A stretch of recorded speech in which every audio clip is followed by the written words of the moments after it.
What I'm trying to say in the final analysis, once we take control of ourselves, we have to stop being imitators and be innovators. And realize we've got a continent 12 million square miles. Wherever our bodies are on the face of this earth, our cultural and political heartbeat is in Africa. Whether you ever go to Africa or not, that is your home, that is the home of your spirit, and that is the heart and meaning and definition of your commitment. And none of us, any place in the world, will be free until that continent is free. The Masi Warrior Clan was created because myself and others like Brother Nahisi saw a need for a young African group to analyze information concerning the African phenomenon with no bias, with rigor, and with scholarship. We created the Masi Warrior Clan for the purpose of being an expert research team, of being a team that produced products, a team that was capable of producing products for African people globally to dispel myths, rumors, and provide them with accurate scholarship.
I don't debate y'all. Y'all too disrespectful. Aboriginal Power won't even debate Sean because he too disrespectful. He is though. No, he really is though. I can't really like you, bro. You cool. Not a coincidence. I actually chop it up with but niggas that come off too heated and disrespectful, like I said, I'll debate you, bro. But we gotta get in the ring first. If you want to be disrespectful like that, at least disrespect me in the ring, bro. Let's start now, bro. Can you disrespect me in a cage, bro? Like, I'd rather just do that. Then we go straight from the cage. I mean, put your ice on the way to the motherfucking computer, and we'll debate directly after that, nigga. Shit. That's why I don't need these.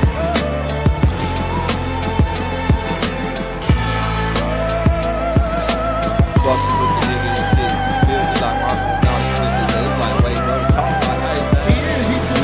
We gotta get face to face with you to talk to you like that, my nigga. Yeah, Peanut. You feel me? Go ahead, I got my brother already. Peanut, what's the word, brother? Yeah, I appreciate you, man, but Lucky, let me say this, man. First of all, I'm an older brother. I'm young in spirit as I stay in shape. But I'm older. I deserve respect. Don't lie on me.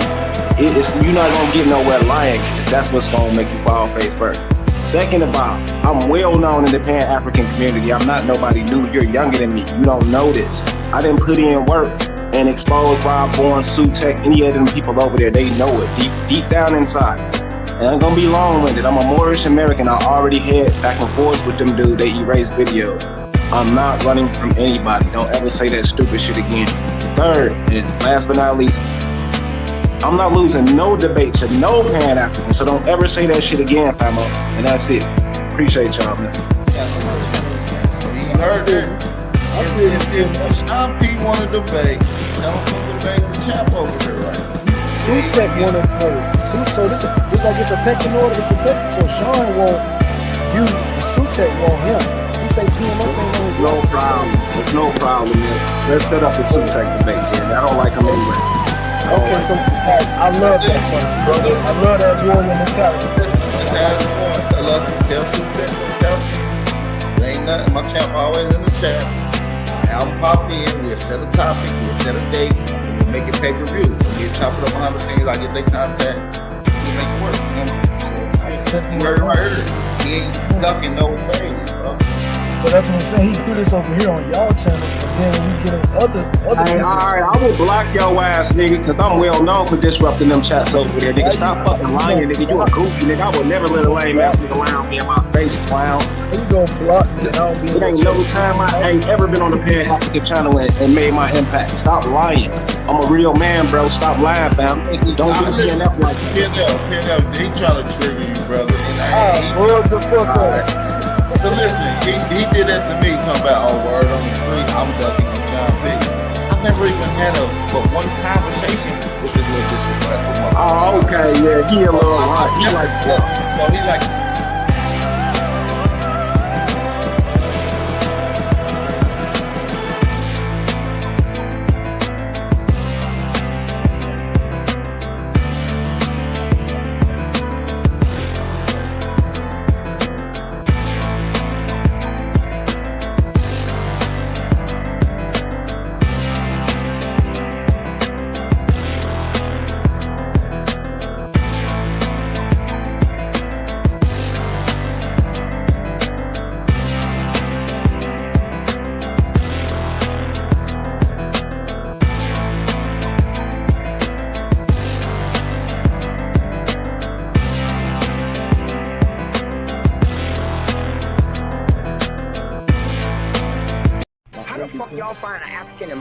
Family, but y'all ain't find your own genealogy. Shut the fuck up. That don't make sense for one. Listen, y'all don't know what y'all did. I don't feel like you standing on me. Y'all lied on me because y'all don't even know if that's me. And if y'all can trace that shit back to it's me, it's only 2 people in YouTube that got my information. Yeah, he died by his own genealogy. You ain't an Indian, you ain't got a lot of me. Half of this track, best believe you lose a lot of sleep. Probably because you made it up to us honestly.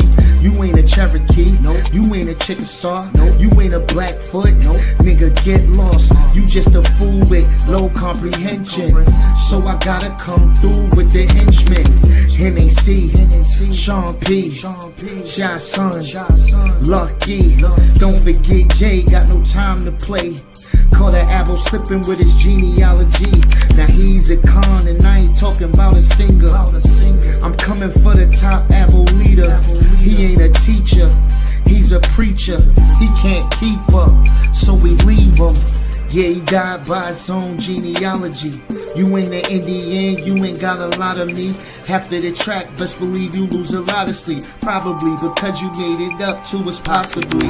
You ain't a Cherokee, you ain't a Chickasaw, you ain't a Blackfoot.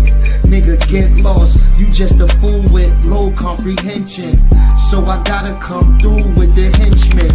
NAC, Sean P, Shy Son, Lucky. Don't forget Jay, got no time to play. Caught an apple slipping off his genealogy. Now he's a con. OTK,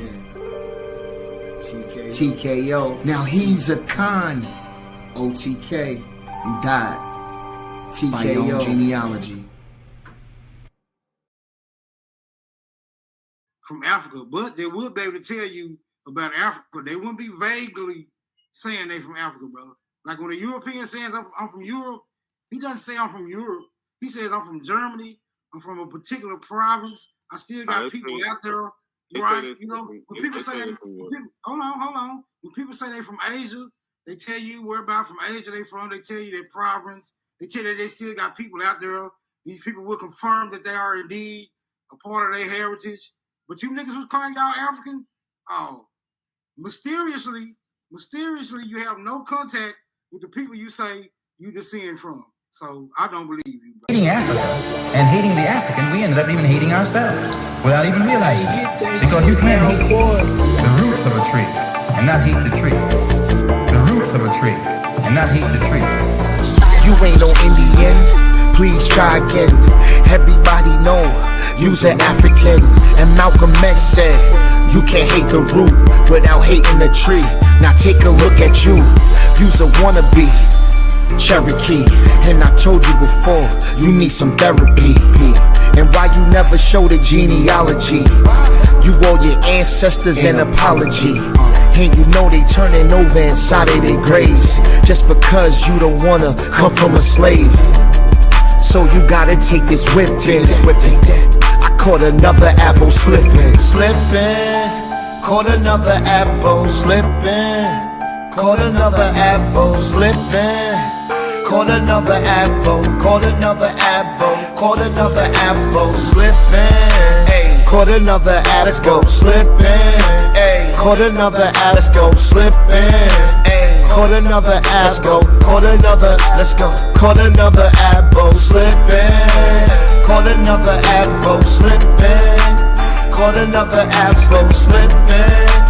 Caught another apple. Caught another apple. Caught another apple slipping. Yo, check this out, man. You wasn't already here, man. Dane Calloway lied to you, man. The research guy lied to you, man. Karimio lied to you, man. Your ancestors come from Africa, whether you like it or not. So no matter what you do, no matter what you say, you will always be an African. You can't deny the facts. You can't deny the evidence. You can't deny the genealogy. You can't deny the DNA. You can't deny it, man. Whether you like it or not, you are African. Call the apple slipping. That's all we do. That's all we do. Let's go. Got some dewy-eyed thing that you got a friend. I still ask you to look at that mirror. And if nothing staring back at you is friendly, then you've got no friend. Bottom in the chest, your boy Sean P in the place to be, man. Like the show, share the show, tell a friend, we're live. I know I look a little messed up. I don't have no light on right now. But I hope all of y'all are having a beautiful day today. You know what I'm saying? Make sure you like the show. We're gonna get it in, man. You see the title, What's Foundational? What's foundational about FBA? Not 1526. This is the Black History Edition. So peace and love to everybody out there in the chat. Happy Black History Month for all you descendants of West and Central Africans out there. This is our month, you know what I mean? It ain't no other person's month but our month. You know what I'm saying? So we finna get it in today. You see I done tagged Tariq over there in Senegal trying to goddamn liberate Africans over there. I done tagged Unbiased Sports, who called himself Unbiased Ron now, or whatever the fuck he want to be, you know what I'm saying? He ain't nothing but a pole hopping hoe, you know what I'm saying? Yeah, I said what I said. Excuse my language. I'm going to try to, hey, I'm going in today. I'm just letting y'all know right now. You see it on my face. I am starting today. It's Black History Month. I'm running it down. Yeah, it's finna be like that today. It's finna be like that. Definitely, definitely. So hold on one second, y'all. Let me turn my light.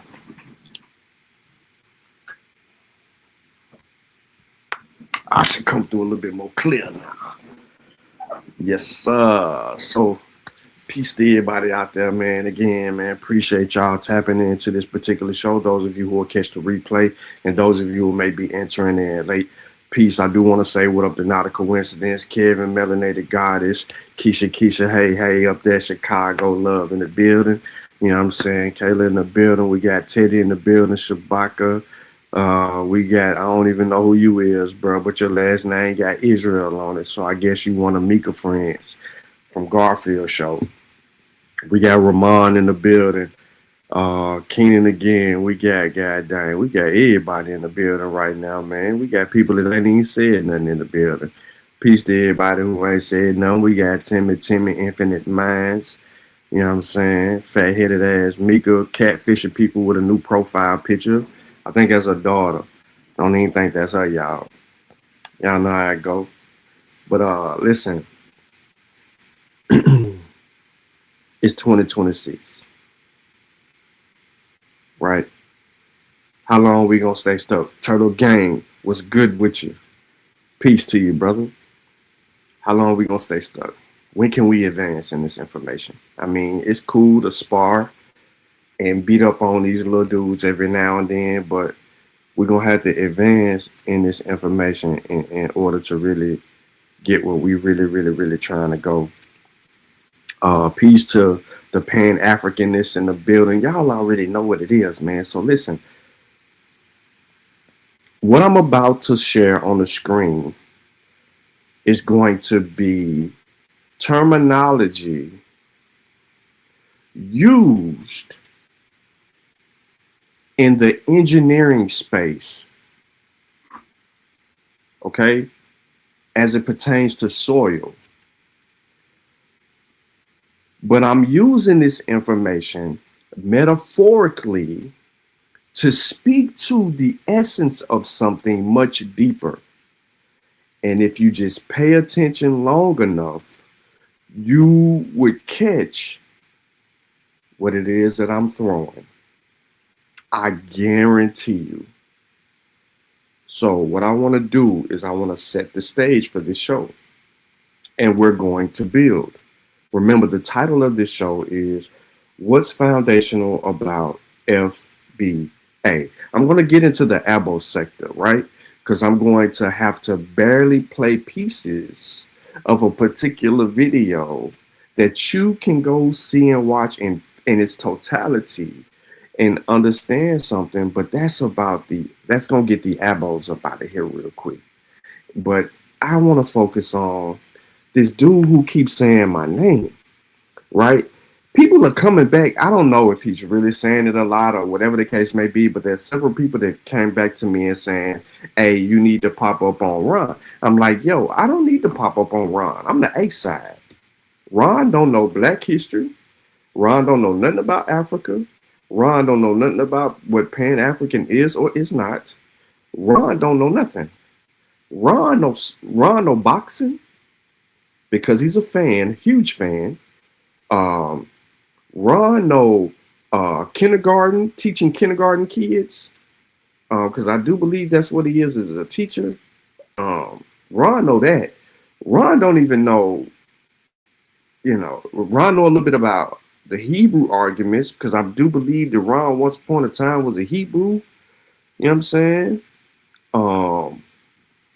That's what I do know about Ron. I know Ron is a pole rider. I know he goes from pole to pole now because he see that there's a little wave. Ron got some subscribers now to his channel, where before he had the same amount of subscribers for like years, right? He's been having that channel for years and he's had the same amount of subscribers. But the moment that he started playing in on the whole FBA shenanigans, he began to pick up a couple of other people, and then people are just interested in his ignorance. There's nothing educational about him. Yeah. He's definitely pole riding, bro. More than a stripper. Yeah. You could catch him being a Magic City girl in the YouTube world, as it pertains to Pimpology 101. However, let me share my screen, because remember what I said is I'm about to build on something. But the information I'm about to share with you, you must consume it metaphorically speaking. I'm letting you know right now. So I'm not going over your head. It ain't gonna be none of that. Metaphorically speaking, you're going to comprehend what I am referring to. What's foundational about FBA? And y'all already know, man, I shouldn't have to get or say too much about certain things. We'll go from there. So first I want to start with I'm gonna start here. I'm gonna work my way. All right, so base or foundation, just a general understanding. All right, that's where I want to start with. See, in life, we have to all have a base or a foundation. We need a platform which we could build on. And in order to build that the right way, we have to do certain things. Bruh, I don't know why you calling me, bruh. You owe me 200. I'm live. I ain't talking to you right now. All right, so here we go. Let's go to let's build here. Definition, right? So foundation, based on this, right? The bottom foot part of a building or structure which carries loads from the building structures and transfer the loads to the soil, earth, ground beneath it. The soil massive to which said load from the structure is transferred. Okay, that's one little thing that's being said here in questionable ways. Foundation. Again, the underlying base that supports or stabilizes something. The foundation is something, the underlying base that supports or stabilizes something. Monetary resources allocated for the support of a specific institution. An establishment, either organization or institution, set up with donations aimed at providing ongoing supports. Okay? Now, let's talk engineering. All right. Foundation engineering refers to the engineering. Let me see. Y'all should be able to see my screen. Yeah. All right. Foundation engineering refers to the engineering discipline that designs how a structure that transfers loads to the earth. Foundations are generally divided into two categories: shallow foundations and deep foundations. Foundation engineering requires careful consideration of many factors that can influence the behavior of the structure. When I told you I am speaking metaphorically by using these particular terms, it is here which lies the problem. And I'm going to get into that with these FBAs. Okay. Again, foundation engineering refers to the engineering discipline that designs how a structure that transfers loads to the earth. Foundations are generally divided into what? Two categories: shallow and deep foundations. Foundation engineering requires careful, ladies and gentlemen, I'm repeating this for a reason, careful consideration of many factors that can influence the behavior of the structure. So when I say what is foundational about the FBA people in the community right now, I am particularly speaking to the shallow foundations because there's no deep foundations. And I'm going to share with you what those two are in just a second. I am also carefully considering the factors that can influence these people's behavior, like Ron's, to go from pole to pole, hop riding these particular cult leaders, I'm just going to put it out there like that, amongst him, and thinks that he has a grasp upon something when he knows nothing about the history of Black peoples of African descent in the Americas. So, shallow foundations, metaphorically speaking, ladies and gentlemen, are usually embedded from 1 to 2 meters beneath the final finish elevation. Spread footings are one of the most common types of shallow foundations. Spread footings consist of strips or pads or concrete or other material which extend below the frost line and transfer the building loads to the underlying soil or rock. Another type of shallow footing is the slab on grade footing, where the building loads are transferred to the soil through a concrete slab placed at the surface. Shallow foundations mainly work by distributing loads on a greater area where the contact pressure is limited within acceptable limits.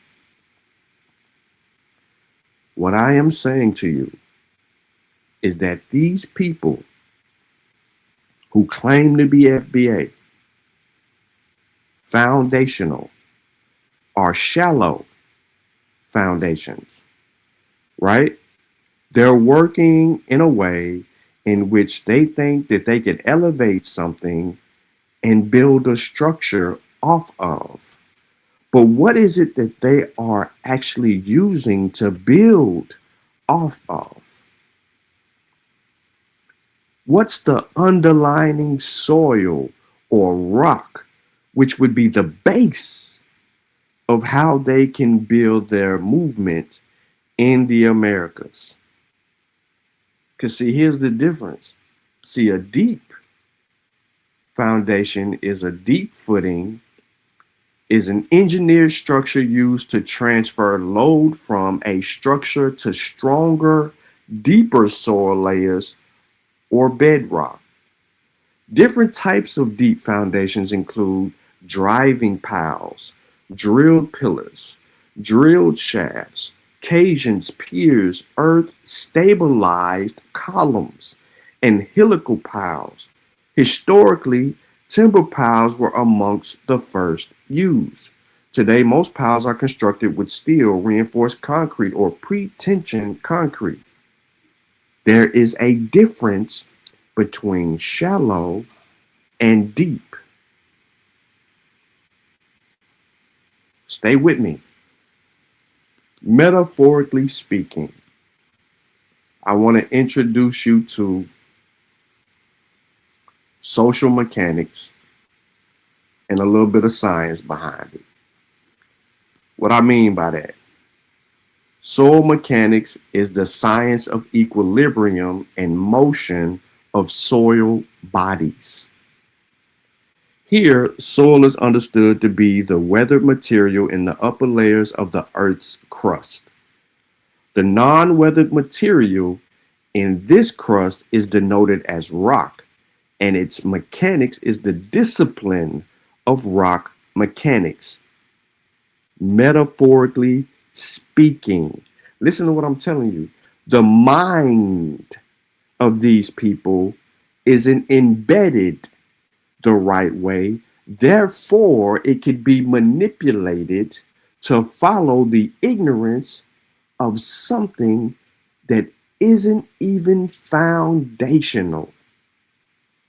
In general, the difference between soil and rock is roughly that in soils, it is possible to dig a trench with simple tools such as a spade or even by hand. In rock, this is impossible. See, this is impossible because it must first be splintered with heavy equipment, such as a chisel, a hammer, or mechanical drilling device. They don't possess that, right? They're detaching from things. So how could they possess the tools to build on a true foundation when you're detaching yourself from the main things that you require in order to build upward? The natural weathering process of rock is that in the long run, the influence of sun, rain, and wind, it degenerates into stones. This process, stimulated by fracturing the rock bodies by freezing and thawing of the water in small crevices of the rock, the coarse stones that are created in mountainous areas are transported downstream by gravity, often together with water in rivers. By internal friction, the stones are gradually reduced in size so that the material becomes gradually finer: gravel, sand, and eventually silt. In the flowering rivers, the material may be deposited, right, to the coarse material at the high velocities, but the finer material only at the very small velocities. This means that the gravel will be found in the upper reaches of the riverbed, and finer materials such as sand and silt in the lower reaches. Metaphorically speaking, what is so foundational about them? They're not embedded in the soil. They're detaching themselves from the true foundation. They don't have the materials to proceed forward, but yet they are claiming to be foundational.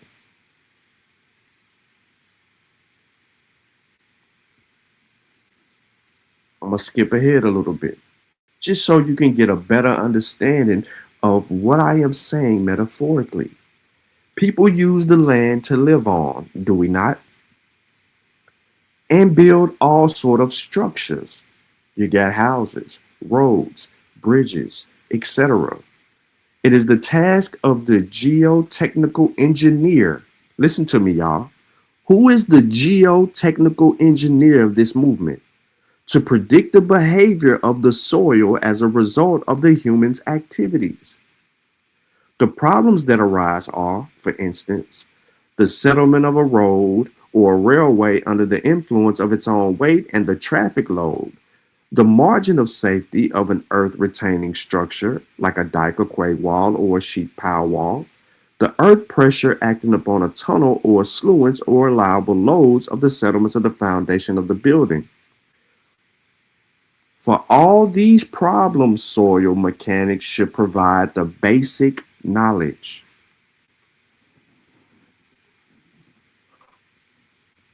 You're correct, Kevin. You're correct.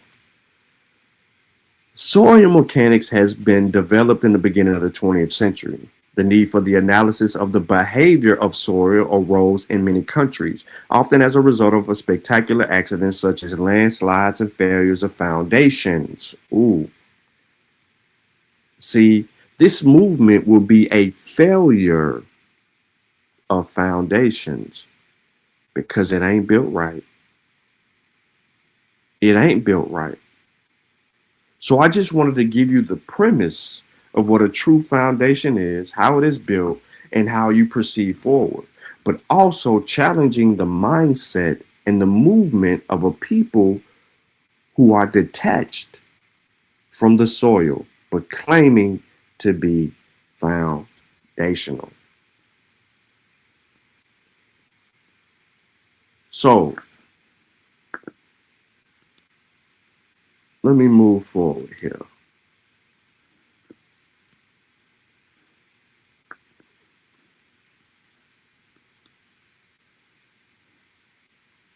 Culture.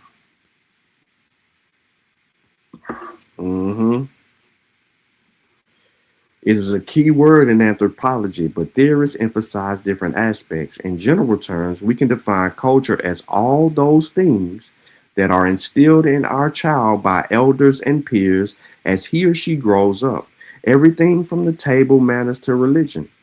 There are several important things to note about this definition. First, it excludes traits that are genetically transmitted, about which more in the next chapter. Second, it is very different from the common usage of the word to mean high culture, such as in elite art forms. Instead, it refers equally to mundane things such as how to make a farm or go shopping, as well as learning right from wrong or how to behave towards others. Third, as these examples show, it covers an enormous range of things that people need to learn in each different culture, giving anthropologists an equally wide range of things to study. I wanted to give that definition real quick because I want to go back and I want to ask everybody in the chat, whose culture are the FBAers practicing? Whose culture? The second word in their statement is black, right? So whose culture? It would be black culture, right? So black is a contested term. Its usage has attracted much academic debate. Issues of terminology are important as produce real consequences for the lives of those and or who are subsumed within particular definitions. A study designed to explore the experiences of black staff and further education provides the impetus for examining the impact of using generic terms such as black on the data collection process of its significance for those subsumed under the category. There's a paper that talks about this term black. That's what this all is. But we all know when we look at the word black as it constitutes as a noun, it is generally referring to who, ladies and gentlemen? Who? What does blacks denote? In America, people of what? African descent. So let's go over and let's deal with Afro-American anthropology. Let's get a better understanding of certain things, right? So let's look at the ethno-history and self-image in 3 New World Negro societies. This is Thomas J. Price on a mix. If you know, you ain't got to ask me no question. Y'all already know where this material at. You know where it's at. Until recently, the cultural, that's why I gave you the definition earlier, the cultural self-image of Negroes living in past societies had been given slight attention. Ethnologists and social anthropologists alike concentrating on the problems of African retentions, various features of social and economic organizations, and other matters often have left unexplored the general question of a particular people's view on the origins of their cultural forms. The role played by larger social and political organizations in the formation of the view, and the extent to which cultural self-image both affects communication with members of a larger organization and gives direction to acculturative processes. To a large extent, this omission is undoubtedly a reflection of the convert element grounded in what African traditions and the responses to slavery, which runs through Afro-American cultural forms. How are you foundational? What is your foundation built on? Ron?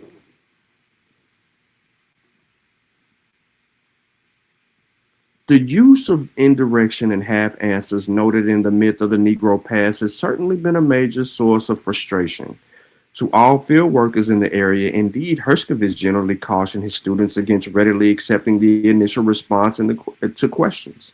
In the book, Carl Reisman has given the best analysis to date concerning the problems of obtaining statements of the underlying norms and values. The present paper attempts to explore one aspect of cultural self-image in 3 New World societies, which have strikingly different ethno-histories. The Bonnie Bush Negroes, or the Aluku, the term they themselves use, or French Guiana and Suriname, are Colombian coastal villages, and the islands of San Andreas, Colombia. All 3 societies share the belief that the African cultural heritage played some role in forming their present ways of life. Although wide differences in attitudes exist with regard to the relationship between what is felt to be African, whether or not this evaluation is ethno-historically valid, and their prospective ideal cultural self-images. Although the various tribal groupings of Bush Negroes, the Juka, right, the Saramaki, Mataway, the Paramaki, and the Bani have undergone different degrees of acculturation. They are generally agreed to be the most culturally African groups in the New World. The Bani have a strong sense of ethno-history, with the exception of various items of technology. Must maintain that their beliefs and practices were originally brought to Suriname by their African ancestors, including traits which are readily identified by the outsider as European.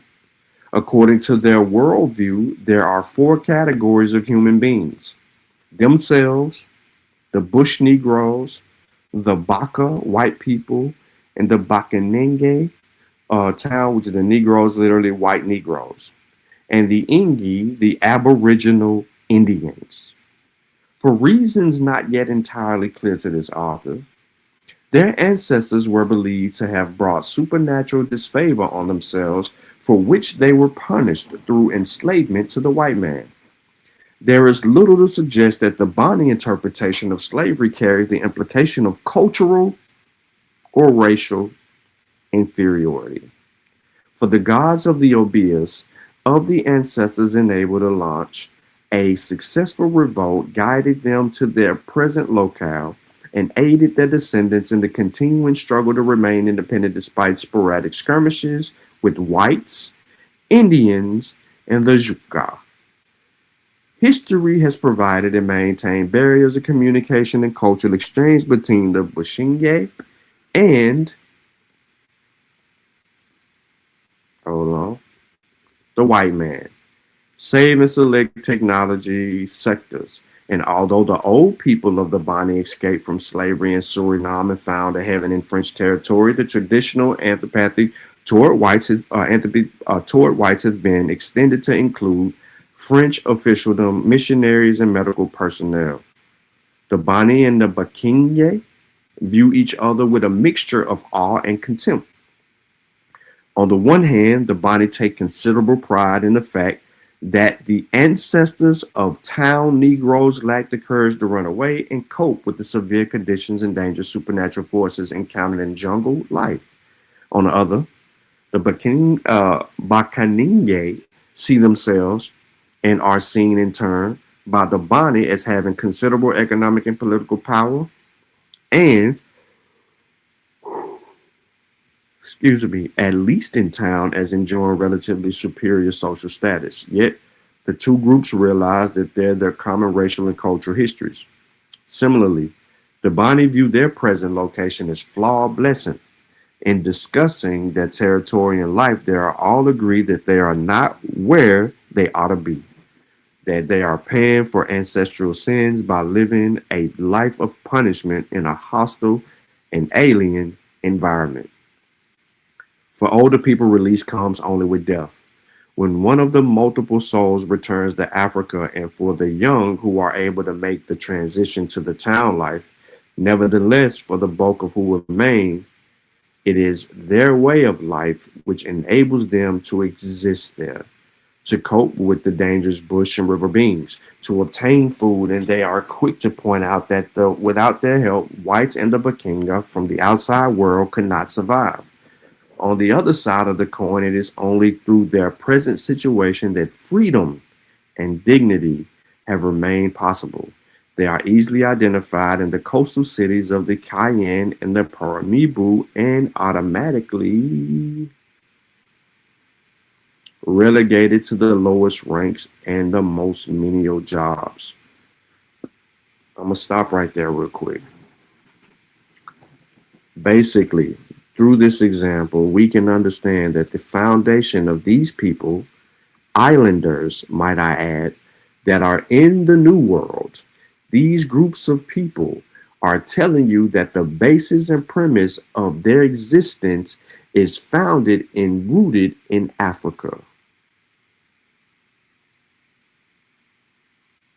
I'm using this example because,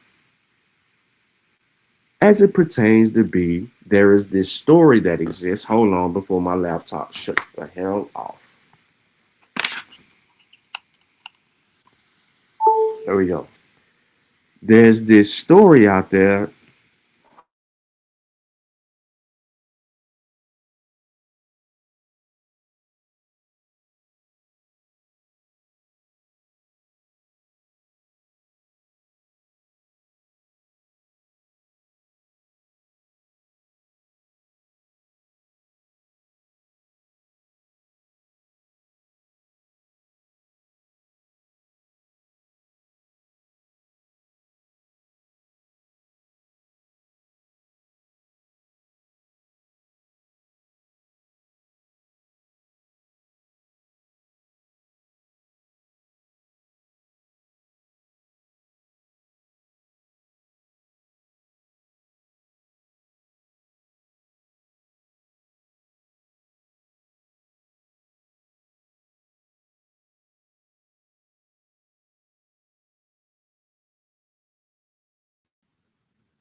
Let's see, can y'all see the screen?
Y'all should be able to see me. Yeah, y'all see me. Can y'all hear me? I bet. I don't know what that was.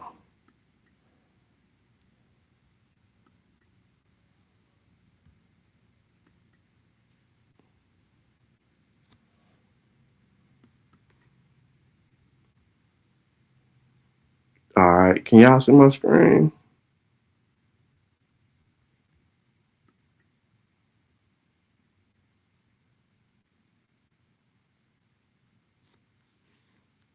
All right, should be able to see the screen. Okay, cool. All right, so let me get back to my point. The reason that I'm talking about this right now is because this is similar to the story of the first people that entered the Americas. And if you're familiar with the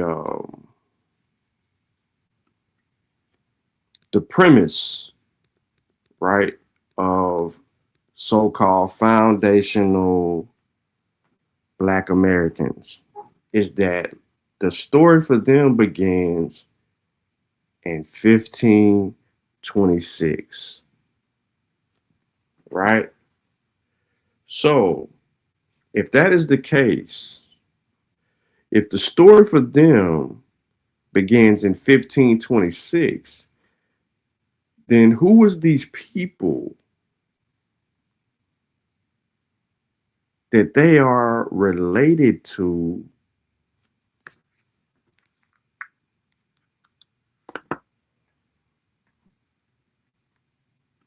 if life for them started in 1526?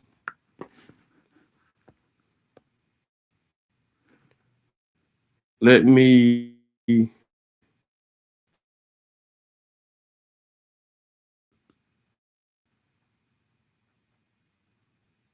take y'all to a place.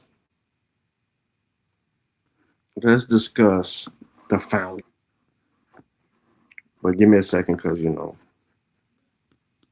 that mug show went kaput on me.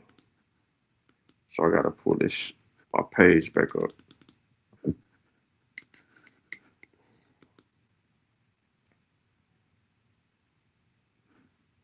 So I'm going to a source. I got two sources that's going to talk about this 1526.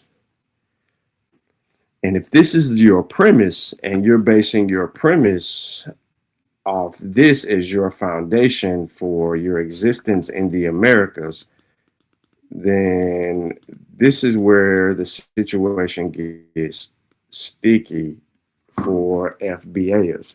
This is what I mean by Ron's inability to know history, because he wouldn't have made the mistake in trying to, claim something because it's new.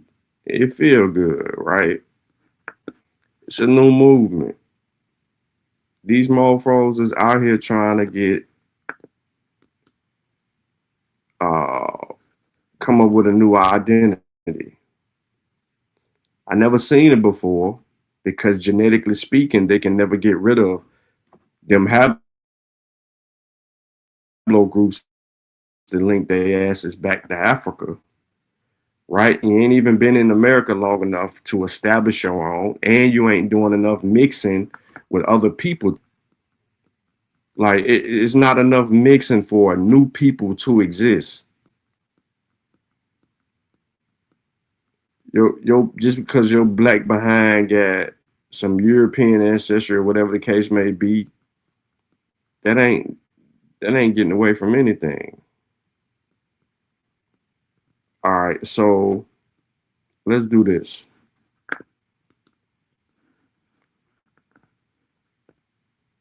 Everybody familiar with this guy? If you're unfamiliar, you can look him up.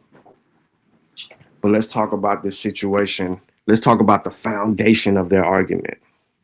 This is why I mean it's shallow, right? You remember earlier when we was talking about soil engineering and things of that nature, or foundation engineering, we were talking about shallow foundations and deep foundations. Well, this is going to be shallow for them. Why? Because this is the basis of their existence, this so-called story. Now, all these people who are about to claiming to be foundational Black Americans don't descend from these groups of people.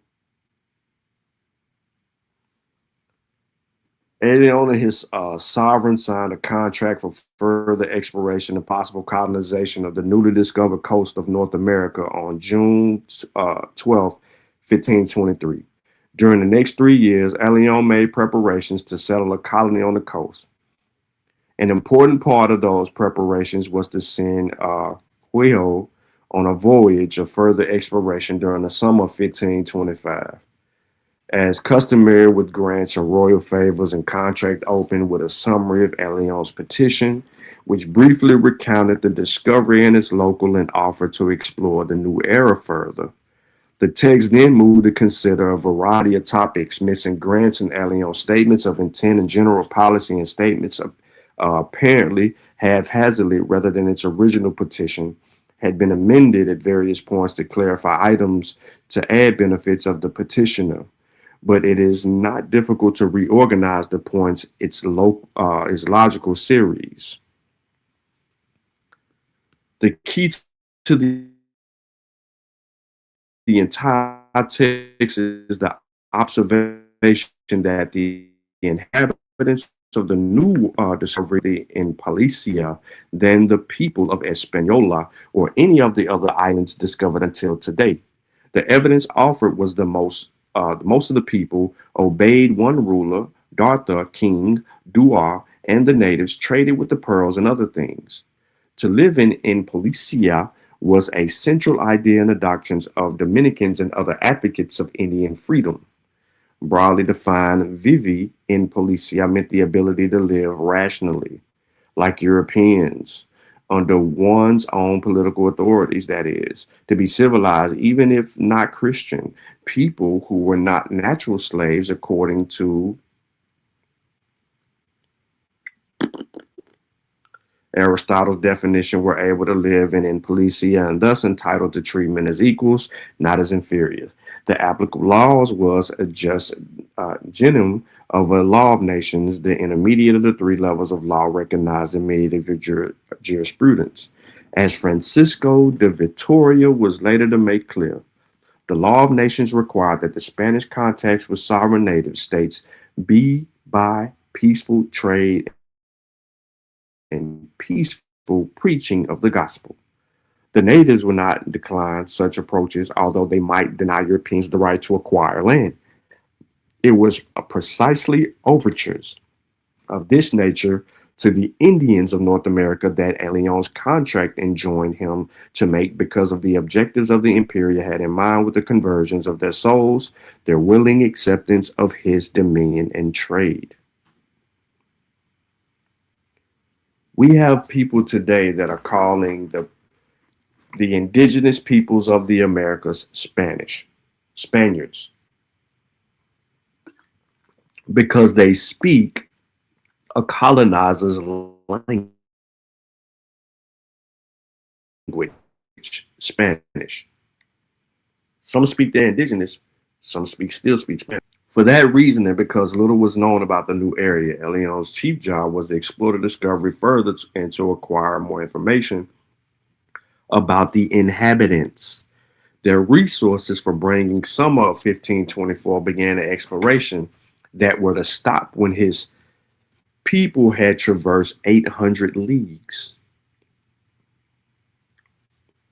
That's some nautical stuff. I ain't about to get into all of that.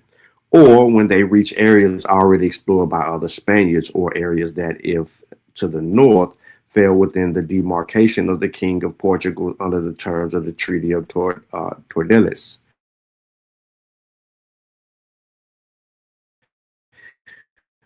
Of 1492. Making reference to then Charles V instructed Alien to guard completely what the crowns had agreed. In the event that Elion or his agents found a strait, they were explored thoroughly.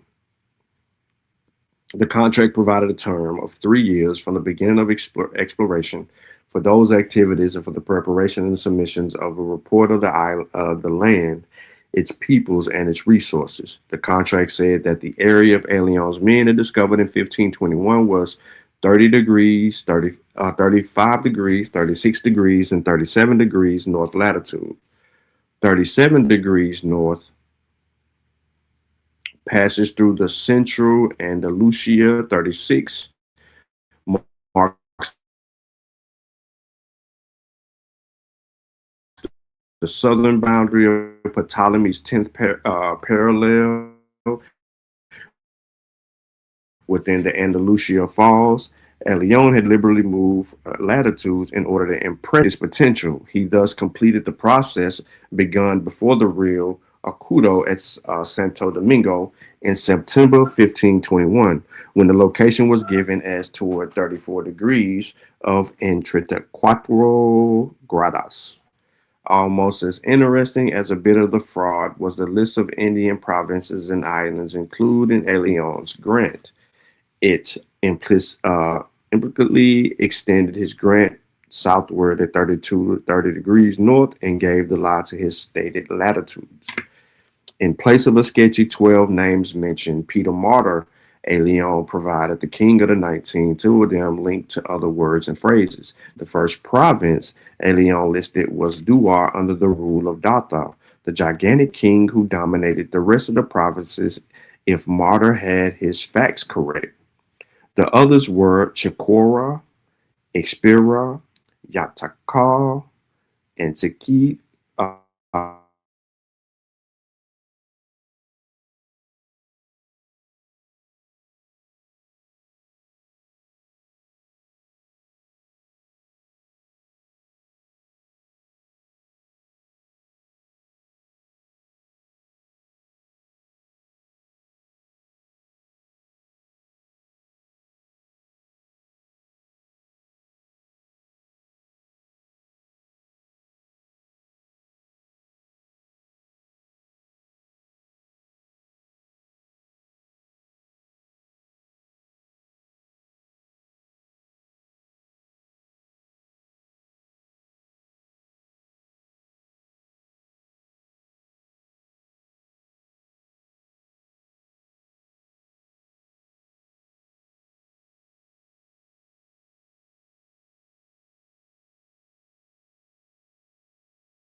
All right, y'all should be able to hear me.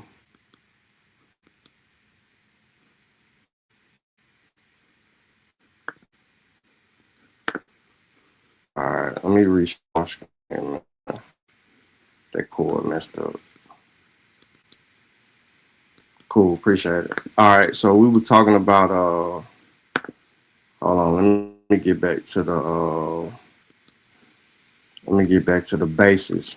So we're talking about the root of this whole story, right?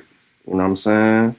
Like the whole 1526 argument that these so-called people claim. And according to the accounts, how this all comes about, I was on page like 38 of this book.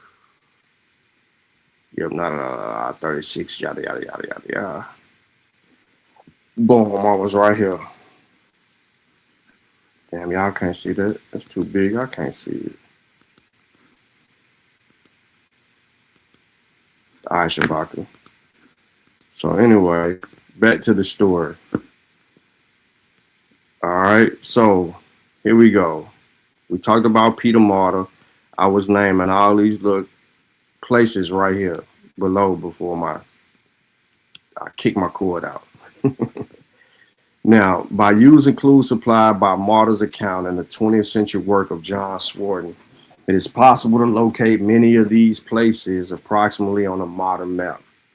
From south to north in the Arista and Sinaguanin, which was near the mouth of the modern Edesto River, Cocorio, which was the upper Edesto, or the Caspa River, which is the west of Arista, all these foreign names mentioned.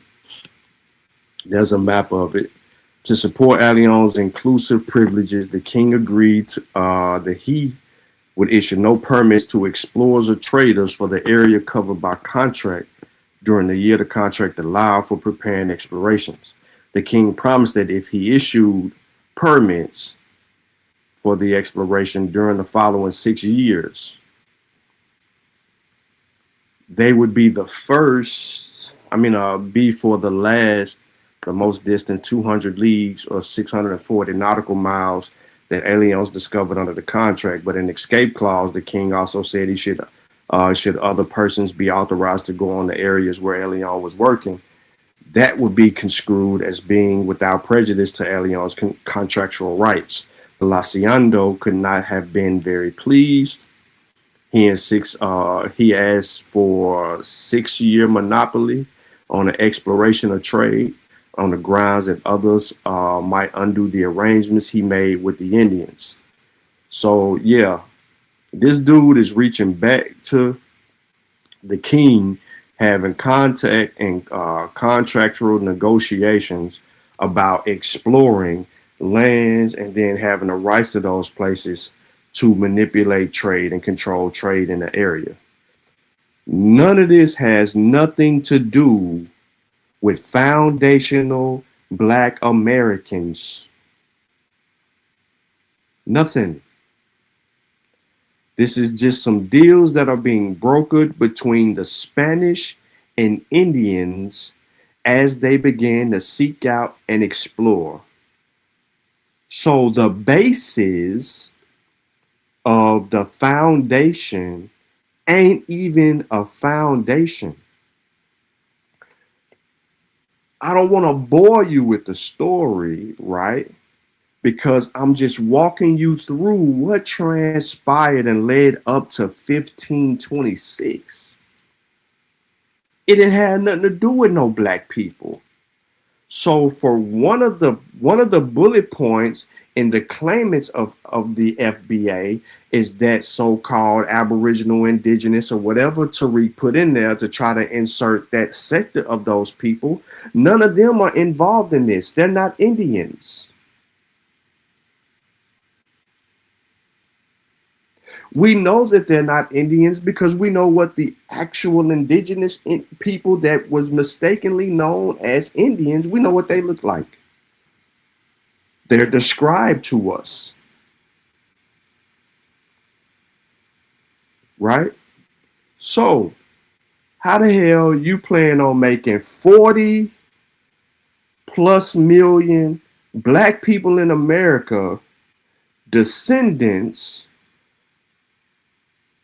of a few people that escaped from a boat in 1526.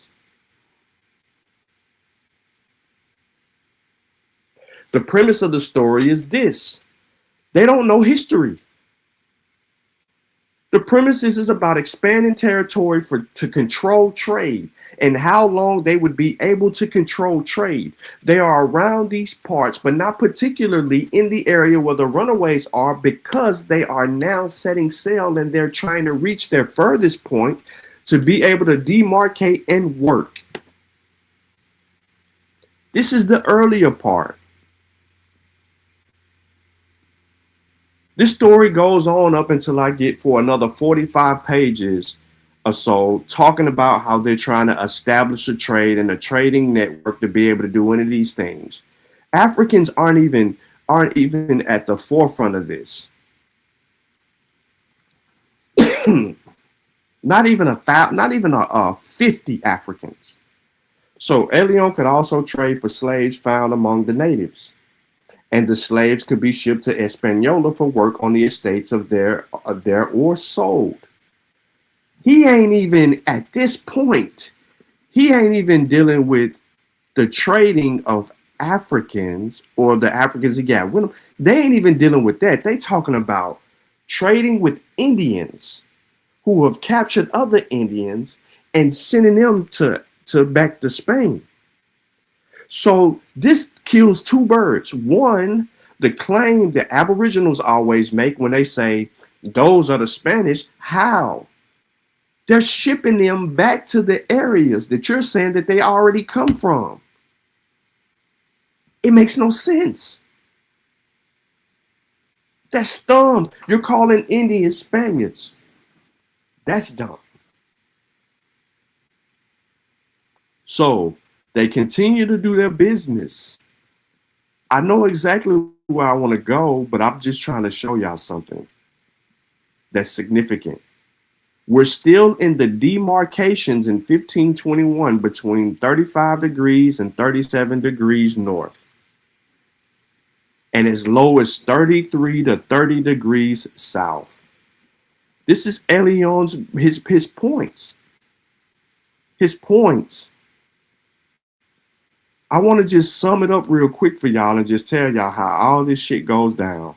But I have to be specific, because there is a claim out there on a website with a bunch of fools running around here pole sliding, a whole cult claiming to be the foundation of something. This ain't a foundation. You don't even know what these so-called surviving few people that fled and escaped from Elion's hands and went into this place in this area that y'all don't know nothing about, established. You don't know what these Africans established. And then you're short of calling them African. So let me go to my page, bro. I don't want to hold, because I want to get into a whole nother part where I can fire these shots off at these other fools. You can react all you want. I don't care what you react, bro. I don't watch your channel. I won't be on your channel. I don't care nothing about your channel. You will get no play from me. You said my name. I don't speak on your name. I don't care about your name. I know you're a dick rider. You've been a dick rider. You went from boxing, which you're very good at. You know boxing and certain other sports. That's what you came in the game as. You went from that to Hebrew shit. Then you was on the Hebrew shit for a while. You ain't never uttered a thing about Black history in the Americas ever. You ain't been a part of no conversations regarding Black people in the Americas. You knew a little bit about science. That's because Unc was on your top and it was getting forced down your head. Then you became a gossip channel. You wasn't getting no play for the last few years off your gossip channel. Then you transition into this quote unquote claim of an FBA. And then that's when you finally gained you some more followers and people to listen to you talk. I don't know what you do over there. You've never presented no information. You've never written an article a day in your life. You've never sourced a book. You've never sourced an article in any conversation since I've known you. I watched you fall asleep on lives, on your couch, in your apartment. We live with your camera on and you sleep. I watched you come on panels wasted. I ain't trying to hear none of that, what you got to say. React to that. React to the facts. And you know I ain't lying. We know you dick riding for views and attention so that you can finally monetize, or maybe you are monetized now, so you can monetize your channel and make something out of it. Because you wouldn't get none of that. Bro, you a kindergarten teacher. Relax. You don't know this history. How was you claiming to be FBA when the quote unquote claims of the foundation is built on the 1526 story? It wasn't no hundreds of people that got off that ship. It was a handful of Africans who escaped. And the only reason they escaped because the drunk fools is arguing between each other. And I'm telling the 1526 story right now as it is documented because we know that it was about trade, expanding trade, and controlling things that had nothing to do with Black people in the Americas. Nothing. That 1526 story of them getting off that boat was by sheer luck. And there wasn't that many of them. You don't even know if there's women on the boat. You don't even know how many men is on the boat. Y'all ain't never did that, bro. But you a part of a cult running around here talking about you foundational to what? What is the foundation? What is it built on? You don't know. You don't study history. Not American history. Not African American history. Not Black history. You don't study none of that. You're running around here calling people tethers and, nigga, you the tether. You've been the tether. You're trying to tie yourself to some shit you don't know nothing about. That's tethering. React to that.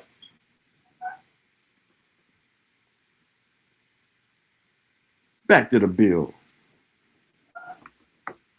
And that go for all y'all, because none of y'all really don't know the history of it. None of y'all don't.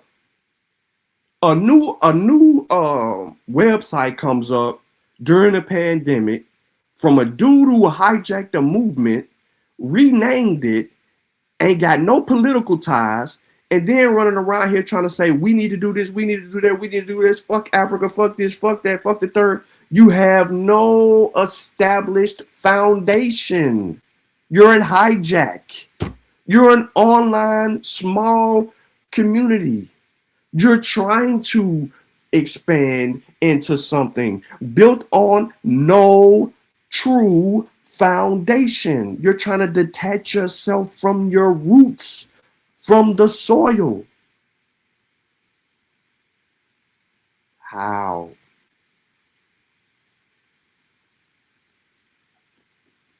Anyway, from December 1524 to the end of March 1525, Leon at Santo Domingo dispatching various matters as members of the Audiencia and preparing for the expedition of 1525, which was carried out his obligation to explore a portion of the coast and gather the data upon the crown could formulate policies for the annexation of the new land in the Spanish Empire. As part of his preparation, he had inclusive license cried in the streets of Santo Domingo. much to the anger of his former partner, Juan Ortiz de Montizo, who said he heard Leon's disclosure for the terms of the events on the morning while shaving. Leon also took over the payment for the services of Cuejo from Montezino, Diego Calavero, and Leon had been maintaining partial salary of Santo Domingo during the previous 3.5 years. Pilots being in a high demand, and that had been the only way to keep him available in the partnership of possibly also the only way to prevent him from returning to the discovery of 1521 and someone else's pay. Neither the date nor the place of sailing of the new expedition under Cuello's command is known. If it is sailed from Santo Domingo, it is possibly that he carried out a Leon to San German, who he passed sentences of the residency of the Puerto Rican officials of April 6th and 8th. In that case, departure would have been in late March or in the first day of the 2 April. Alternatively, Cuejo may have taken his departure from Puerto Plata, leaving Leon to get to San Germain by some other means. In any case, Leon was back at Santo Domingo on May 27th and remained there for the rest of the year and into 1526 until he left Puerto Plata and the sailing of an expedition of 1526. Probably about the same day Leon returned to Santo Domingo, Martizio completed his letter to the crown complaining that his man, Cuejo, had made a discovery and that he, not Leon, had audiencia authorization to follow up on a new discovery and that only circumstances had prevented him from doing so. So I'm just keeping y'all in the loop of where all of this is going. What kind of boats were they using? Caravels. Leon is out here strong arming the trade, trying to control the movements and the money and override motherfuckers that he is not doing business with and not a part of his whole thing. Again, the whole 1526 story has nothing to do with Negroes yet. They're dealing primarily with Indians. All these traders, all these expeditions, all in the Caribbeans around areas where they just infiltrated and they're building, they continue the same behavior. And they're kidnapping Indians, they trade Indians, they selling Indians. We don't give a damn. It's happening. But guess what? They got blacks in the area. They tell you that they got blacks in the area. And they got rebelling blacks. But that ain't the part. Let me get to my part. Where we can get to this whole doggone so-called foundation of these dudes, quote unquote, beginnings, according to Tariq Nasheed. Quayle's report on the coast from 35 to 37 north with similar appearance on the coast of 33 to 30 north, probably made up Leon's mind about whether to found a colony.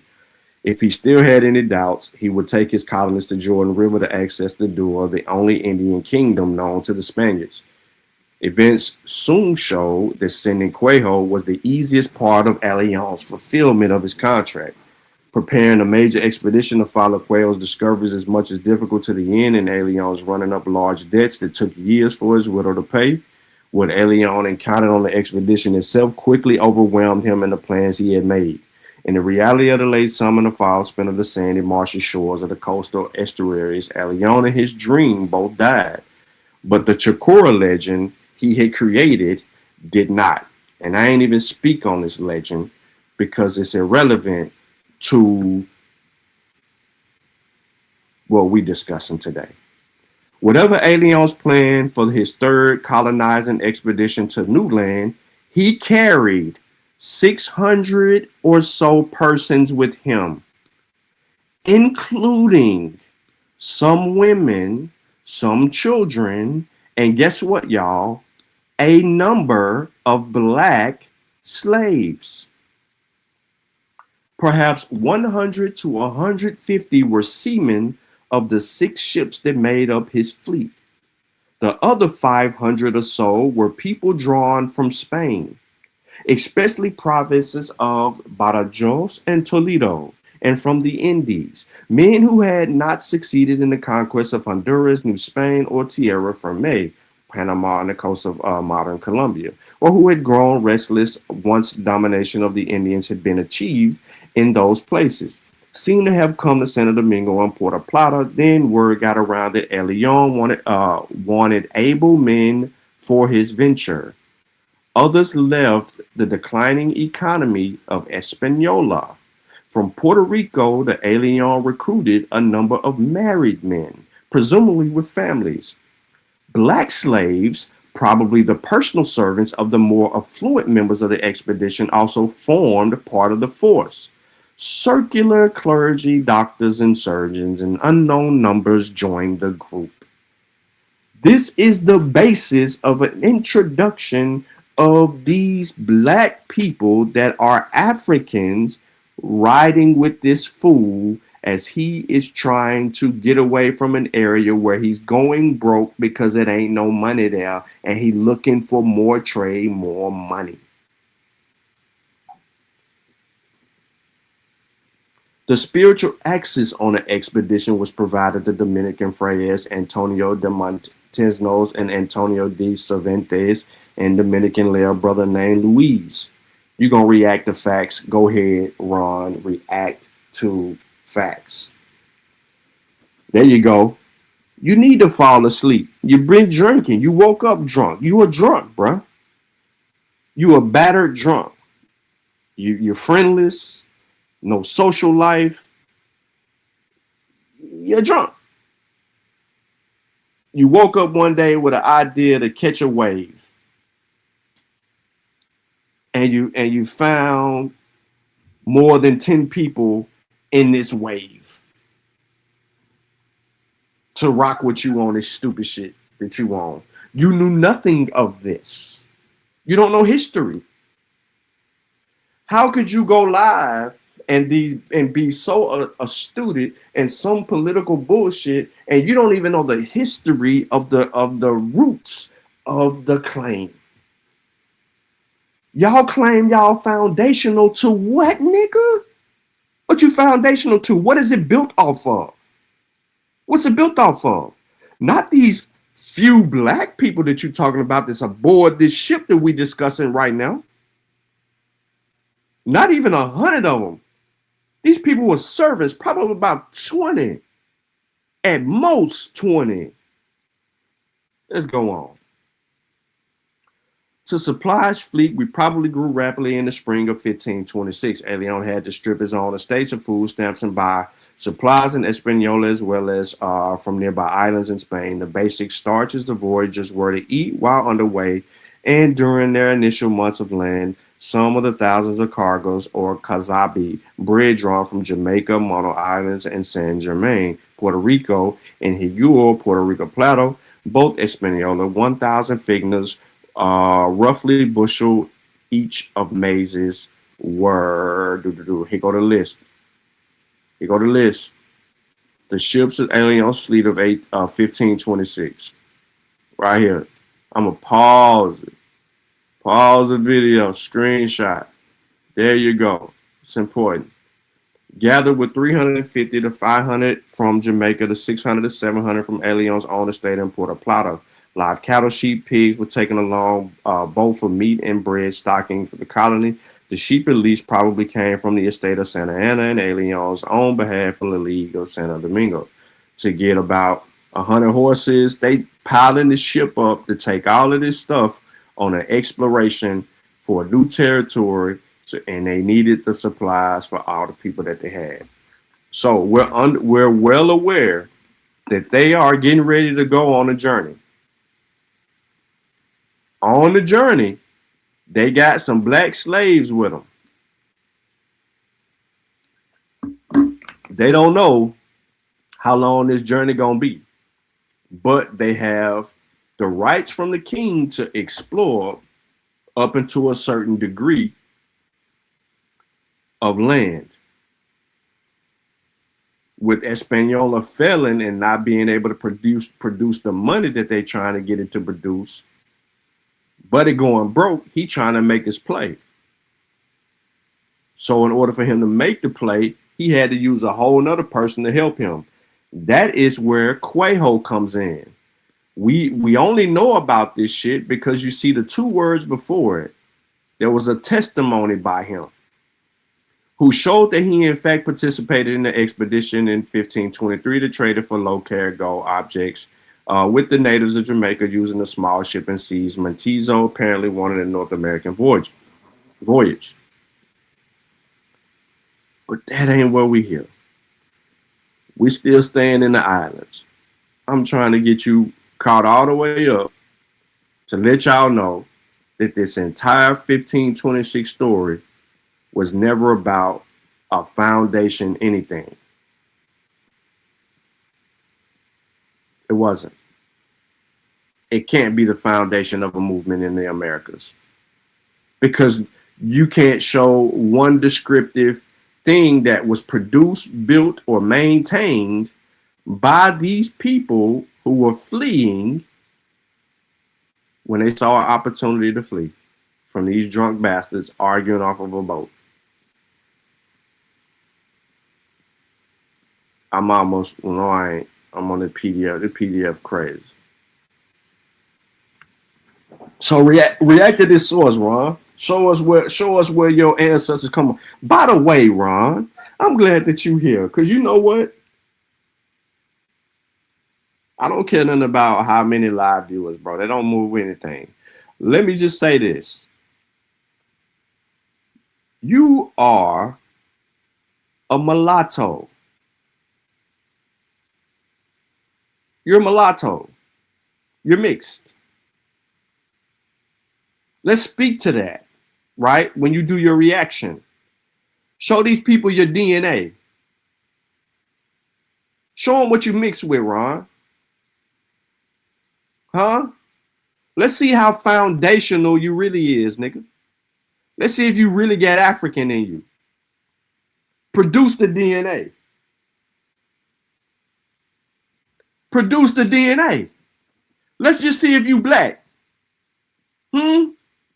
Let's see if you have the same shared experience as other black people. Let's see if you really have at least one African parent. Huh? Let's do that. Since you foundational, let's see if you can produce them haplogroups. Put that paper, put your DNA on the screen. Ain't nobody challenged you to. That's what a conversation got to start, because we don't even know if you black. We don't even know if you got an African ancestor.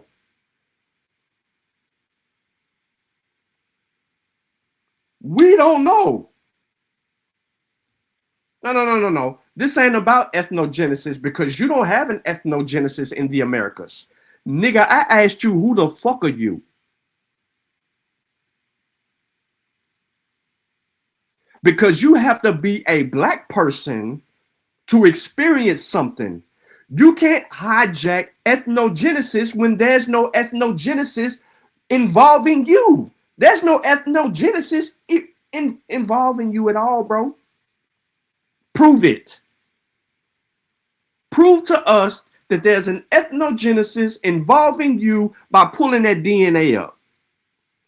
You ain't attached to the 1619. You ain't attached to 1526. Where the fuck you come from, Ron? Where you come from? Huh? You like to call people tethers? Well, tell them what you mix with, nigga. Tell the people what you mix with. Show your DNA. So we can get rid of this petty argument. So you can lose your views and whatever little paper you're getting off YouTube. I bet you won't risk it. You ain't no black person. How was you black, Ron? Where is the person of, where is the African that you descend from? Where's that haplogroup? Where you at?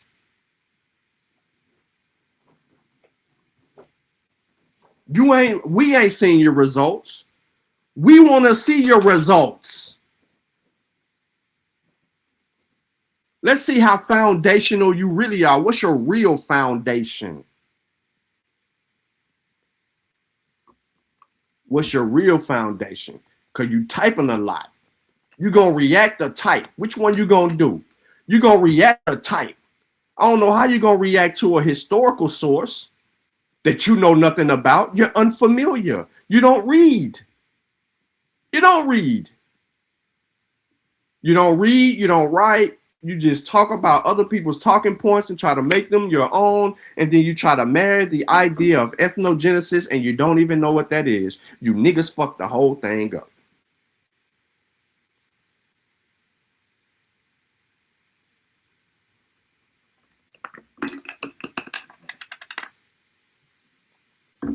Ron, you ain't even got no money, bro. You still sleeping on the same old ass couch that you were falling asleep on Garfield's show. I'm not convinced. I'm not convinced. I'm not convinced that you got any money.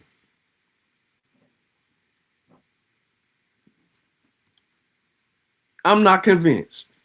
You can't even move out of that little apartment you live in, bro. I'm not convinced.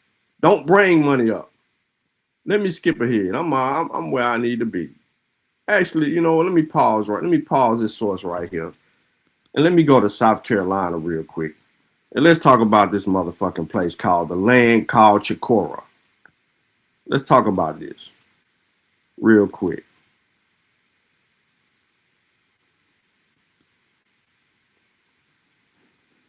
Let me zoom in.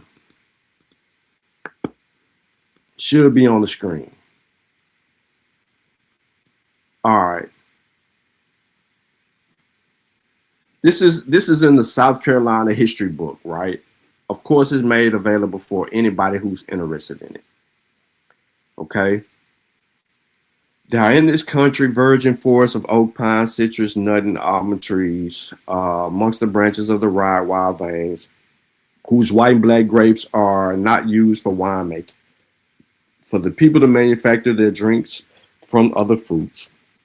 They're like whisk fig trees and other kinds of spice plants. The natives cultivate gardens in which grows an abundance of vegetables, and they take an interest in growing their orchards. The natives of the country are, from time immemorial, Aborigine Indians of a deep chestnut color, their hair black and straight, their eyes black and sparkling, little or no hair on their chins, well-limbed and featured. This is an account that some people try to misrepresent. And they ain't said nothing about these people were black. A deep chestnut color. The natives are somewhat tawny. They are generally very straight-bodied and commonly in person a quick apprehensive. South Carolina today is a little triangle on a map of only 31,113 square miles in the area of the small, deeper South states of the 50 states and fortified in size. That was not always the case. 3 centuries ago, in what is now South Carolina was part of a much larger entity, the province of Carolina. When Charles II of England granted a second charter to the 8 Lords Proprietors in 1665, the boundaries of Carolina stretched from 36 to 30 degrees. Y'all remember me saying this earlier? In Alion's story, we finna see what's going on. The southern boundary of Virginia to the 29th degrees at about 15 miles due to Daytona Beach, and from the Atlantic to the Pacific. Within those boundaries were approximately 850,000 square miles of territory, all proportion of 15 states in northern Mexico, Ironically, given its later history, the original boundaries of Carolina contained, with the exception of Virginia, most of settled proportions of what would later become Confederate States of America. The generous boundaries of 1665 soon began with the whittled down settles from, this is what they call in that area. So when y'all heard me talking about Elion's discoveries and how he was talking about this 36 degrees to 30 degrees, the 33 to 30 degrees, these are the proportions of which he is discovering off these coasts. This is within their prospective territories. He can't go too far north and claim a discovery because of those declaration marks. Anyway, Virginia moved south into what is now North Carolina in the 1650. Process continued throughout the 17th century and established a Charleston, the capital of Carolina, in 1670. These early North Carolina settlements were separated into South Carolina by river swamp, vast stretches of unsettled lands. In sections of the province, North and the East Cape Fear, government came into being separate from the Charleston. In 1689, Philip Ludwell received instruction from the Lord proprietors. Y'all remember last week when I was talking about these proprietors and how they were involved with Columbus? Well, altering his commissions to the governor of part of the Carolina that lies north and eastern cape of the governor of Carolina, whose capital was Charleston. The proprietors also instructed him, as they did Columbus, to call for the election of delegates by countries to an assembly. The province of Carolina divided into 4 countries: Albemarle, Craven, Berkeley, and Colleton, and the Stone and Colleton. Sorry. Ludwell's instructions carried the proviso the delegates to the Albemarle could not attend the assembly, and the delegates would be appointed among the other counties. And Craven northern limits now set to the south in the field Cape, in the west of Cape Fear. He also instructed to appoint a deputy governor for North Carolina. The distance and yada yada yada yada. I know y'all like, man, what the hell this got to do with the story? All right. This is the history of Carolina. So when we talking about this, there's this place that we mentioned earlier that needed to be traveled to. I know y'all like it. I know y'all got that 15 second. Some of y'all got the 15-second attention span. But anyway, here we go. The landforms, right? All right. Okay. Y'all good? Look at the coastal zones real clearly. See these entry points where these people could get up into the Carolinas outside of other normal coastal zones. So, I gotta go down to page I think it's 20. What I'm on?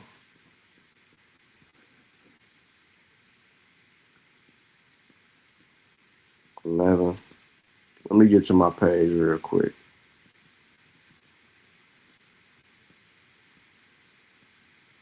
Let me show y'all something. I know y'all like the quick hit fix. That boy in there mad, ain't he? Ron, you like to talk a lot. Is you gonna react to type, bro? I'm confused. You gonna react to type? Look right now, look like you just, you know what I mean? You and your feelings in there. Look like you and your feelings. Guess who don't care? Me. I don't care nothing about you being in your feelings. Boy, you is trash. I'm just trying to figure out when you did some research in your life. You ain't never did no research. Show us your ancestors, Ron. We don't even believe you black. We believe you the original tether. We believe your ancestry going down and admixing somewhere else. San Miguel Guadalupe. Remember that name, y'all. San Miguel Guadalupe. Hold on. Did I skip it? Nope. 22. Here I go. That definitely don't look like a black person right there, Abos. That's a member of the Cherokee Nation. 22. Here we go. Y'all ready? Let's go.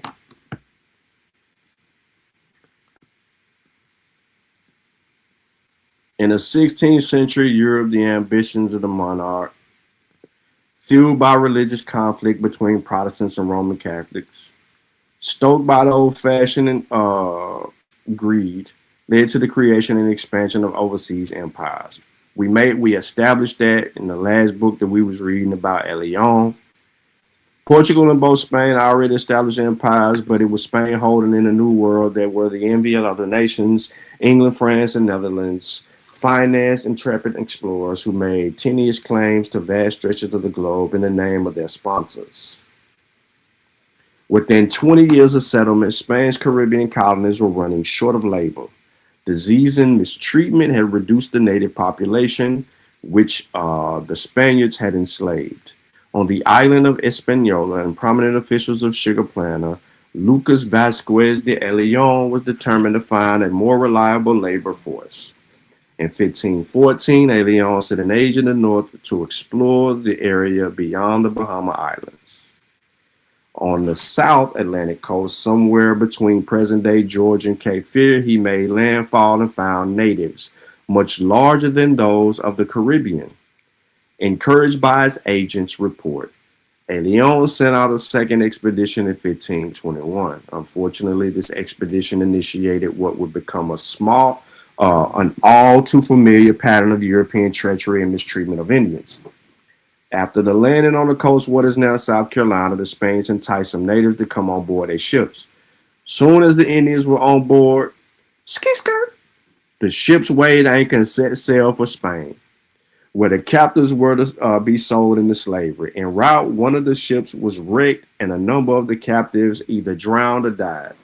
Among the survivors was a young male who was given the name Francisco Chicora. Chicora learned Spanish, became a Christian, and in 1523 accompanied Leon to Spain, where he entertained the court with his tales of his native land.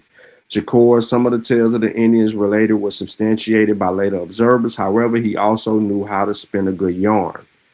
Among the fanciful stories he told was one of the strange people had people with hard tails 3 feet long. Because of these appendages, they had to dig holes in order to sit down. Unfortunately, they subsisted solely on fish. And when the fish disappeared, the long-tailed people died out. Much of what Chicora related found its way into print into 2 major 16th century publications. Chicora's testimony intrigued the Spanish court and helped Leon obtain the contract with Charles V to explore and settle the area north of today's Florida Peninsula. See how the sources are aligning. We was reading all that shit about Leon earlier on, and then this one is a summary of what the shit we was reading earlier on. That's why I stopped. Upon his return to West Indies in 1526, Leon dispatched a scout ship. On 18th of August in 1525, the Spaniards sighted upon a land and named it in surrounding waters Santa Elena in honor of the saint.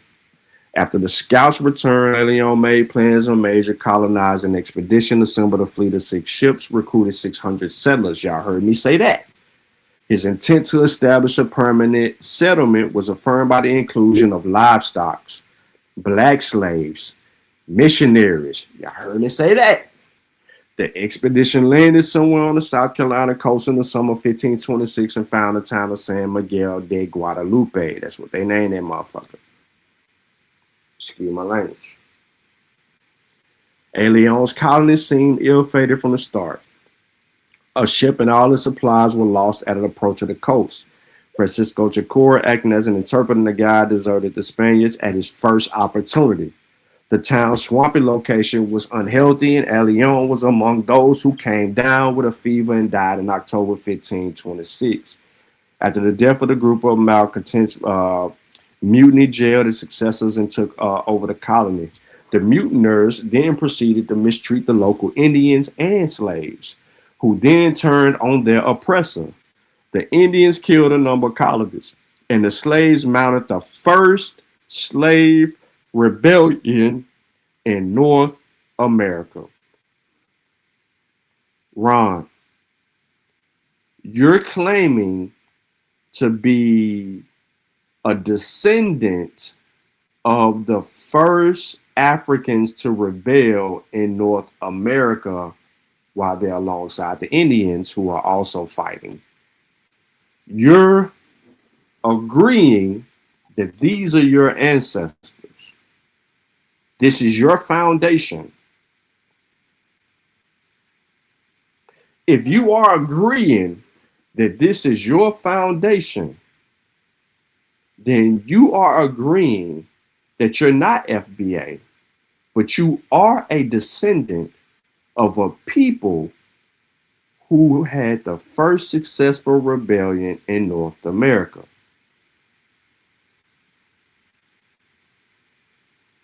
This is according to your cult leader's website.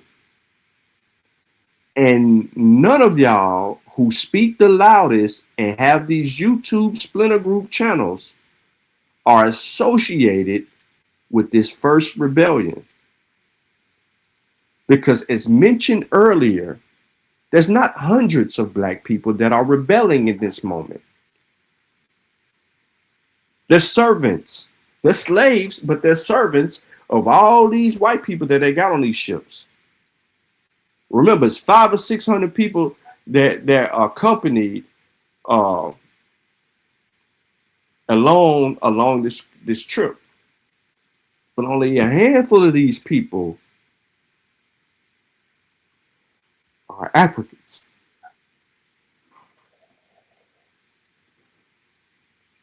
The mutiny collapsed and the mutineers were executed, but the colonists' troubles did not end. They did not have enough food to get through the winter, and the only local source, the Indians, remained openly hostile. The surviving settlers decided to call it quits and return to Hispaniola. During the stormy winter voyage home, some colonists froze to death, perhaps a fitting conclusion to the grim saga of Leon's expedition.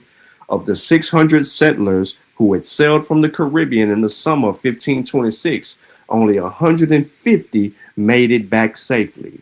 The failed settlement at San Miguel de Guadalupe was the first European colony in what is now the United States. Although Leon's attempt to establish a colony was unsuccessful, Spain was still interested in exploring La Florida. That's going to be a whole nother conversation, because now we get into De Soto. Vayasa, what's up?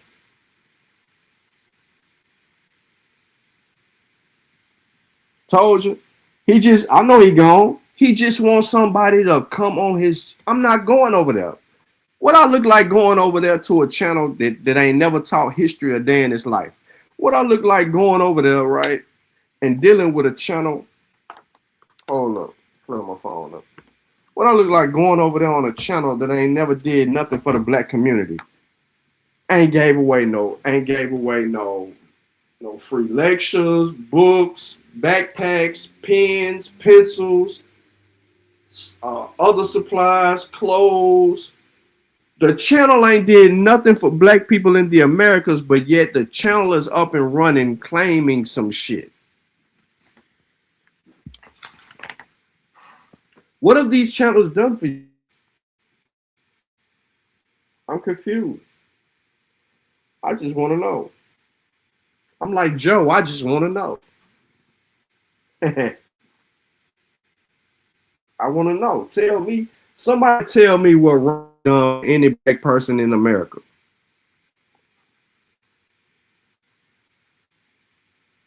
What is the channel? How many backpack drives have y'all seen Ron in? Can y'all talk to me? Can somebody please tell me? Please? Can y'all? Oh, so y'all don't want to tell me. Okay, that's what it is. Yeah, okay. Y'all just don't want to tell me.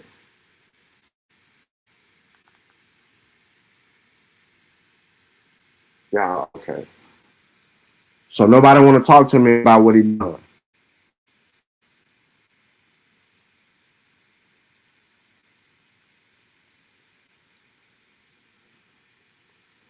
Who seen Ron DNA? We all been in the same circles for years. Somebody got to tell me. How the fuck my card is 2,400? What the hell I done bought?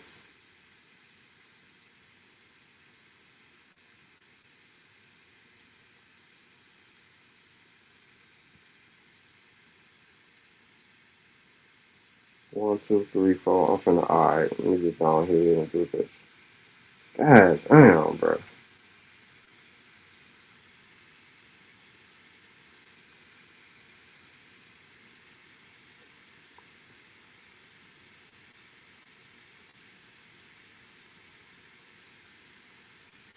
$1,400. There you go. Somebody tell me.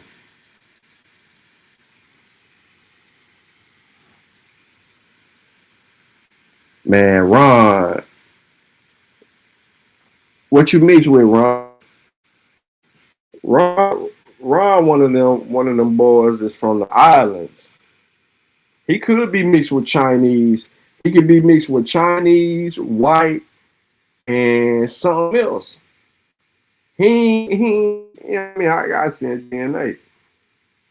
He talking about he showed it. We want to see it. Well, who believe him? Bruh. Oh, okay, there you go.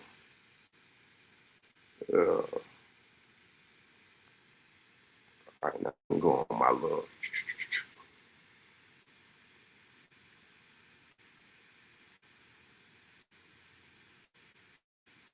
Who believe him? Tim and Turner, what you think, bro? I'm stopping right here because I don't have to go no further because I already told y'all about the 1526 story and how it ain't got nothing to deal with no foundational Black Americans. Because foundational Black American story is built on the backs of Africans. So at the root, at the soil base, the rock settlement, in which to build what they're trying to build, it starts with Africa.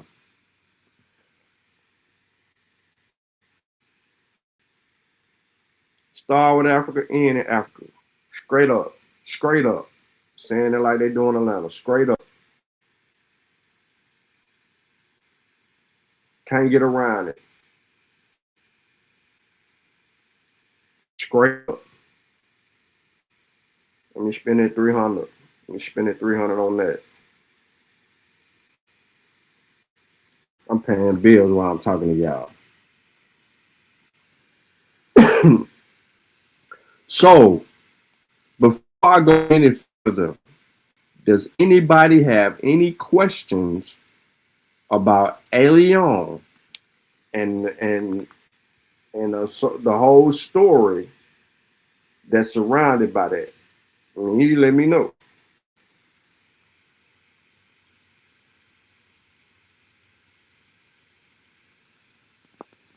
I told y'all Ron mixed. Ron's mixed.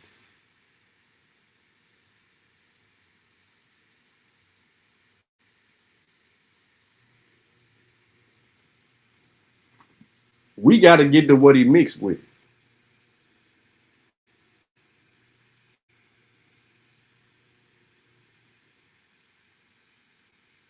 Nah, bro, I ain't doing that, bro. No. A Hondo.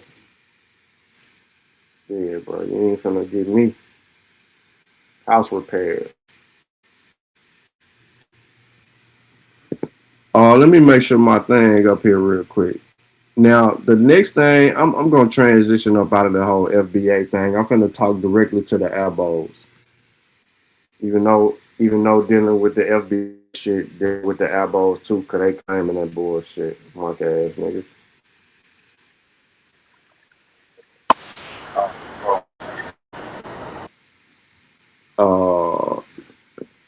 I got to be very careful with this next share.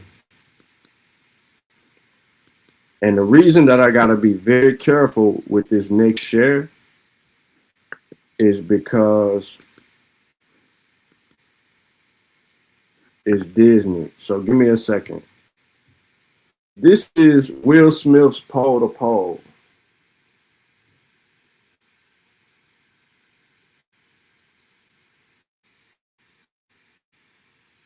Right? We're dealing with Will Smith's Pole to Pole.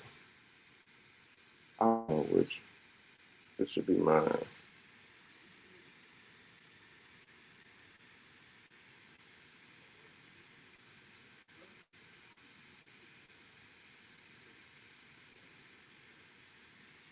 Let's see. Let's see if it works. Hold on.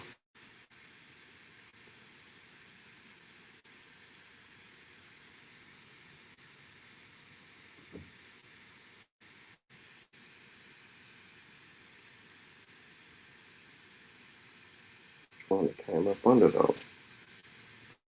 All right, so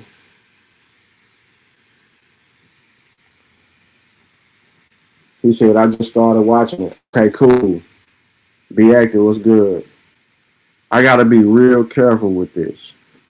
Let me put a blocker up because I want y'all to bear witness. There's a dude that is amongst them who saw what was a part of the first contact with the peoples, right? Remember, we get all this stuff about the elbows talking about they always been here. Is this, that, third? They say all of this crazy stuff all the time. We finna deal with the truth. So, let me put something in the way.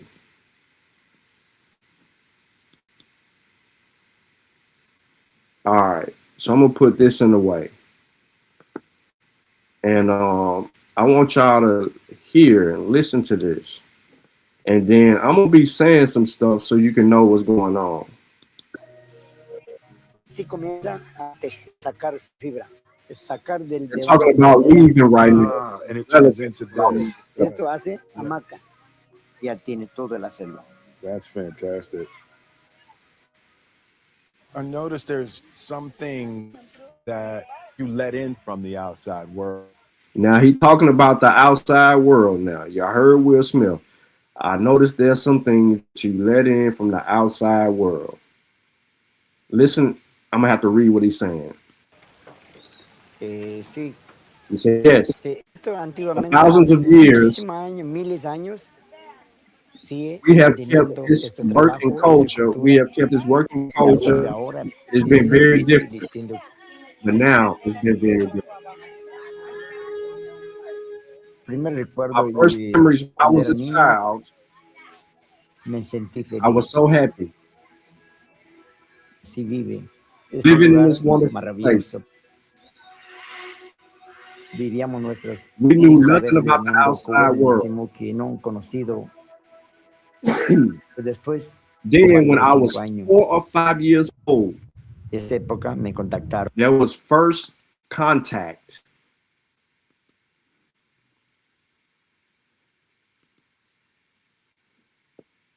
When he was 4 or 5 years old, there was first contact.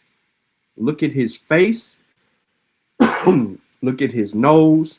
Look at his eyes. Look at his hair. Look at the word on the screen. There was first contact.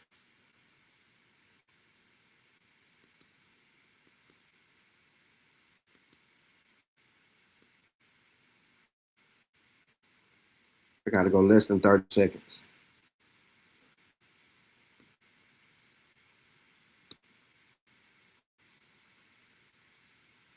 It's more sensitive.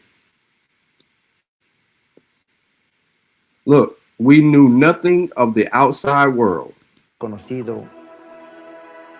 Después, 4 o 5 años. Then I was 4 or 5 years old. De esta época me contactaron. It was first contact. Boom. First contact.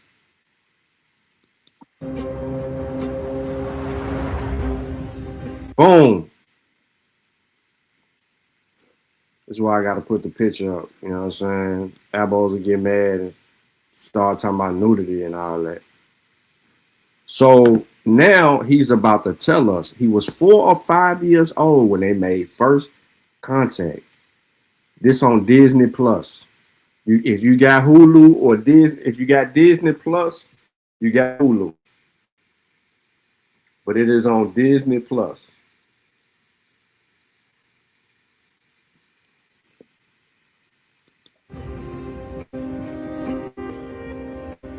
Más rápido querían He says they wanted to change us really fast. cambiar. Ahora vivimos dos We were caught in two worlds. Their footprint of colonization went deep into our land.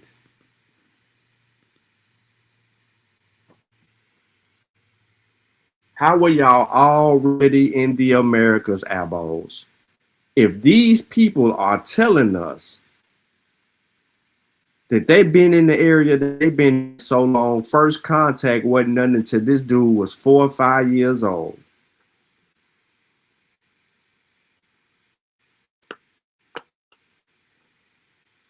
Yeah, it's on Hulu.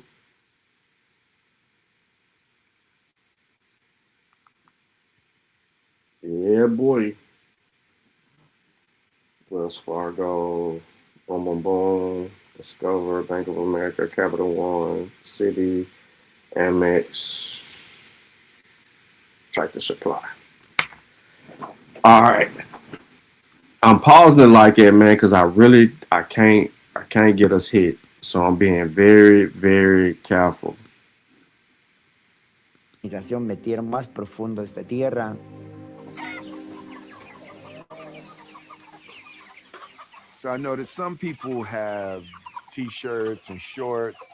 Then some people are, more traditional. O sea, cada uno decide. Everyone decides their way of life. Es forma de vivir. Pero para mí es normal. But for me, it's normal to be like this, naked. Because we were born without clothes. Does that, because that thing looks like it might hurt. Like does that hurt at all to have it on?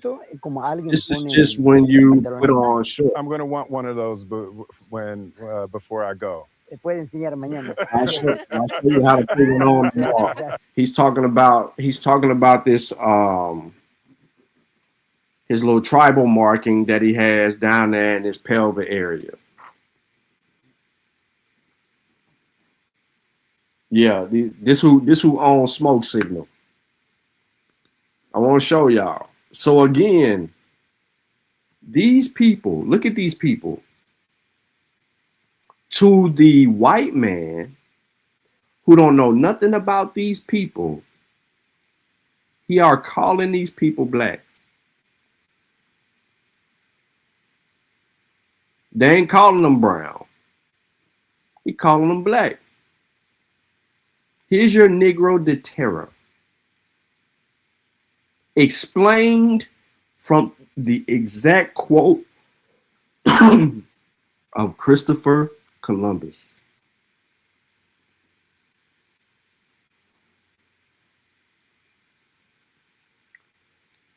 They're not black. They look like the Canaries, the Orientals. Some of them paint themselves red. Some paint themselves black. Some paint themselves white and other colors. This is the death blow to the abo. Yeah, I think I understand Penty a little better. I started off, I was going to say nervous, but I was scared.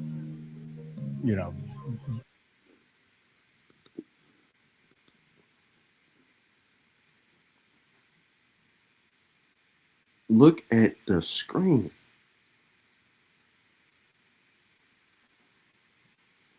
I ain't even gonna play the whole thing because I gotta keep pausing, and it's taken away from y'all being able to want to view it, but I can't view it because it's on my Disney Plus, and we can't strike it up. I gotta make sure I'm on an email so I can make sure I get the notification in case I gotta cut something. But these are the people that all of these explorers are seeing from the United States of America, present day United States of America, to Central America, to fucking South America. The peoples are consistently the same. These people are being called black by the Spanish, the Dutch, the Portuguese, the British, the English.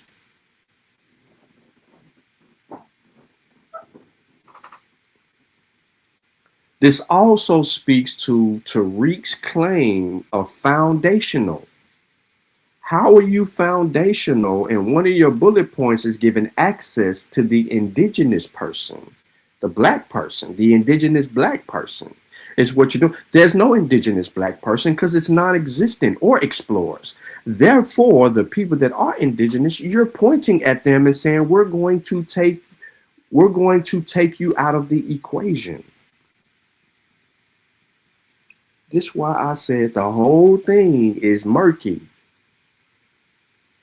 And it means for you to look at this metaphorically from the beginning. Metaphorically, as the right way to address the ignorance and the mythology of a people that don't know who they are. Claude Anderson told y'all, Dr. Claude Anderson, excuse me, told you about historical amnesia.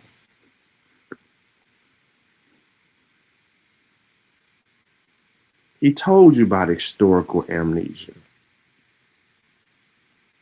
Y'all wasn't listening.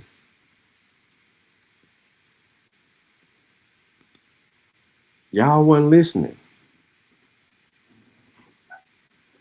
So I'm about to show y'all something real quick. Hold on. Let me. Really uncomfortable. Oh, hey, all right.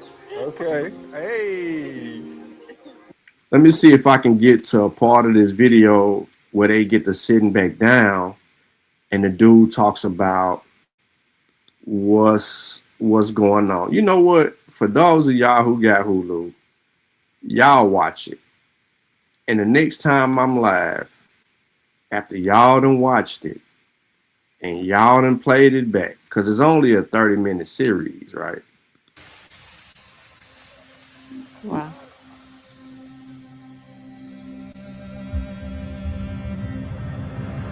When you go back and watch it, we'll have a conversation.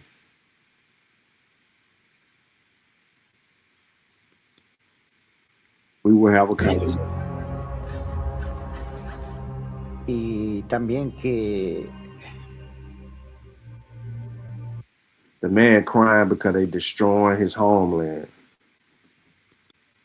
And he's speaking on it. But let me stop real quick. You know what? I can stay right there. Let me just do this.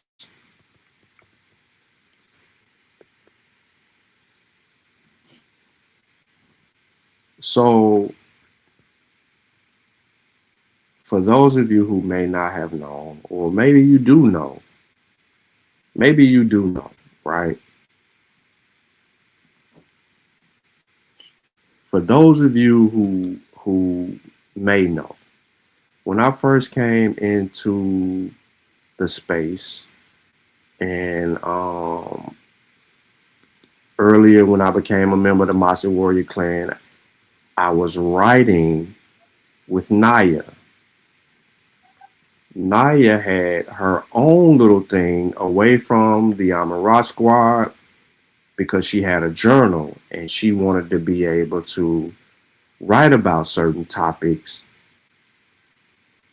to prolong discussions, but also come up with solutions to be able to fix things.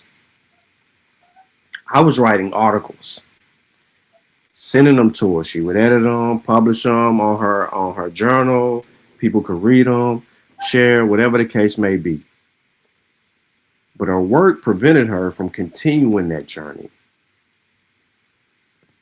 And so she was like, well, you know, start you up, do this, do that, create your own, take your writings, post them here, keep writing, keep things, you know. She was just trying to push me to keep going forward. The whole time she doing that, I'm in conversations with Black Panther. You know, he talking about methodology, and he giving me books, preventing the pseudo, right, from creeping up. And earlier on, when I first became a member of the Mosque, I was doing these presentations and these little short things that we was doing just to, you know, kind of help us out and fight our good fight and inform people and present information on a day-to-day basis, right?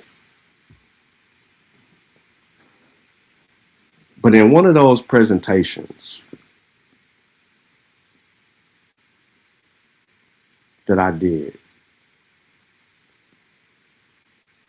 it started with facing colonial rule. It's mine right here. One of my first presentations on the channel. 7 years ago, almost 8 years ago.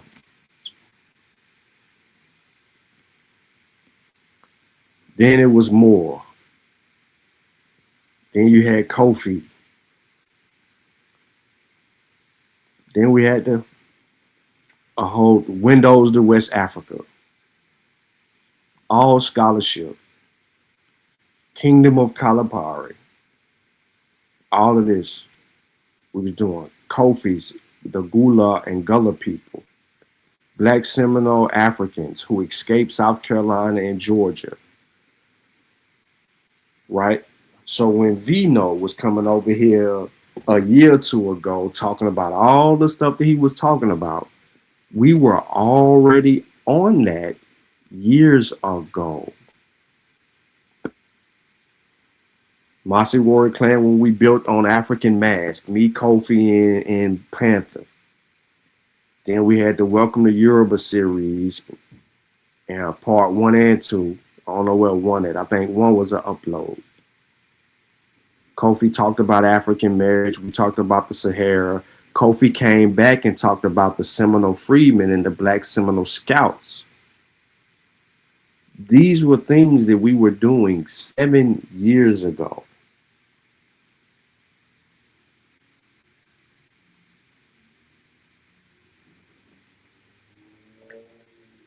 We were talking about the slave trade, Goree Island, and the House of the Ancestors. All of these are almost 8 years old. Panther on Obeah and the science behind that. One of his videos that he put in the Obeah presentation was from, I forget the TV show, but it was dope. The Louisiana Uprising. The Gullah Geechee language presentation. These are things that we were already doing. The drums, the floating tunes. They called the ships that crossed the Atlantic, the slave ships, tumberos, because people was dying on those ships. Right?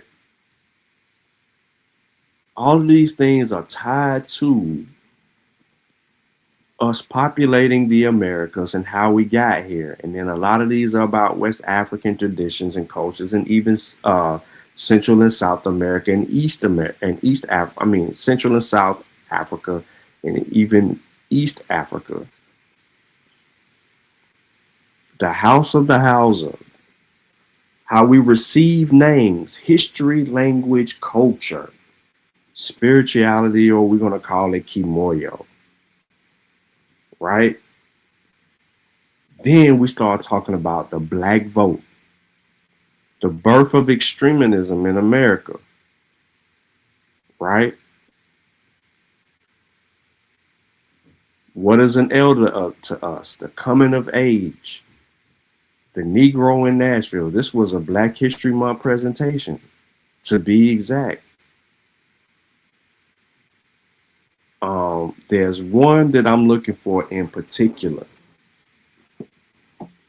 because it speaks to this identity crisis of today.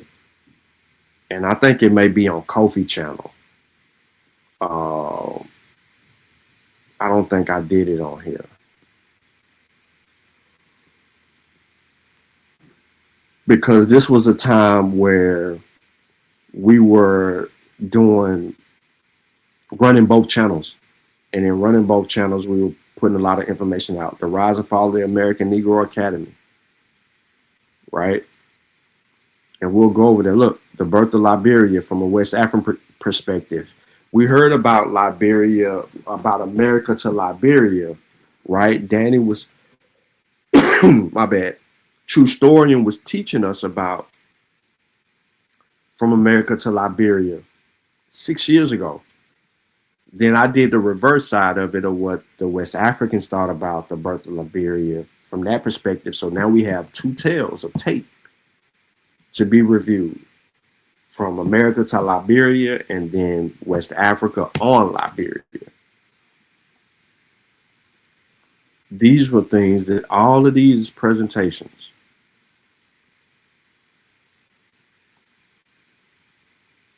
that we were doing, trying to edify. So way ahead of the curve. Research methodology, scientific presentations, cultural things, every dang thing that we could think of, we actually was doing. This was inspired by True Story. Rock the Bells.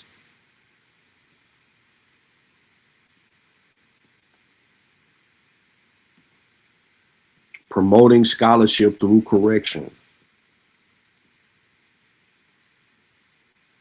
Then I went on a COVID spill, beating motherfuckers upside the head about that.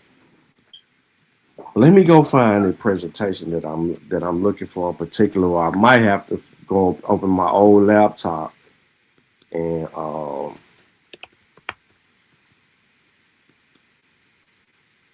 bring it back.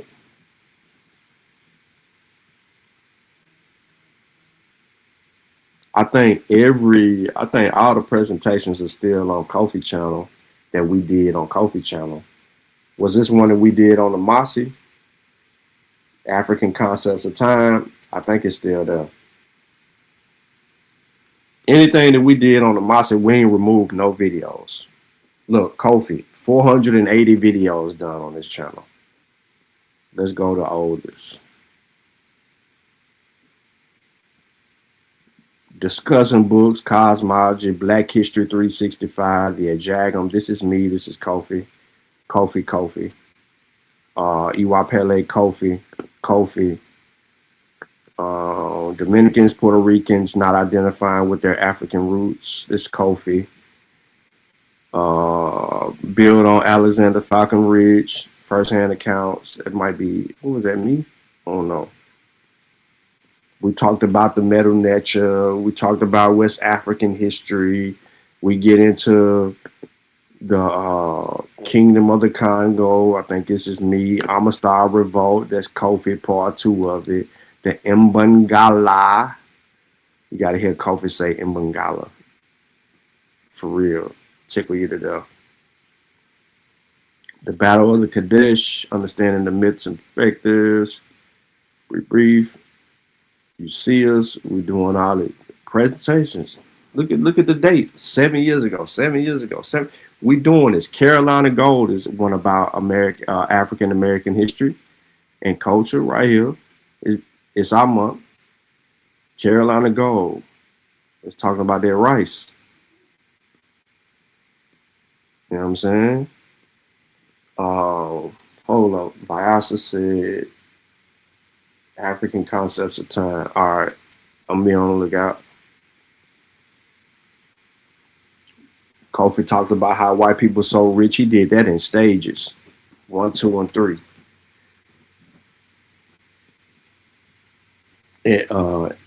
Entertainment versus education. That's Kofi who wrote that. Entertainment spelling. Who are the Tuareg? What happened to our black family? A historical survey. The Berlin Conference, the scramble for Africa. Still, black fatherhood. All of these things that we talked about was about the empowerment and upliftment of our people, but more so edifying us.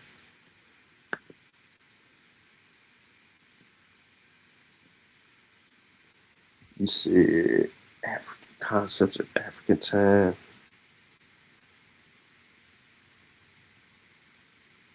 Sutek. T'Challa. Satepara presentations.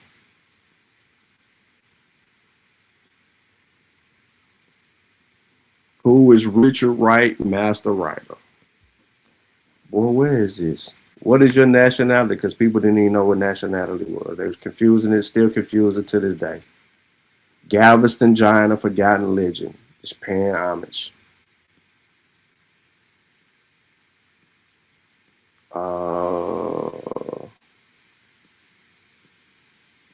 I'm skipping some of these.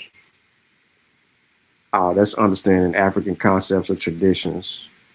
You said time.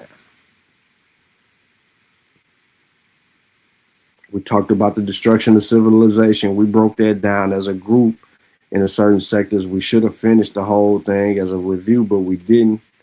We even had Keisha on here cussing us out at one time on an after show, and she was full of it. You know what I'm saying? We did a lot of destruction of black civilization talk.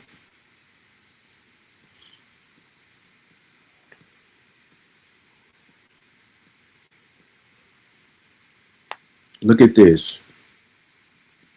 Sean vs. Chris, retiring Van Sertima's book that came before Columbus. This one, Brother Chris was a part of the Kofi Pasai research team. We had 2 conversations on that. Right? Chris brought up the letters. We started getting into the letters. We started getting into the other sources, the Colombian race war. Yep.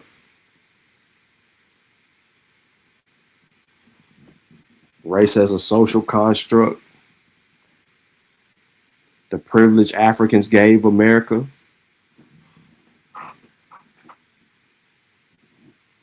We're dealing with all of that here.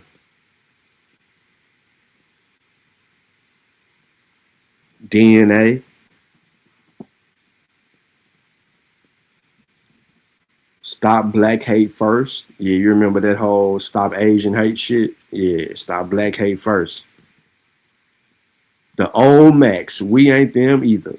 Sutek made this show. It's still funny how he titled it. Kofi started interviewing his guests way back. So these little things you were seeing right here, Warrior Scholars, that's Kofi doing his interviews. So if anybody want to know where he was already training and preparing himself 4 or 5 years ago to do these interviews with people in the community and bring forth that information to everybody. Look at this, 4 years ago, African Americans versus Africans. Where is we getting these terrible ideas about each other? Kofi titled that.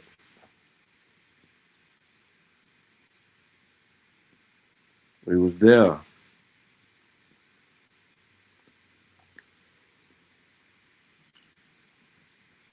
I don't know what this video is.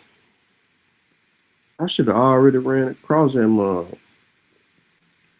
Sheffrin was in the chat last night, and look, he got a video with Sheffrin in it right here. This one of the bills with Kofi and Sheffrin. Kofi and Sheffrin got 2 bills. Then we started fighting with them fools over Queen Nzinga, and we running down Queen Nzinga 1, 2, 3, and more. Now we fighting over Queen Nzinga. Sheffrin said he loved the British. We ain't never let him let go of that. When Chef said he loved the British, that was an issue. Kofi been fighting for Pan-Africanism the whole time. Look, it's Pan-Africanism pseudo. That's what I mean by people who know these subject matters, been knowing and arguing and studying these subject matters for quite some time, and you think it's just popping up out the blue. Nah, we ain't no pop up out the blue type researchers, bro. You can't try to argue something and then go on from there. Then I started the Negro Truth series. And Chavis is on the bill.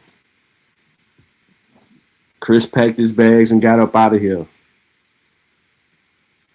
because he got mad at me. He didn't want to be a member no more.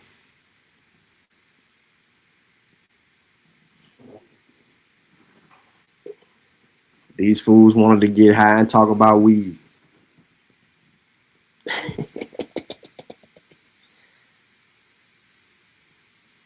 Kofi was trying to save me and where's the love? Y'all remember when Juju was sick? It was me. I did a whole show in honor of Juju. Now she in Africa with her king, and she don't even know who we is no more. Mofo won't even say hi. God dang shame, Juju. Code switching by Chavis. And we've been doing this, man. Then I beat up on Reggie. He got mad at me some more. Look, are blacks indigenous to the Americas with Henry? How many times have I had this conversation with people from all walks of life? Roe versus Wade. Sovereign paperwork Moors. Exposed. That's Sutek. That's his lane. He gonna beat the Moors up all day. You know what I'm saying? Africans hate Americans. You know what I'm saying? All the bull junk, bro. We've been talking about these things years ago. They just keep getting recycled. A lot of the talking points is get recycled. The one on time Viasa, I think is still there. Even though I might have passed it, we probably just got to search it. Ain't nothing been removed.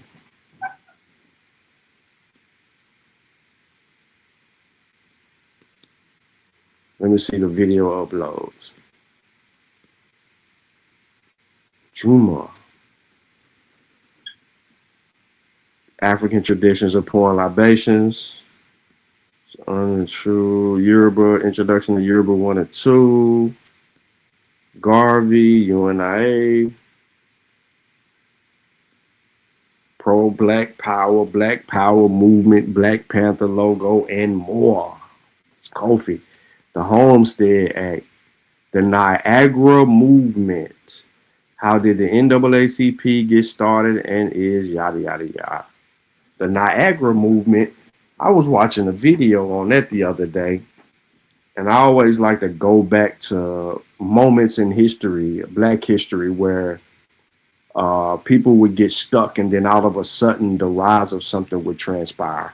In order for something to live, something must die.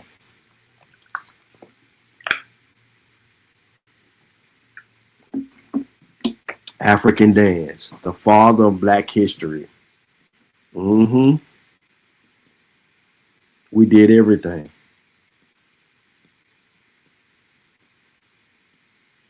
Spill masters, we writing books. We've been writing books for a minute. Well, let me go back to this one because it's Black history. Let me see if y'all can hear the audio.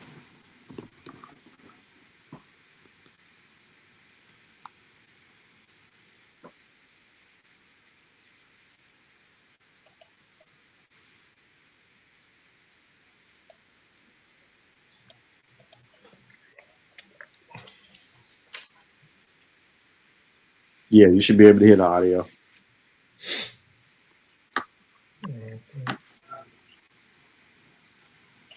Check, check, check, check. Microphone check, microphone check.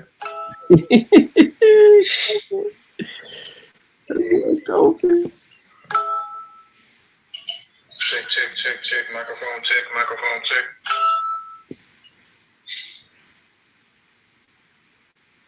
That boy finna be preaching.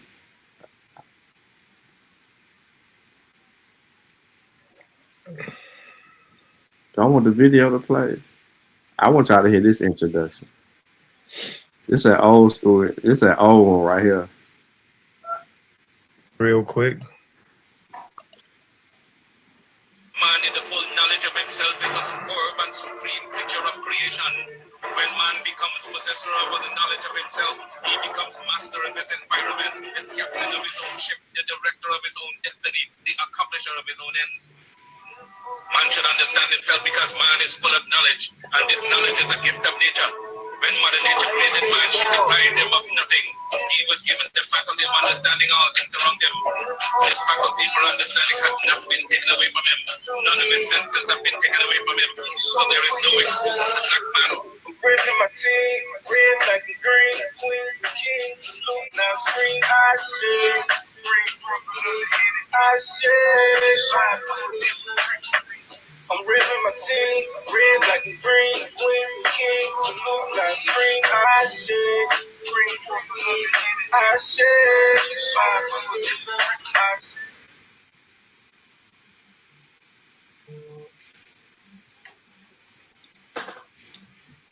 All right.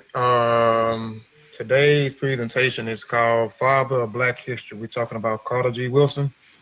I wasn't gonna do this presentation, but I honored since it's Black History Month, and I honored him. I did a Hotep deed on suit on my YouTube channel Sunday with me and Cuban Crisis.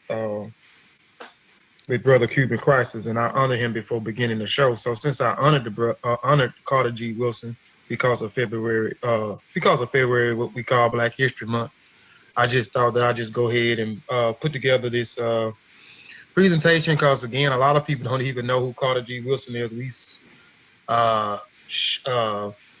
studying Black history in this month, which we should study our history 365 days of the year. But I just want to throw out some lit information on Brother Carter G. Wilson and how Black History Month got started. So I'm going to go ahead and jump on into it. A disclaimer. I always had to throw out, before let me go back, I want to say ETM Hotel. Dua, Netcha, Ren Kofi, Pai Sai, Kwai, Kwai Second, Modupe, Egun Mojube Iba Egungun Kiki Egungun Fatmu Alafie Fatmu Iwa Pele. And again, I just said welcome in peace. I gave honor and praise to the nature or to the divine or to Mother Nature. I pay homage to the ancestors.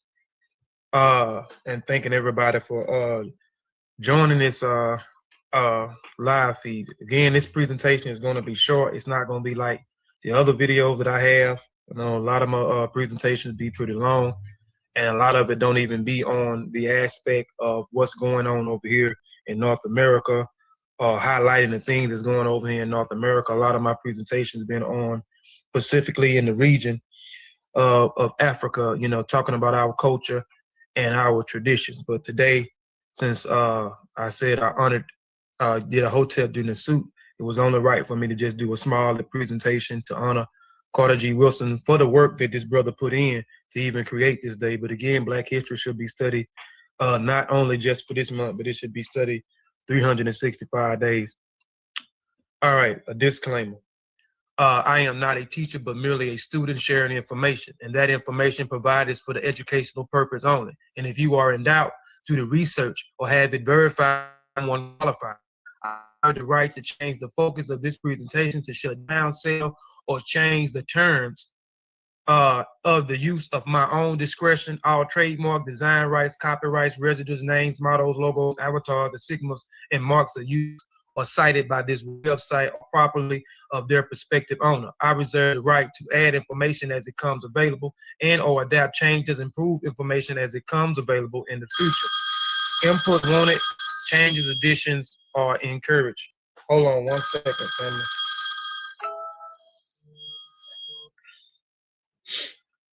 Give me 1 second.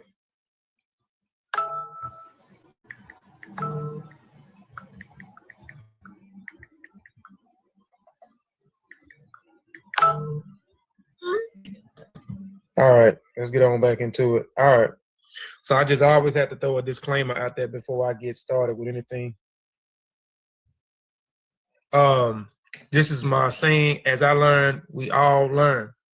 And as I keep reiterating, you know, we all don't know everything. But if I know something, I'm going to share the information with somebody and maybe they can pass that information on down the line. I feel like this is the only, if we share information as we learn with others, I feel like we'll be able to grow and be able to excel and be able to succeed. All right. This is a Hotep Dino suit. This Hotep Dino suit is honoring Carter G. Wilson, which is the individual in the top. Just in case you know, this is the individual that put in a lot of work to, and we're going to talk about some of the work and some of the accolades that this brother have, Carter G. Wilson. And this here individual at the bottom, if you don't know who this individual at the bottom, this is Frederick Douglass. Frederick Douglass, I'm honoring him because his birthday is February the 14th. He's decided to celebrate his birthday on February the 14th. He was born a slave, and I think he don't know exactly what, they don't know exactly what, or he don't know exactly what his birthday was, but he started celebrating his birthday on February the 14th. So I wanted to honor him because of his birthday, but he also ties into Carter G. Wilson as well. And we'll get into that in a few minutes, how he ties into Carter G. Wilson. And his birthday is tomorrow, so it was only rightful that I put this brother in here and honor him as well. At the top, we have the sesh. At the top, here we have the transliteration. In the middle and at the bottom, we have the translation. So the transliteration, Hotep Dino Sut Wusir, Neb Jadu, Netcher, Neb Adu, DF Perkaret, In Henket Ka, Hepet, Sesh, Menket, Nebet, Neferet, Wabet, Anket, Netcher, M Inka, In Imaku Ma Karu. The translation.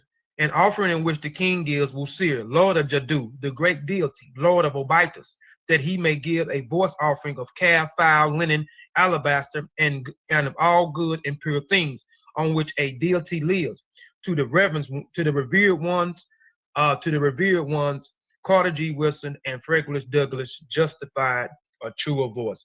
I had ancestors there because they are ancestors, so you can put whoever, if you want to do a Hotep Dino suit, you can put whatever ancestor you want to put in there. And this is just an offering to an ancestor, honoring the ancestor. And we know we give things or we offer things to the ancestors that are in the Agungun. Okay, my son wants to say something to y'all. Peace, family. Please listen to my dad's birth presentation of Carter G. Wilson, a historian, and the father of what? And the father of Black History Month.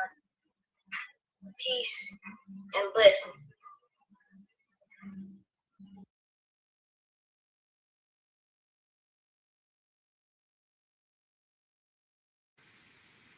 Hey, this video is that far beyond because Bryson is a whole adult out here now with his own car. This kid you see now is like 6'4", playing ball and driving a car right now. So it's, yeah, time fly.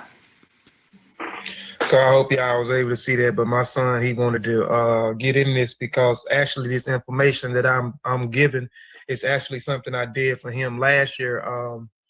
I picked, they let me pick the choice of what I wanted to do. As I was talking earlier, you know, the school that he was at, I done been up there numerous times. So they let me pick what he wants to get, what I want him to do. They won't pick it. They'll send something home and let me pick it because they didn't want me to be at the school because I'm very particular with some of the things that the school system teach our kids in school. So he had to do something on Black history, and they gave the other students what they wanted to give them, but they let me pick what he was. And since it was Black History Month, you know, this was last year, so I said, son, let's do something on Carter G. Woodson, the guy that actually put in the work to get this started. So I did, and it was some stuff, man. They had my son doing some stuff this, you know, college students do. I'm a college student. So I was like, this is some stuff that one of my teachers or my professor would have me doing. So they had him to do a whole lot of stuff. So I ended up putting the information together for my son. So a lot of this information, I just went back that I had in one of my other laptops, got the information off of it, added a few more little things into it. And so I presented it. So I'll go ahead and present it. Okay. Carter G. Woodson was an African-American writer and a historian known as the father of Black History Month. He penned the influential book, The Miseducation of the Black Negro, which is an excellent book, and I own also. Carter G. Woodson is the son of Mr. James Woodson and Anna Elise Riddle Woodson, and his parents was also, they were born slaves at one time. They were born slaves. He was born on December 19, 1875 in New Canton, Virginia. He is the fourth of 7 children. His father helped him Union soldiers during the Civil War and moved his family to Western Virginia when he heard that the Huntington were building a high school for blacks. All right, Carter G. Woodson, coming from a large and poor family, could not regularly attend schools. Through self-instruction, Carter G. Woodson mastered the fundamentals of common school subjects by the age of 17. Wanting more education, Carter went to Fayette County to learn, now it's a typo, I got it twice, to learn a living as a miner in the coal fields. So he started out, his father and them started out and moved into another part of Western Virginia. And because they was, you know, at this time, he wanted to move somewhere in the area where he knew where it's a black high school. He wanted his kids to have, a black education and so forth. So he moved to this town. But at this time, they was very poor because his parents was ex-slaves, you know, coming out of slavery and so forth. So they was trying to find their way. So at this point, he couldn't, Carter couldn't attend school. Carter attended school later on, which we'll see. Wanting more education, Carter went to Fayette County to learn a living, but he as a miner in the coal field. Oh, shoot. Oh, sorry. In the coal field. He was able to devote only a few months each year in high schooling. In 1895, at the age of 20, Carter G. Woodson attended Douglas High. So he didn't go to high school until he was until the age of 20. So he didn't attend high school until the age of 20, where he received his diploma in a less of 2 years. From 1897 to 1900, Carter G. Woodson taught Wyomings in Fayette County. In 1900, he was selected as a principal of Douglas High School. He earned his bachelor in literature degree in Berea College in Kentucky in 1903 by taking classes part-time between 1901 and 1903. Now, from 1903 to 1907, Carter G. Woodson was a school supervisor in the Philippines. Later, he attended the University of Chicago, where he was awarded an AB or an AM in 1908. He was a member of the first Black professional fraternity Sigma Pi Phi, and a member of Omega Psi Phi. He completed his PhD in his history at Harvard University in 1912, where he was the second African-American after W.E.B. Du Bois. We know W.E.B. Du Bois. For those that don't know who W.E.B. Du Bois, I hope everyone knows who W.E.B. Du Bois. W.E.B. Du Bois was, I talked about him a while back when I first started doing these videos, but W.E.B. Du Bois was the first person first Black African-American to receive his doctrine, and he received his doctrine in Harvard, as well as Carter G. Woodson was the second African-American person to receive a doctrine in the United States, and it was in Harvard also in 1912. His doctoral dissertation the disruption of Virginia was based on the research he did at the Library of Congress while teaching a public school in Washington, D.C. After earning a doctoral degree, he continued in public school, later joining a faculty at Howard University as a professor, where he served as a dean in a college of art and sciences. So you can see that Carter G. Woodson started out his family being ex-slaves coming out of slavery. His family moving, we're from Virginia, his family moving to get a better education for Carter G. Woodson and his siblings. But later in time, Carter G. Woodson didn't go to school, to attend high school until the age of 12. And after the age of 12, he became a principal. After he graduated, at age 20, he graduated school in 2 years. He went back to high school. He got he went to college, got his bachelor degree. He went on, got his master's degree, and then he went on and got his doctoral degree. So Carter G. Woodson is the second African American to receive his doctoral degree in the United States from Harvard. The first person ever to African American to receive a doctoral degree here was W.E.B. Du Bois. All right, in 1915, Carter G. Woodson helped found the Association for the Study of Negro Lives and History, in which became the Association for the Study of Afro-Americans' Life and History, which had a goal of placing African-American historical contributions front and center. Because you have to understand, at this point of time, in the 19th century, you have to understand our people, our family is coming out of slavery. And through the educational system, still the same educational system that Carter G. Woodson, his family, my family, and so forth had, this educational system comes from Europe. And a lot of the curriculum that was being taught there and still being taught today was a curriculum that was dealing with the Europeans, and the curriculum dealing with their greatness, what the Greeks did, what the Romans did, what the Germans did, what the Russians did, and so forth. There was no history about African culture.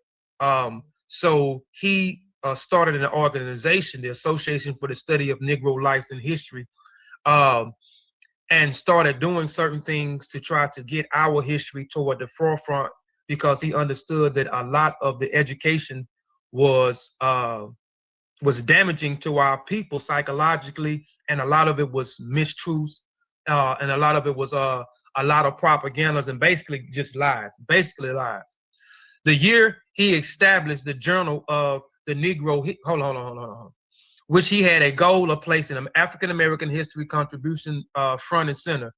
The year he established the Journal of Negro History. So this was a publication that he had, a scholarly publication. Carter G. Woodson also formed the African-American owned Associated Published Press in 1921, and will go on to write more than a dozen books of the year. And I'm gonna show the books in a few minutes. Centuries of Negroes Migration from 1918, the history of the Negro Church in 1921, the Negroes in Our History 1922, and the Miseducation of the Negro in 1933, which is one of his famous and most publication where most people may know him from, this Miseducation of the Negro, which is an excellent book that I have. Miseducation with the focus, and he stated in his book also that I like the statement that I use a lot all the time. Carter G. Woodson said that that we have to obtain two, and I'm paraphrasing, or the black man and woman has to have two, he has to have two educations.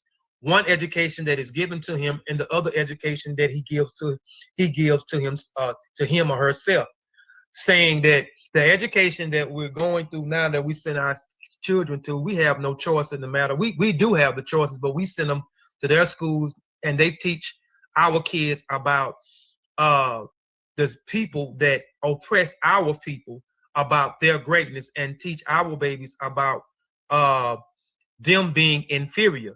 Basically, teach them to, in the school, it's basically teaching our babies to have low self-esteem, Because if all you see, and this is why the Black community has one of the highest dropout rates, is because we can't relate to a lot of the things that's going on in the food system, because the food system is teaching lies and propaganda, and they are teaching our babies to honor and respect of the people that enslaved, that killed, that tortured, that murdered and raped our ancestors. So you will hear them talking about Alexander the Great and having our kids calling him Alexander the Great. You know what I'm saying? Talking about George Washington told no lies and so forth. And we know he was a slave owner. We know that he raped our ancestors and so forth. So our ancestors, so our babies are being taught to honor and revere the people that has been detrimental to our people. So the miseducation is focused on the Western indoctrination system and African American self-empower in a particular note worked and has become regular course adopted by colleges, institutions. Carter G. Woodson devoted the rest of his life to historical research. He worked to preserve the history of African Americans and accumulate a collection of thousands of artifacts and publications. He noted that our African Americans contributed were overlooked, ignored, and even suppressed by the writers of history textbooks and the teachers whom they used them. These are some of the accomplishments of Carter G. Woodson. He launched the Negro History, as I stated, he launched the Negro History Week in 1926 and chose us in the second week. And this is going to clear up a lot of things too. People say that they gave us the shortest month of Black history. The shortest month to give us a month for us putting our history out toward the forefront was February. That is inaccurate. Carter G. Woodson selected February for this month, which it did not start out at a month. It started out as a week. It was an event that Carter G. Woodson had that other people helped push him toward the forefront, and we will talk about it. But he launched the Negro History Week. So it started in 1926 first as a week, an event that he had. In 1926, chosen in the second week of February between the birthday of Frederick Douglass.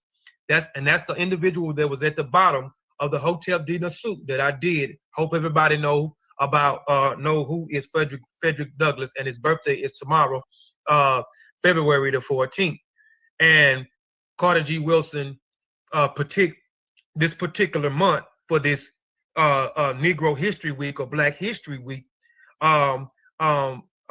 because of it was between the birthday of Frederick Douglass and Abraham Lincoln, which involved into Black History months in 1977. Frederick Douglass is also connected to Abraham Lincoln, if you know the story behind Frederick Douglass and him being a slave and him escaping slavery, him publishing a few books, him becoming a famous man, publishing one of the bestsellers during the time of slavery, and his influence during the Civil War, and him meeting with Abraham Lincoln to get to help the people of color that served in that war.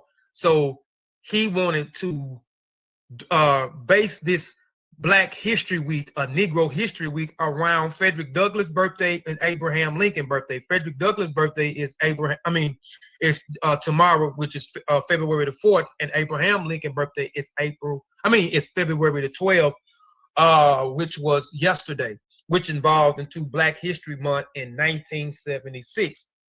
Known for the writings and the contribution of Black Americans into the national spotlight, received a PhD at Harvard University, as I stated earlier. He was the second African American in America, as I like to phrase it, African in America, to receive his doctoral degree.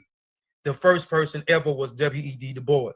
Founded by the Association for the Study of Afro-American and the History in 1915. Founded the journal Negro History in 1916. So the Association of the Study of Afro-American was his organization that he started, and though their goals was to get our history into the school books, to get our history recognized, to get our curriculum implemented in the high school, the elementary system, as well as the college, the college curriculum and so forth. And he founded the Journal of the Negro History, was a publication where they will write publications on information and so forth from this publication. He authored books, which I'll show some of the books. But one of his greatest works, as I stated, was The Miseducation of the Negro, which everybody should have in their home for their children to read, as well as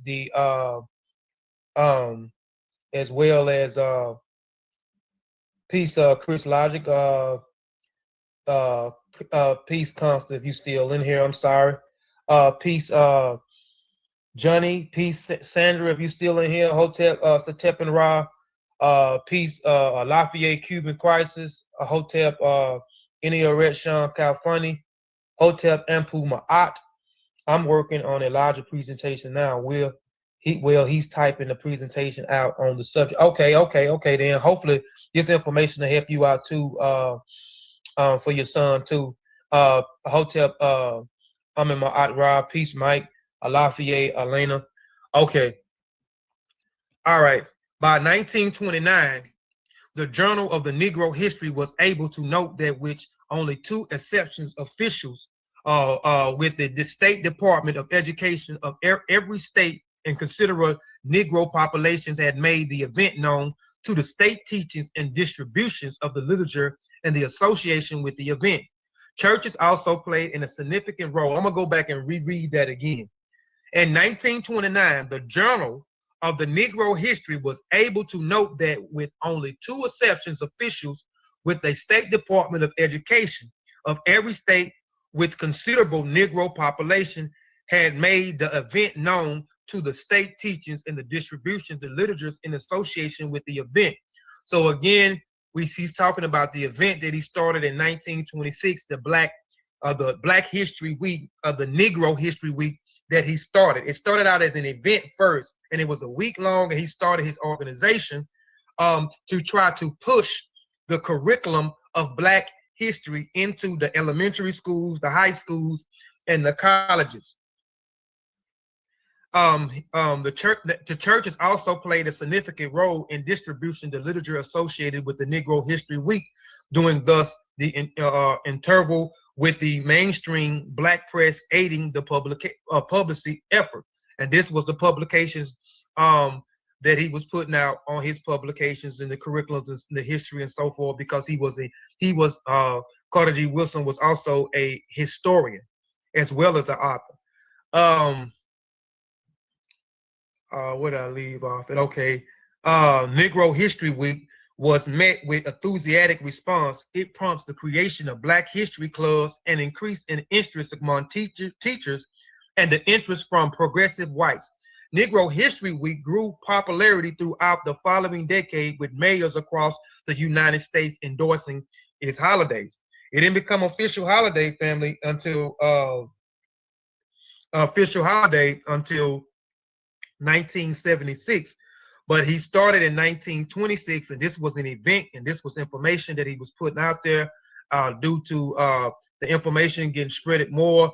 The churches helped, Black publications helped, and so forth. And then a lot of mayors in different towns got behind this and started endorsing what Carter G. Wilson was doing. The United States Black History Month, 1976. The expansion of Black History Week and the Black History Month was proposed by the leaders of the Black History Month, was the first proposed by the leaders of the Black United States students in Kent State University in February '69. So we know that it started Negro History Week or Black History Week started out in 1926, and it started as an event, and it started out with his publications that Carter G. Wilson was putting out.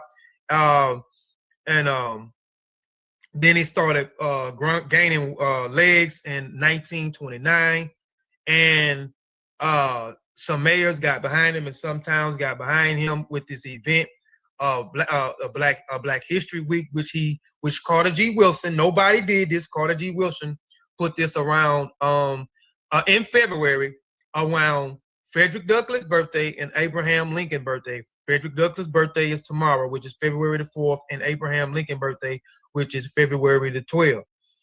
But 1976, the expansion of Black History Week, Black History Month, was proposed by the leaders of the Black History Month, was the first proposed by the leaders of the Black United States students at Kent University in February 1969.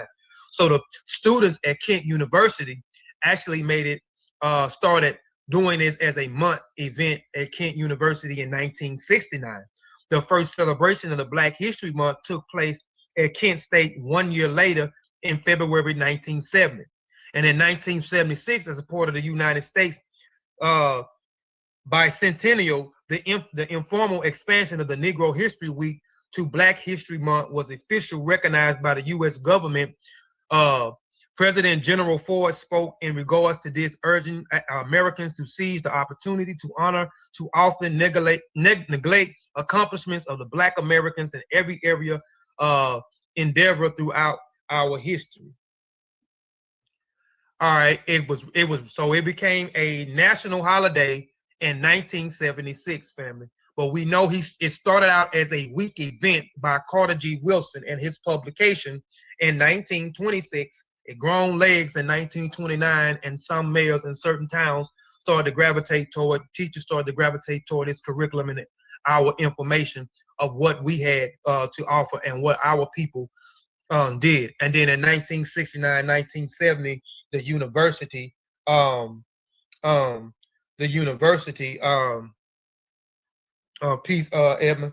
So the university started acknowledging it and making it a monthly event in 1970. And then in 1976, it was recognized and it became an official holiday by the president. It became official holiday, and it became from 1 week to 1 month. So it became the Black History Month in 1976. And then it started being recognized in the United Kingdom in 1987. Black History Month was the first celebrated in the United Kingdom in 1987. And it was organized through the leadership of Ghanese analyst Ayaba Ada Seba, who then served as a coordinator of a special project for the Greater London Council, GLC, and created a collaboration to get underway. And it was first celebrated in London. So it was celebrated and recognized as a holiday in London in 1987, but here in 1976. In Canada, it was recognized in 1995. In 1995, after the motion by a political John Augustine, representing the writing piece, Hotep, Brother Ben. In 1995, after the motion by a political Jean Austin, representing the writings of the Ito Bacok, I might be pronouncing that wrong, Glaciers Ontario, Canada House of Common official recognizing February as a Black History Month in honor of Black Canadians. In 2008, the Senator of Don Oliver moved to have the Senate officially recognize Black History Month, which is a typo I got month on there, but it's supposed to be month, which was anonymously. All right, this is some of the highlights of Carter G. Wilson. I touched on some things, but I'll touch on a few more things throughout. In 1933, Carter G. Wilson published his most celebrated work, which I talked about, The Miseducation. He published many works, but he is more famous for this miseducation of the Negro, which I keep saying, which is an excellent read. Those are one of the books that we should have in the Black homes for the grown-ups as well as the babies. This penetrated the work critique establishing school curriculum. So his work penetrated the works critique established school curriculum as a grounded in racism and Eurocentric thought. Such education, he believed, could only result in the colonial subordination of African people in America. The often quote passage, when you control a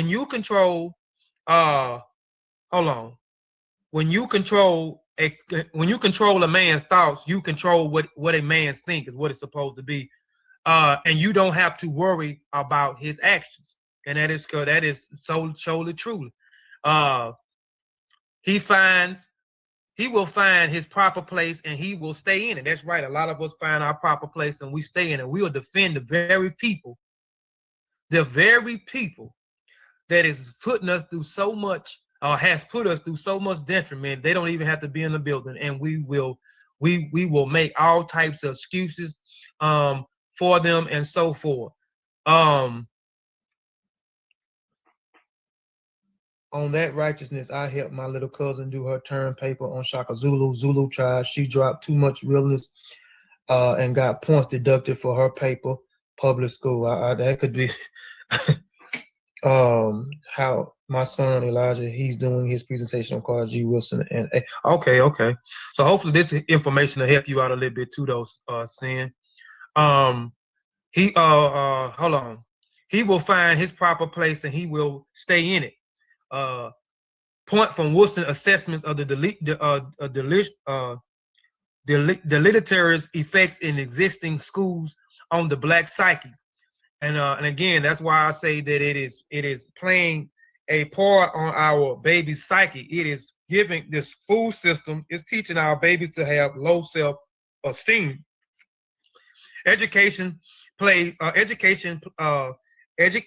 blacks will disassociate themselves from the majority of their race, and black people could never achieve unity and racial advancement with these types of education.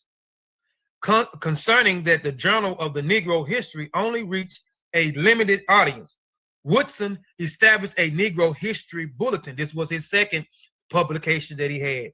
His first one was the Journal of Negro History, and his second publication was the Negro History Bulletin in 1937. The first one was in 1917, if I'm not mistaken. Aimed at the schools and the young people, the bulletin cost very little and used accessible languages. Woodson comments to make Black history accessible to elementary and secondary school students lead him to write books for school children, which was often accompanied by the studies, guidance, chapters, questions, projects in 1940s. The widely respected Woodson worked to popularize Black history, maintain the ASNLH, and continue publication efforts. He was honored with a prestige Springman Medical from the National Association for Advancement of Colored People, along several honorary degrees.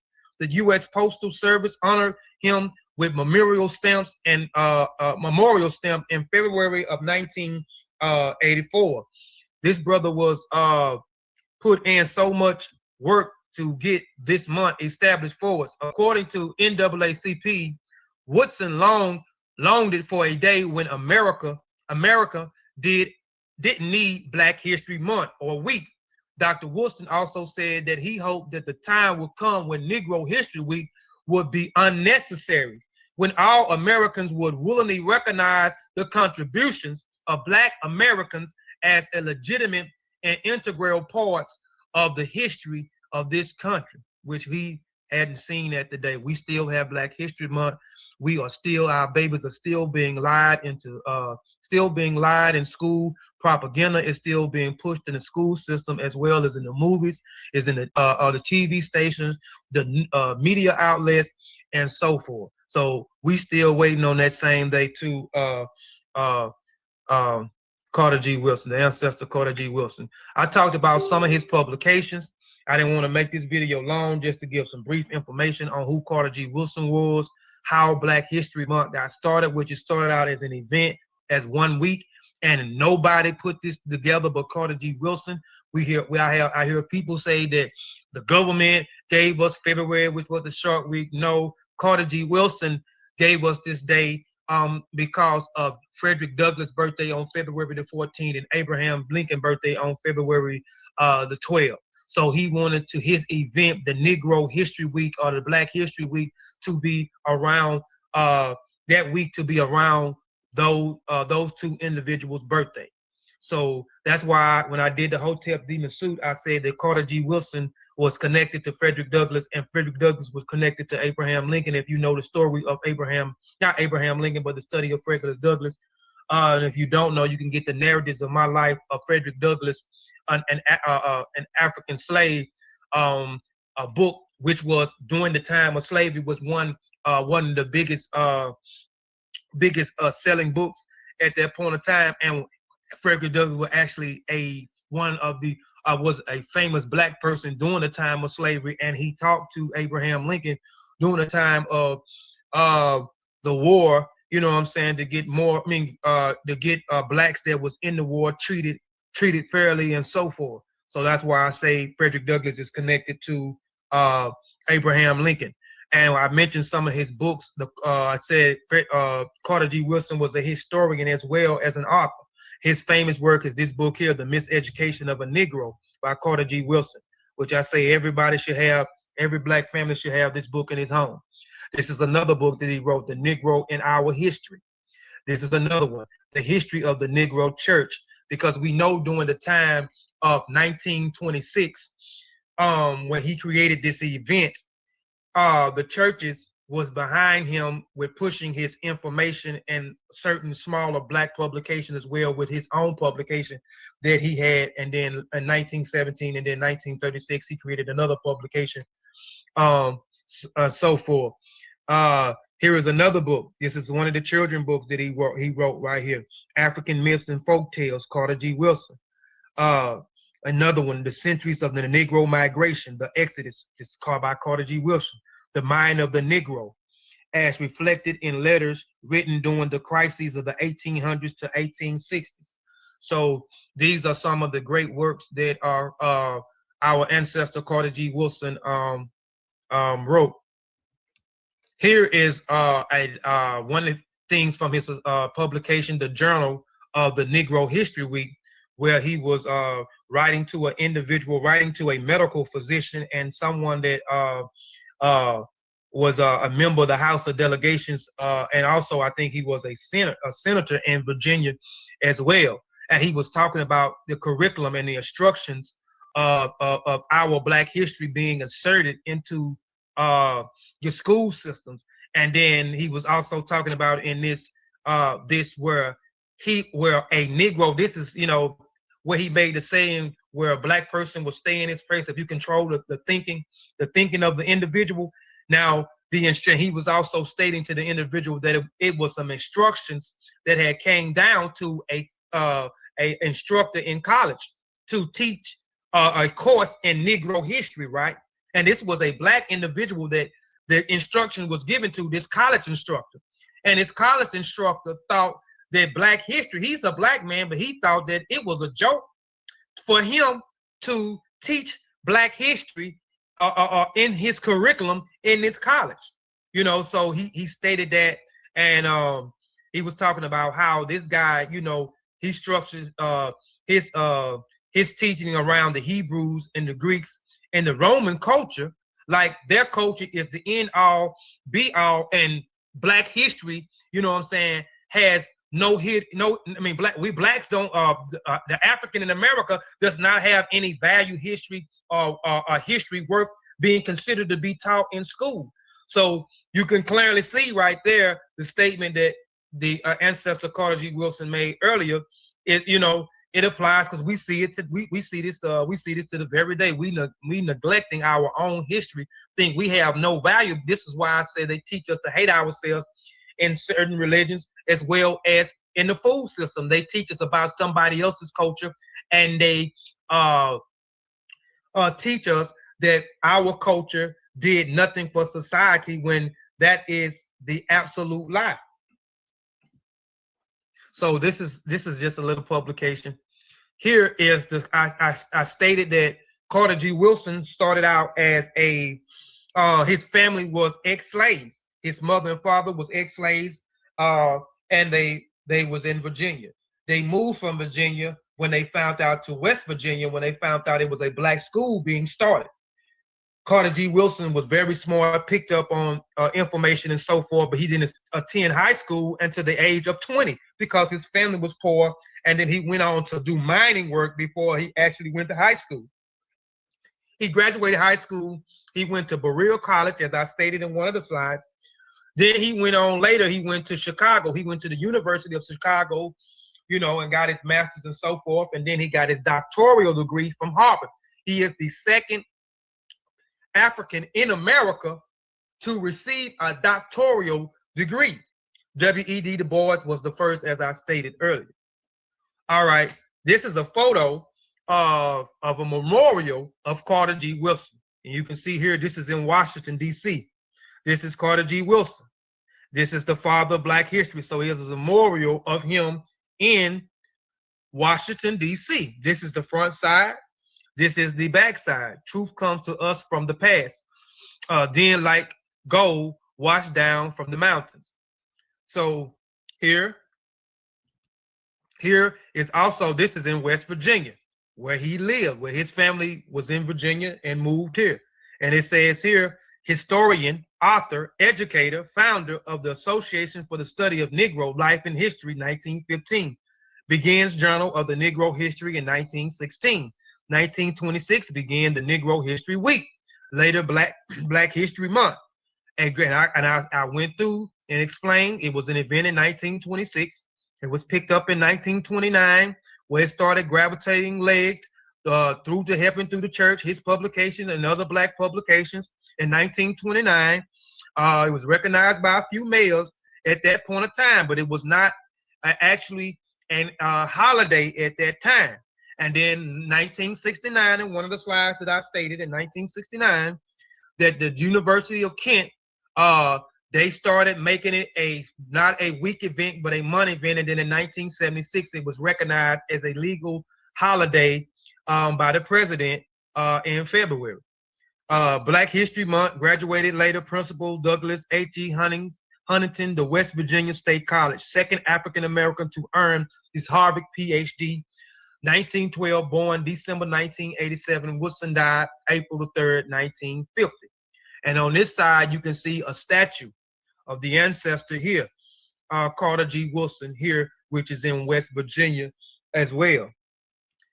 Here is, I talked about the stamp they gave us in memorial. So you can see this brother was important and people recognized the hard work and things that he did. So they erected all these different memorials and certain things to the ancestor Carter G. Wilson. And this is one of the stamps. The U.S. Postal Service honored him with a memorial and a stamp in February of 1984. So this is what the stamp looked like right here, family. This is where Carter G. Wilson stayed at, and it is now a monument, a national monument. The place that Carter G. Wilson lived in is now a national monument. Carter G. Wilson home, national historic, is a historical site located in Washington, D.C., historical African-American Sham neighborhood. So this is an historical site. This is a monument, and they had to revenerate the National Historical Society had to go in and do some repairs to the home, and they opened this place up in 2015, which was 3 years ago. It is an historical site. You can go there in that area. That it's a national park, the National Park Society, the National Park Society, and you can see and go and visit this brother home, as well as other areas in that area, because that whole area is a historical site. So Carter G. Wilson home now is in a historical monument now.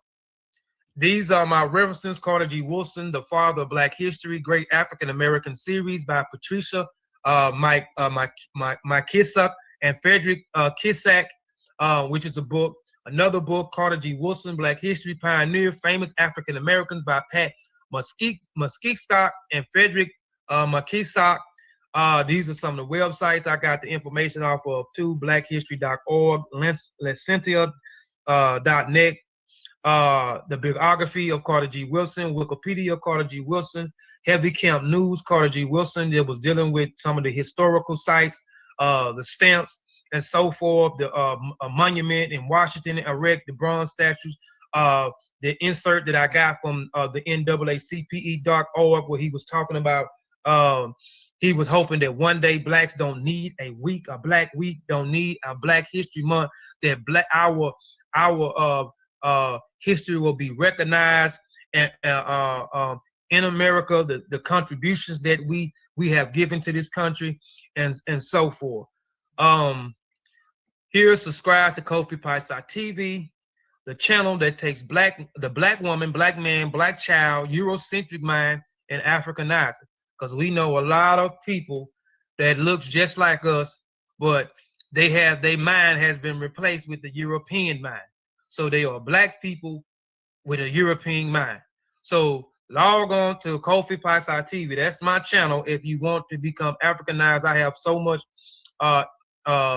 information about our ancestors.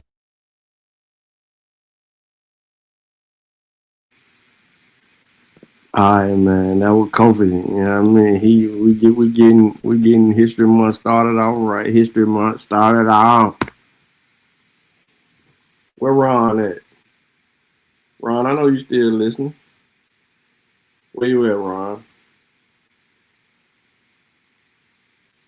Where you at? Your feelings hurt? Your feelings hurt? I know you're gonna try to talk your little talk. Get what? I don't even care. I ain't gonna be watching your shit. I'm telling you that straight up.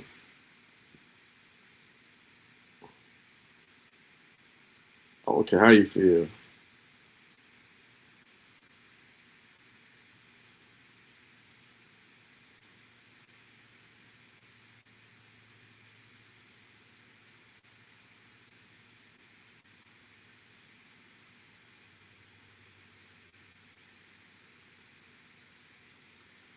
Anybody, man, that got any questions about anything presented during this is the time. If you're Aboriginal or Indigenous to the Americas, or if you think that you're a foundational Black American, please hit the link. I would love to have a conversation with you. Do not run from the smoke, run toward the smoke. Be a buffalo. Don't run from the storm, run into the storm.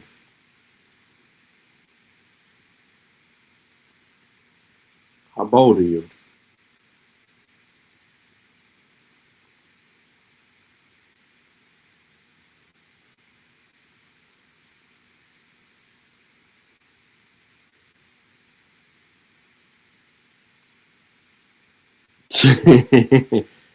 Run into the storm, man. Like, for real, what are we talking about? You know what I'm saying? These dudes be having all that to say, man. Then they want you to come on their channel. That'd be my thing. Like, bro, I'm not coming over there. I'm not coming over there. All right, y'all mind. Y'all think y'all gonna make me waste my time. Then we get on the subject matter, and then next thing you know, this Negro then did all that and ain't got no information. He just sticking to FBA talking points that he regurgitating.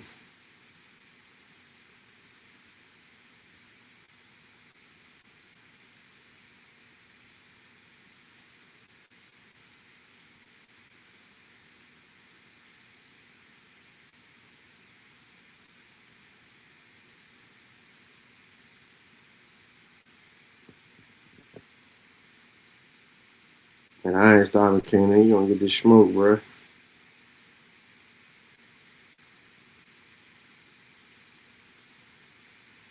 Gonna get this smoke, bro.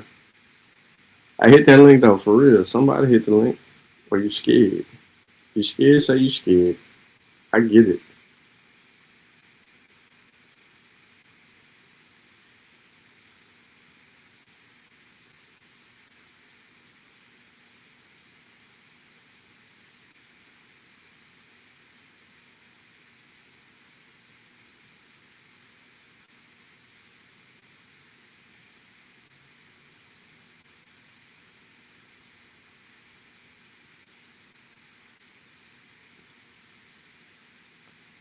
I get it, Sean. They're scared of the. Yeah, yep.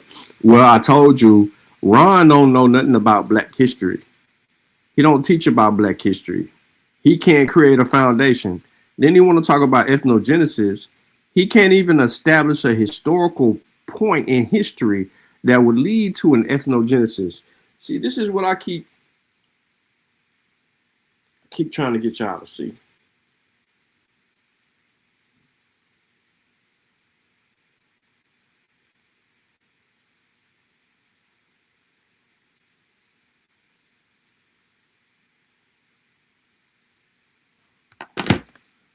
I think Unc did this for y'all before. And Brother Saw. They talked about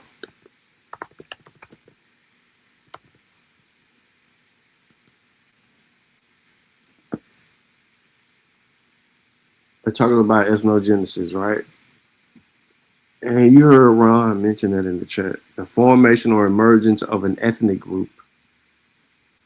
The formation or emergence of an ethnic group. How is FBA an ethnic group? FBA is not an ethnic group. Ethnogenesis is a process by which a distinct ethnic group emerges with a common social cultural consciousness of belonging. The concept, coming on in the political studies in the 1960s, has been regenerated during the 90s with new implications. I don't think that the formation and the development, there's no ethnic group tied to it. Why? Because it's this simple.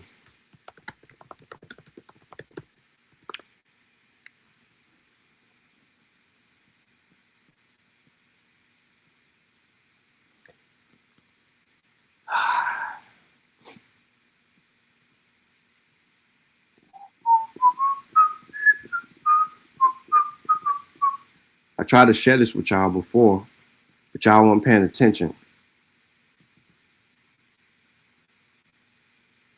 The ethnogenesis of African Americans begins with slavery, specifically in the U.S. between 1492 and 1880. 2 to 5.5 million Native Americans were enslaved in the Americas and the 12.5 million African slaves. The concept of race began to emerge during the mid-17th century as a justification for the enslavement of Africans in colonial America. Who? Africans in colonial America. Later, scientists developed theories to uphold the system before slavery. Native Americans of a darker skin tone were included in the construct with the arrival of African slaves. Some Native Americans of lighter complexion, however, owned slaves, participating in race-based slavery alongside Europeans. American society involved in the two caste systems with two broad classes: white and non-white, citizens and non-citizens. Non-white, non-semi-citizens were regarded as black or Negro, as in general term, regardless of their known ethnic cultural background. The lives and the identities of Americans have been shaped by systems of race slavery, resulting in the unique culture and experience, cultural aspects like music, food, literature, innovations, dances, and other concepts, prominently stem from the combined experience of enslaved African-American people and free African-Americans who were still the subject of the racist laws. Ethnicity is not solely based on race. However, due to a race-based history, systems and lifestyles of American society, African-Americans tend to prefer to identify racially than ethnically. This racialized identity was created. The common misconception that African-Americans are virtually a monoracial African descent ethnic group in the United States. Still, the genetic architecture of African Americans is distinct from that of the non-American Africans. This is consistent with the history of the Africans, Europeans, and Native American intermixing during the transatlantic slave trade and race being a social construct created in the United States.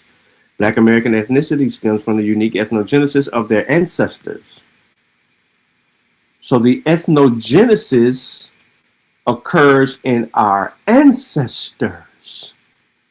The distinct cultural heritage forged through generations of shared experience in the United States differs from the Black immigrants and their descendants who, despite being racialized as Black in America, retain their own distinct cultural and ethnic identities.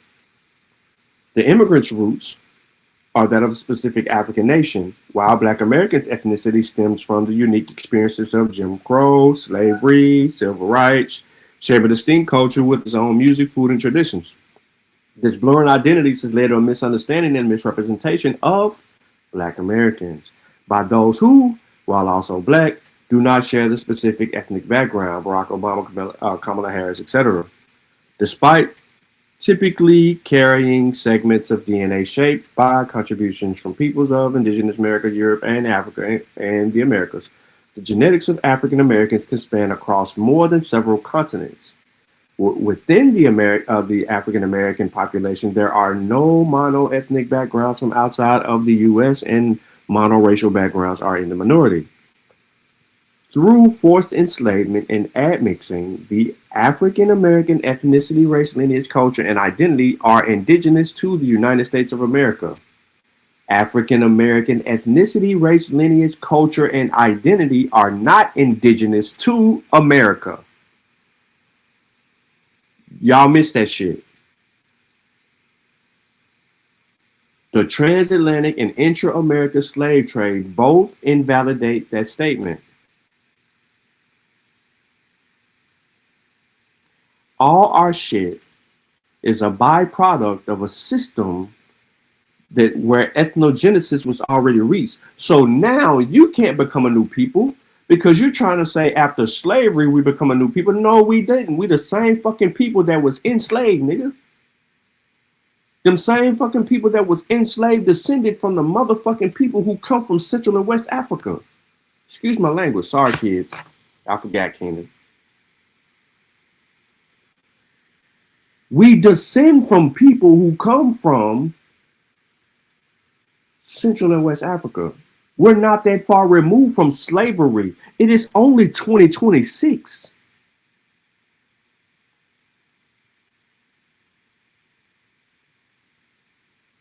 $1865 ain't even 150 years ago. Ish.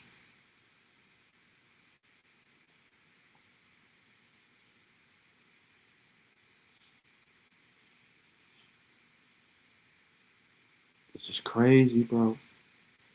This is crazy. This is crazy.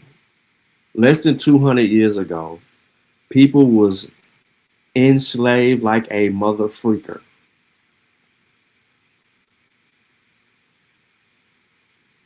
20-some years after that, the emancipation happens and Jim Crow is ushered in.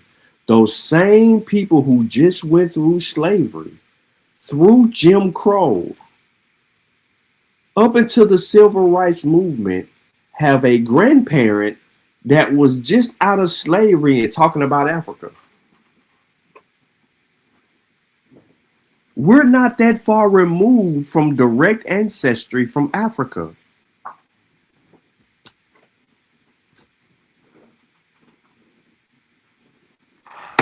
Where do you get off that there was a new ethnogenesis?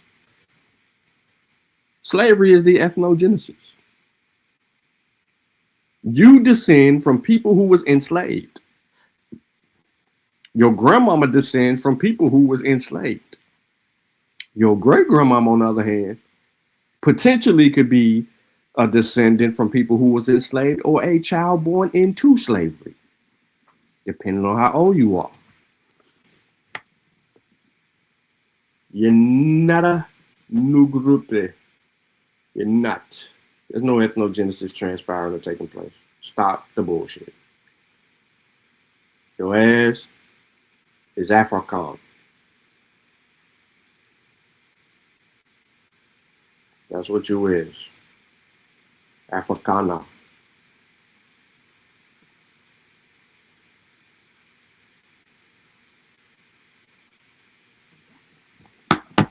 Your ass is the descendant of Africa. You running around here talking about some stuff that you don't know anything about. There's no new formation. You want to say, oh, the new Negro is the free Negro. He ain't the same as the slave. Yes, he is. What you think happened after 1865? For some Negroes, it was still some slavery going around until some of them laws passed. Them the same people. The same people that was told, get it in blood. They had to go back to the plantation and work to earn wages. What are we talking about? And then if you try dare to steal 1920s, the Harlem Renaissance, that ain't a new Negro.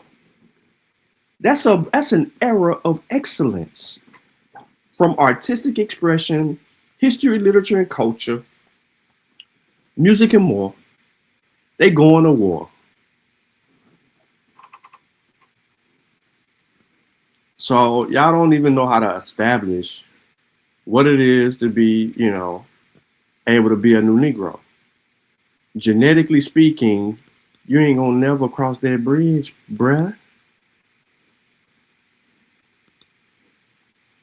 You ain't gonna never cross that bridge, bruh.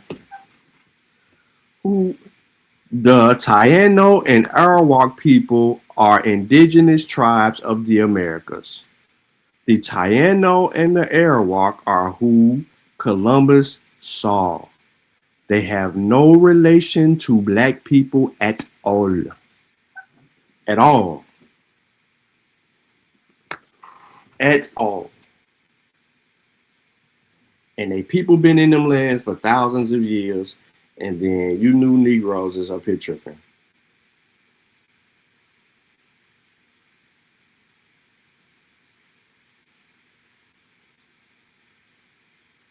Straight up and down.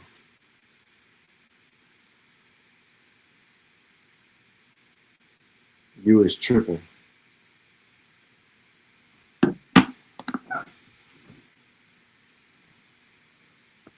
Drandle ain't hit no link. Drandle just talking to y'all in the chat, bro. He having his own little thought in his head. He having his own little thought. He can't find no ground. He can't find no ground.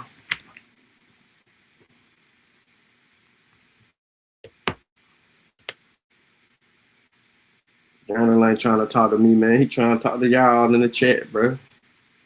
He trying to talk to y'all, bro. See what y'all on, what type of energy y'all get. You don't want to smoke with me. You don't smoke with me. You don't smoke with me.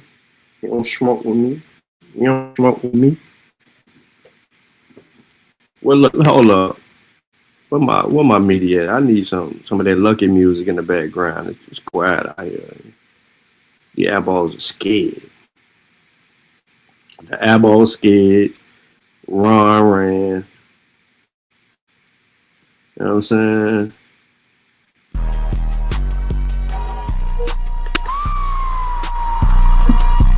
Let's go. On your ass, fuck nigga. I ain't finna wait no time. Let go, let go. Hey. I can't keep listening to dude. I heard you shadow ban my nigga cause you out this bitch faking views. You broke as fuck in this bitch, probably dropped out of school. Now you on this bitch tryna go viral off faking news. He do this shit for clout, that's why he got Tariq and shit in his videos. These niggas ain't even big enough, that's why I drop subliminals. These niggas ain't even big enough, that's why I draw subliminals. You just a pseudo coon. Hey, most of these niggas broken and illiterate, they can't even read the room. He say the Vikings black, my niggas sound like a damn fool. Everything you got came from a white man, that BYU. You just a Jehovah Witness and Mormonite. He think that he a Jacobite, but this nigga think he a Lamanite. Your skin black, nigga, they think you living with the curse. You always lying, you ain't monetized, nigga, you ain't got no purpose. I'm laughing out loud, nigga, you like a Teenage Mutant Ninja Turtle. They got a mask on. You quote niggas in your source like that's a big foundation. It's pseudo watch your mouth, nigga, and it's full of self-hatred. Again, you 12 hours straight. No citation. I ain't arguing with this nigga ain't got no translation. He said copper color, but he penny picture broke. All your sources that you quote is straight Reddit posts. You panel hopping all night, I ain't arguing with no joke. Flat earth logic, these niggas ain't even Bill Nye pseudo. Say you sorry, nigga, but you ain't, nigga, fuck that. Nigga citing Jake, nigga, hey, he citing Frank Joseph, nigga, like that's the history. Talking about Egypt was in America, nigga, that ain't no mystery. Bitch, you sound dumb as fuck. What you talking about, Memphis? Well, you know that ain't a lot of cities out there. What you talking about, Cairo, Illinois? I'm just saying, we got a lot of cities out here that's named after that stuff, bro. Dummy. Nigga be all this dumbass shit ain't even been across the country. Nigga, I don't give a fuck about shit when you ain't getting no money. Nigga lucky the beat cut off. I'd have kept fucking going on his ass, nigga, all off. Free Pop. Free Pop is in the chat. Never want to hit the link. Free Pop from is the eyeball that never want to hit the link. He never want to hit the link. Never. So because Free Pop never want to hit the link, and I always got the loudest mouth. You know what I'm saying? Free Pop. Hit that link, Free Pop. That's the only way you talking.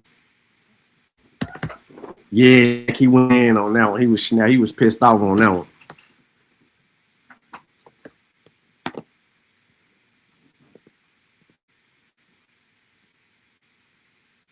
I've been put the link out. What are you talking about? You just do what I asked you to do.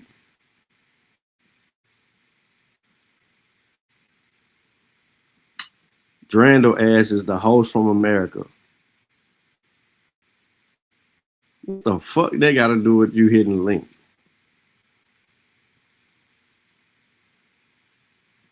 Drandle, what they got to do with you hitting the link, brother?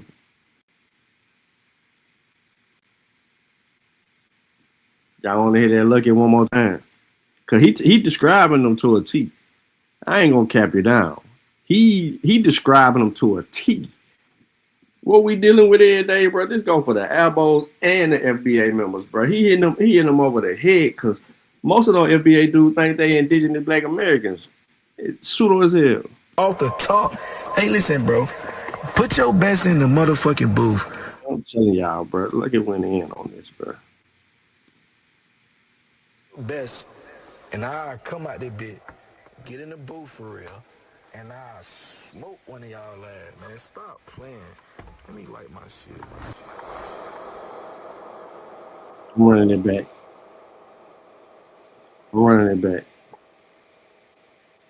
Uh-oh, shoot. Oh, shoot. We got Knack in the building. What up, bro? What's good? Man, chilling was good. Hey, man, I heard you ran Yodi up out of New York, bro. Nah, he's still around. Where he at? I ain't seen him. He be over there on the Live Zone. He on Lazone channel. He found a new home where he can get his bullshit off. The home of the anti-intellectuals. Yeah. Yeah, Lazone's hold on. Well, he don't come around no more. Nah, I ain't seen him. Yeah, last couple times he been on the panels. That nigga's been drunker than a motherfucker. So I don't know. Yeah, it's better off. Left him? I don't know, man. He might be going through something. I don't know. I don't want to call it, you know. Yeah, but he definitely been drinking a lot. Oh yeah, he going through it. Drink, but you know. Yeah, she left him. The white girl left him. Damn. That's unfortunate. Yeah, unfortunate.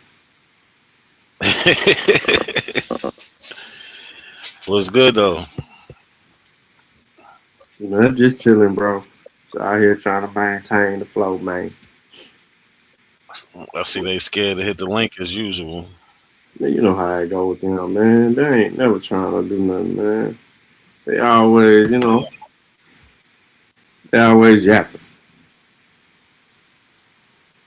They always yapping. That's all they do is yap, man. That's all they do. Niggas got they got no, like you were saying, foundation to their story, man. Exactly, they don't. I don't think they understand what foundation really mean anyway. Nah. That's why I did it that way. I was like, metaphorically speaking, if you look at it from an engineering perspective, how engineers focus on when they get ready to build something. Then this motherfucker, hit this motherfucker. This ain't the same person that's in the chat, bro. Nigga, you buddy. You know what? It's Sean's fault why nobody's not hitting the link. Why is it Sean? It's Sean's fault because Ron was in the chat. He could have gave the link, but now he just talking crap and he made him ran. Why would I do that? I don't know. You tell me. Nah, why would he run though? I'm not going on his channel. So why would he run? He know I'm gonna drop it. Why would he run? He didn't ask for it. He didn't even ask for it. You know what he said? I'm gonna react to the video. Ron, if you hear, hit the link now. You heard what he said. I'm gonna react to the video. Yeah, but if you're gonna do a reaction, why not get on the panel so you can put some input and then react to it? So you know what I'm saying? Talking about ethnogenesis, bro. You ain't no damn ethnogenesis. You ain't no different group of people, bro. They got that from Tyreek, man. Yeah, that's what I'm saying. That whole talking point shit. It's crazy work.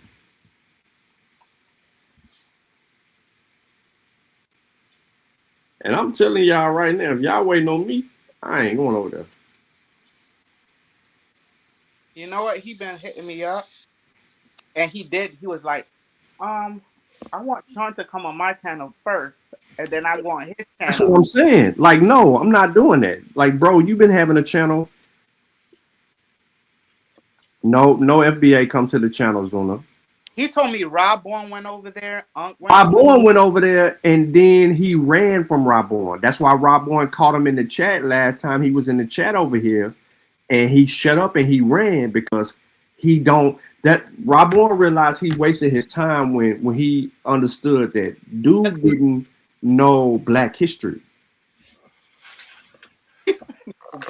You have to have some type of even a basic level understanding of Black history in the Americas in order to even try to begin the conversation.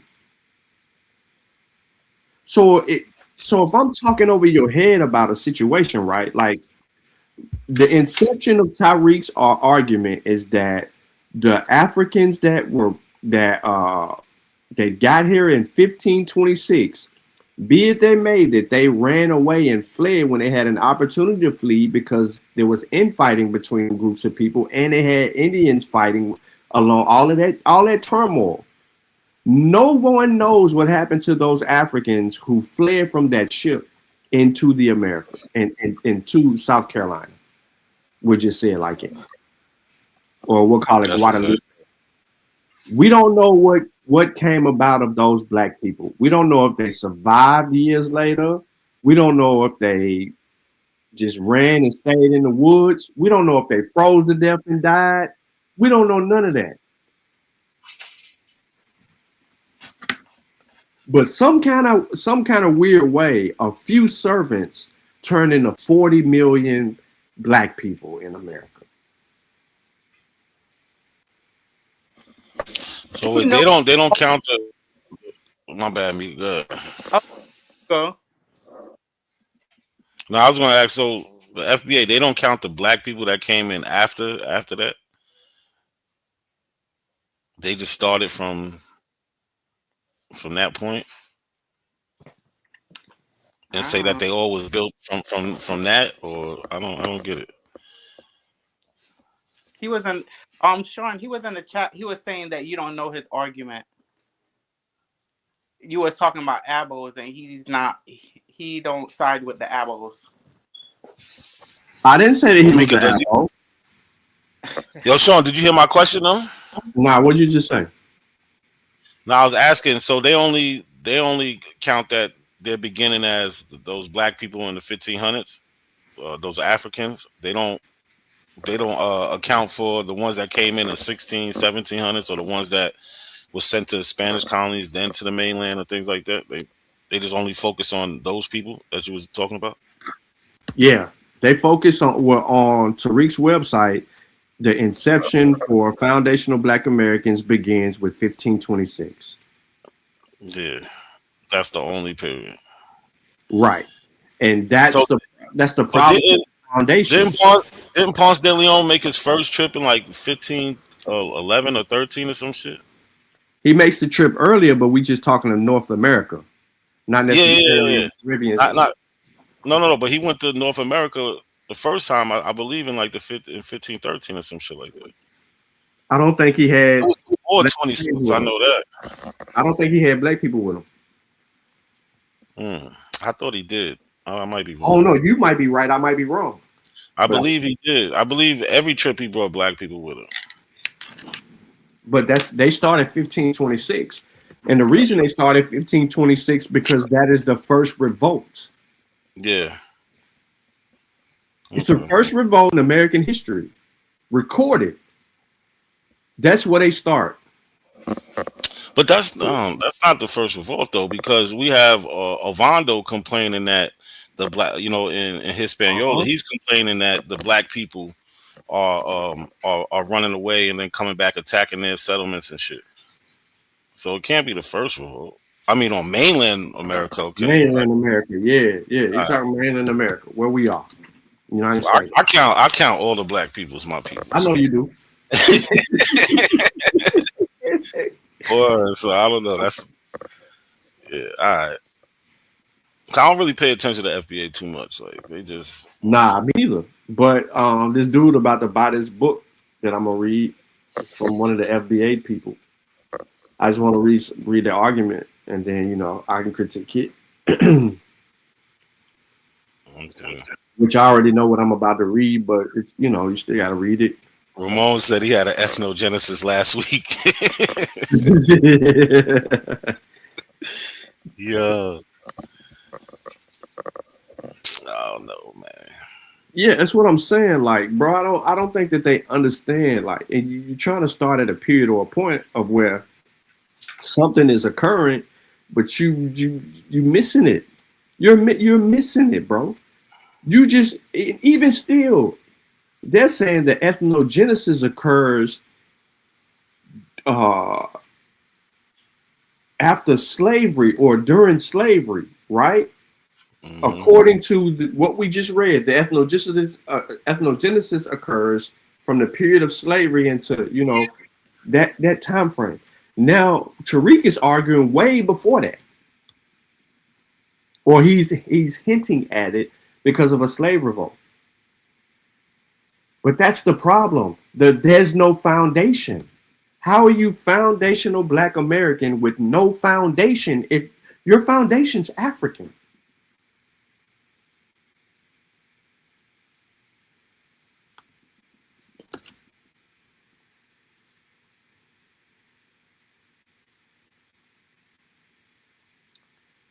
Man.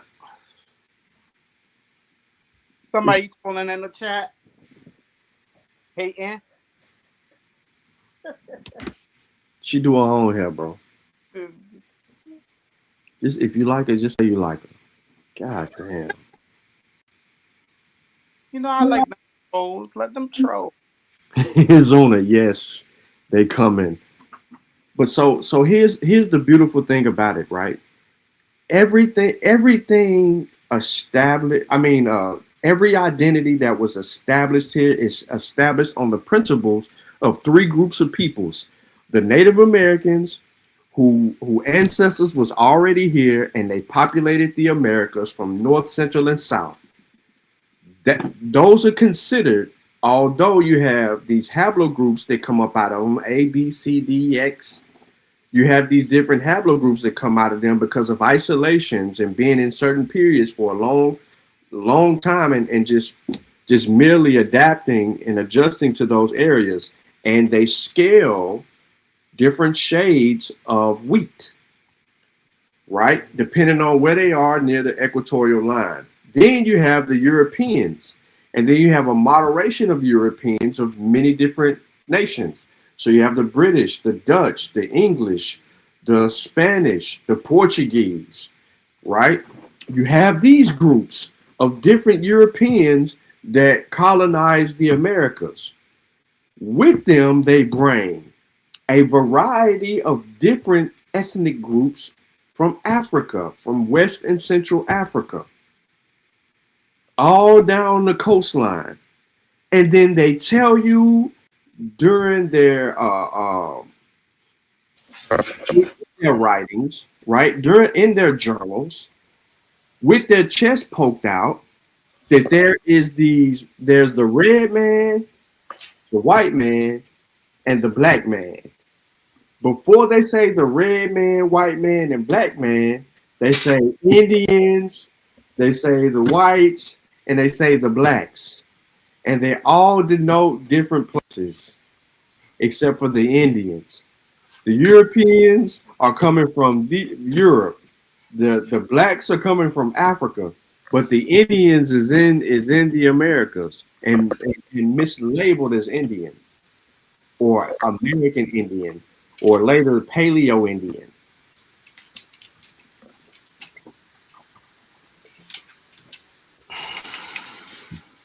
That's the core. Even with admixture happening amongst these groups for a few hundred years, bro, you still ain't got nothing because the United States of America isn't populated with black people. At the time, the Caribbeans,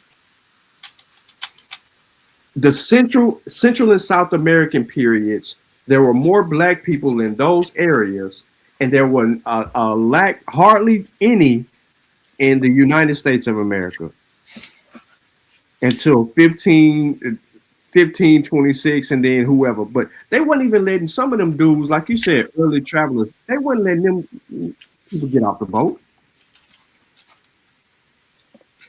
Hell, they wasn't even getting off the boat. They'll pull up to some shit, talk about they discovered it, plant the flag, and then try to demarcate the degrees, and then send some shit back to the kings, and then come back and then try to set up trade.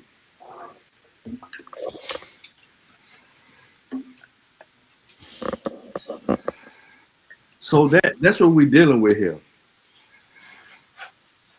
We're dealing with people who lack a history and understanding of who they are. And then the ones that do know were, quote unquote, ex-Pan-Africanists who saw an opportunity to identify differently because they're no longer attaching themselves to Africa, slavery, Jim Crow, or the civil rights movement, but want to go and claim all of that shit. No Genesis. Makes no sense. Crackhead crazy, bro.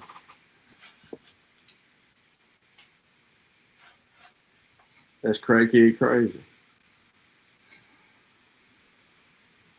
Yo, Pap, you gonna have to turn around and create a whole other page, bro, because you know what I mean. If you only got two, you stuck. But that's the point in the period that we're in, is that we're still searching for an identity instead of embracing the identity in which we were given. We've been given an identity. We've been given this demarcation. We've been given an area. John Henry Clark told you about that. He argued with black people. He told us to get over being black is, you know, be more than just black.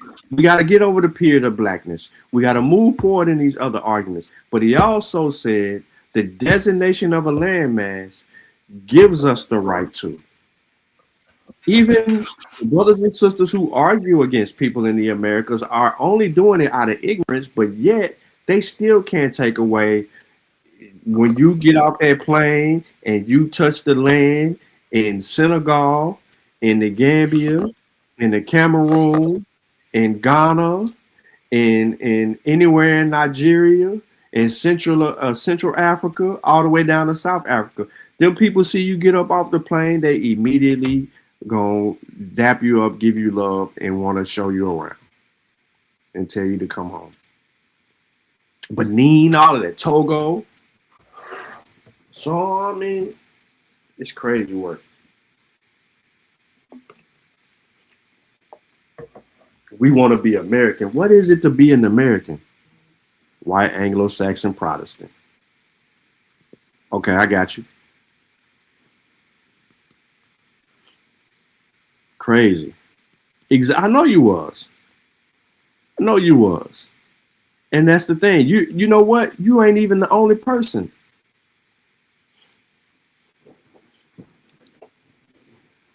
One of my co-workers is in Ethiopia right now.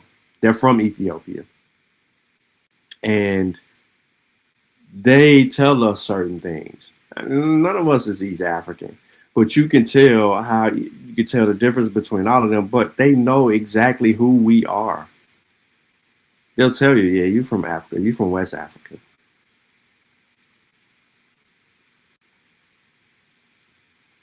They'll say that. But this is just how people are though. People just crazy like that. Like they just want to sit here and do all of that.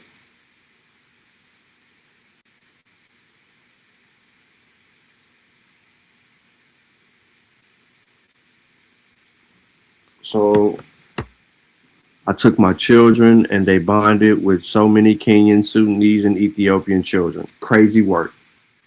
It's beautiful too. It's beautiful to see them.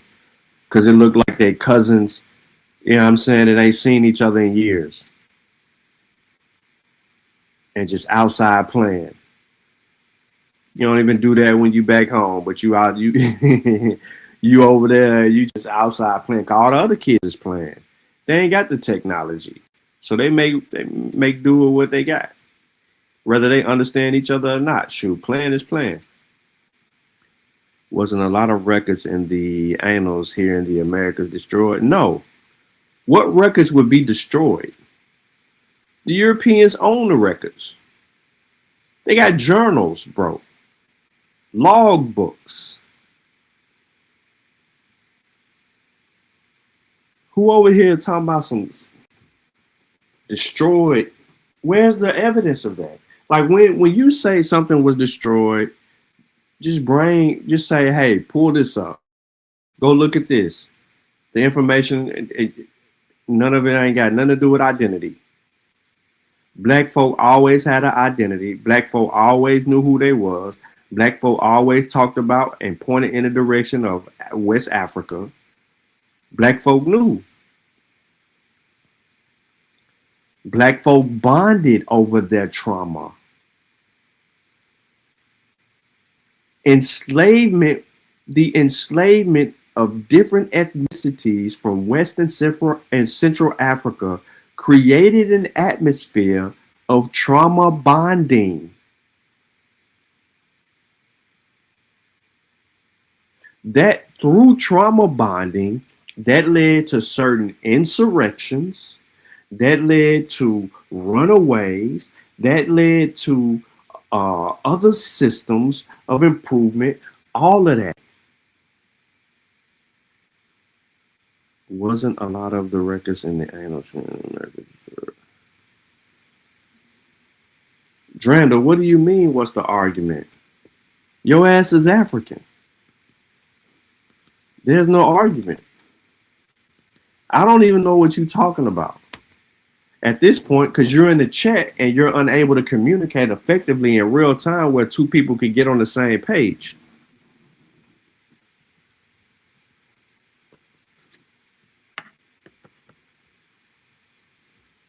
The best thing that ever happened to us was the fact that we began to record ourselves in history and leave behind things that were monumental in being able to research further and go from there. What do I mean? The blankets during slavery, the blankets had messages in them to help you get to freedom. The churches, the pews where there was writings in certain places in the pews, the techniques of certain trapping sound barriers in these churches and hiding things in the church and people, right, was a benefit. Through the enslavement, an amalgamation of different West and Central African ethnic groups bonded and created a way.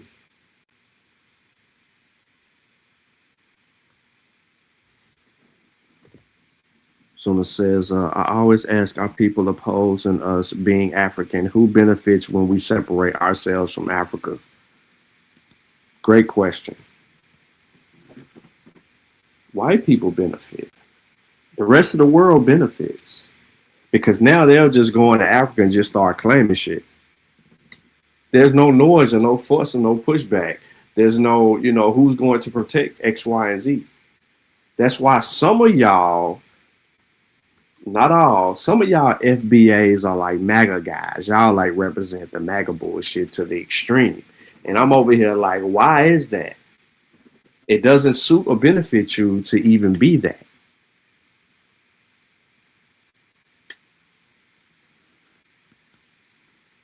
Man, listen, white people, if you ain't looked at history before, you can look at history now.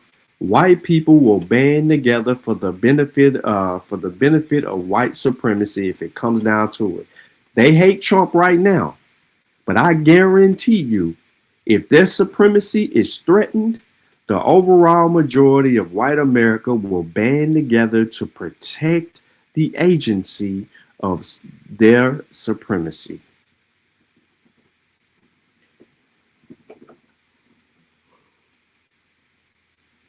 And then what we gonna do is separate, create splinter groups, and argue with each other while white people are moving themselves back into power. Simple as that. And if we're going to play a political game, then we need to take these populations with all these black people and just flood areas on the political map full of these black people and rewrite the political landscape and watch how they maneuver. I'm seeing it right now in Nashville where they are gentrifying the hell out of places. If you're in a city that's being gentrified right now, that is reshaping the political landscape. Those aren't wealthy Democrats moving into the city. They're doing that in New York now. Yeah. They trying to rewrite the, you know what I mean? They trying to rewrite all of it. That's their political game now. Meanwhile, we got Negroes online that want to be Indians and a new Negro.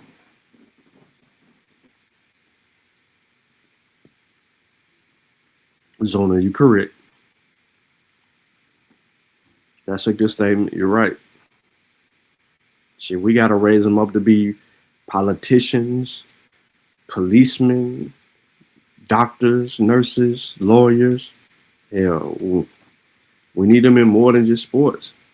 Ramon said Black MAGAs, there's a grown up Democrats. Yep, that's a fact.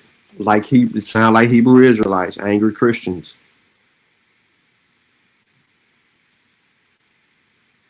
Blind loyalty equals a cult. Yep. That is a fact.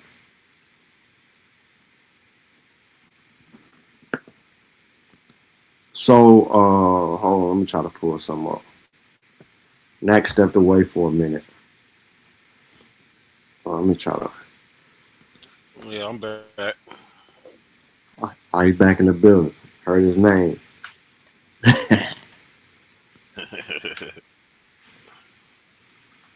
Hold on. Here, where it go?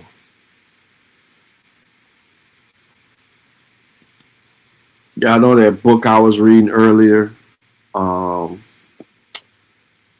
New Andalusia, A Way of Understanding, A Way to the Orient, the American Southeast during the 16th century. That book that I was reading, because in that book it talks about A. Leon's, his trip. Before I had switched to a more summarized version to shorten up the reading. That book gives you every indication of how misrepresented the black person was during a historical moment of A. Leon's trip to, well, I just call it South Carolina, because that's what it is, really. Even though he called it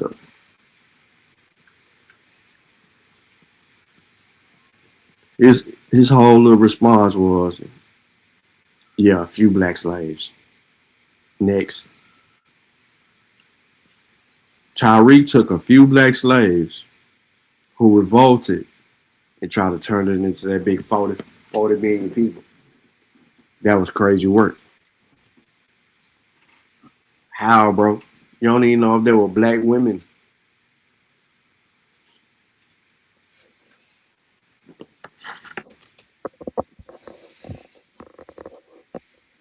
They still ain't hitting that link.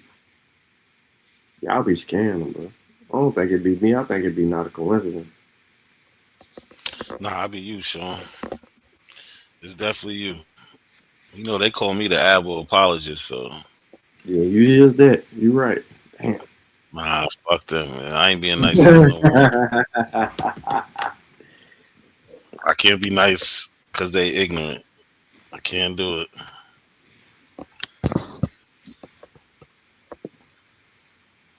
We sure will. We ain't letting up. We ain't letting up now. I just gotta, the message is gonna be there. The way it come across might be a little different. We're definitely gonna hit it up. You see that video I played earlier? The one about the dude who First Contact? Yeah, the First Contact. Yeah. Yeah. You got that? You seen it? Nah, I never seen it before, but I heard about it, but I never seen it before. Bro, I'm telling you, make sure you watch it. They ain't the only one that's talking about First Contact. If you go around and you look at these people in that first contact, that's what make it so significant, bro. Dude is in his 50s. He talking about the first time that they made contact with the outside world was when he was 4 years old. Yeah. I don't think we take into consideration that at all. Like, I think they really think once they got here that they was able to contact all the people, and they really didn't. Like, you know, you got people in this range. It's a process. Hell, there's uncontacted Africans and fucking uncontacted people down there by certain islands in the Middle East. I was the Adam and Eve Islands and all that. You see that shit. So there's people in remote places I've gone to yet.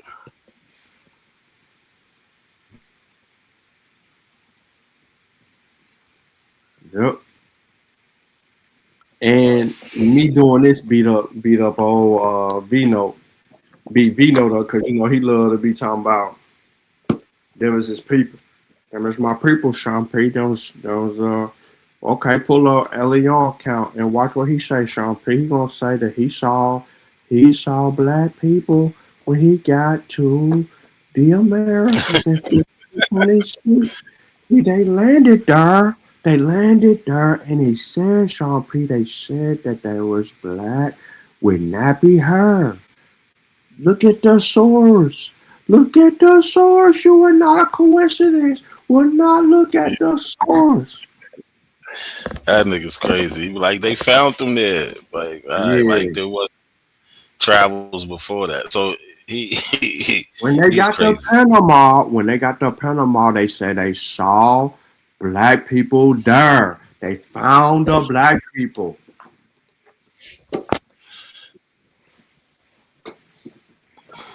Crazy work. Well, he'll literally disregard the people that came there before. Like, even with Balboa, he wasn't the first one to get there. So he disregards the fact about the other person who got there. And then it's like, even when it comes to Florida, he brings up some shit in like 1565. Meanwhile, there's people that's been coming there before that, bringing black people, but he disregards that.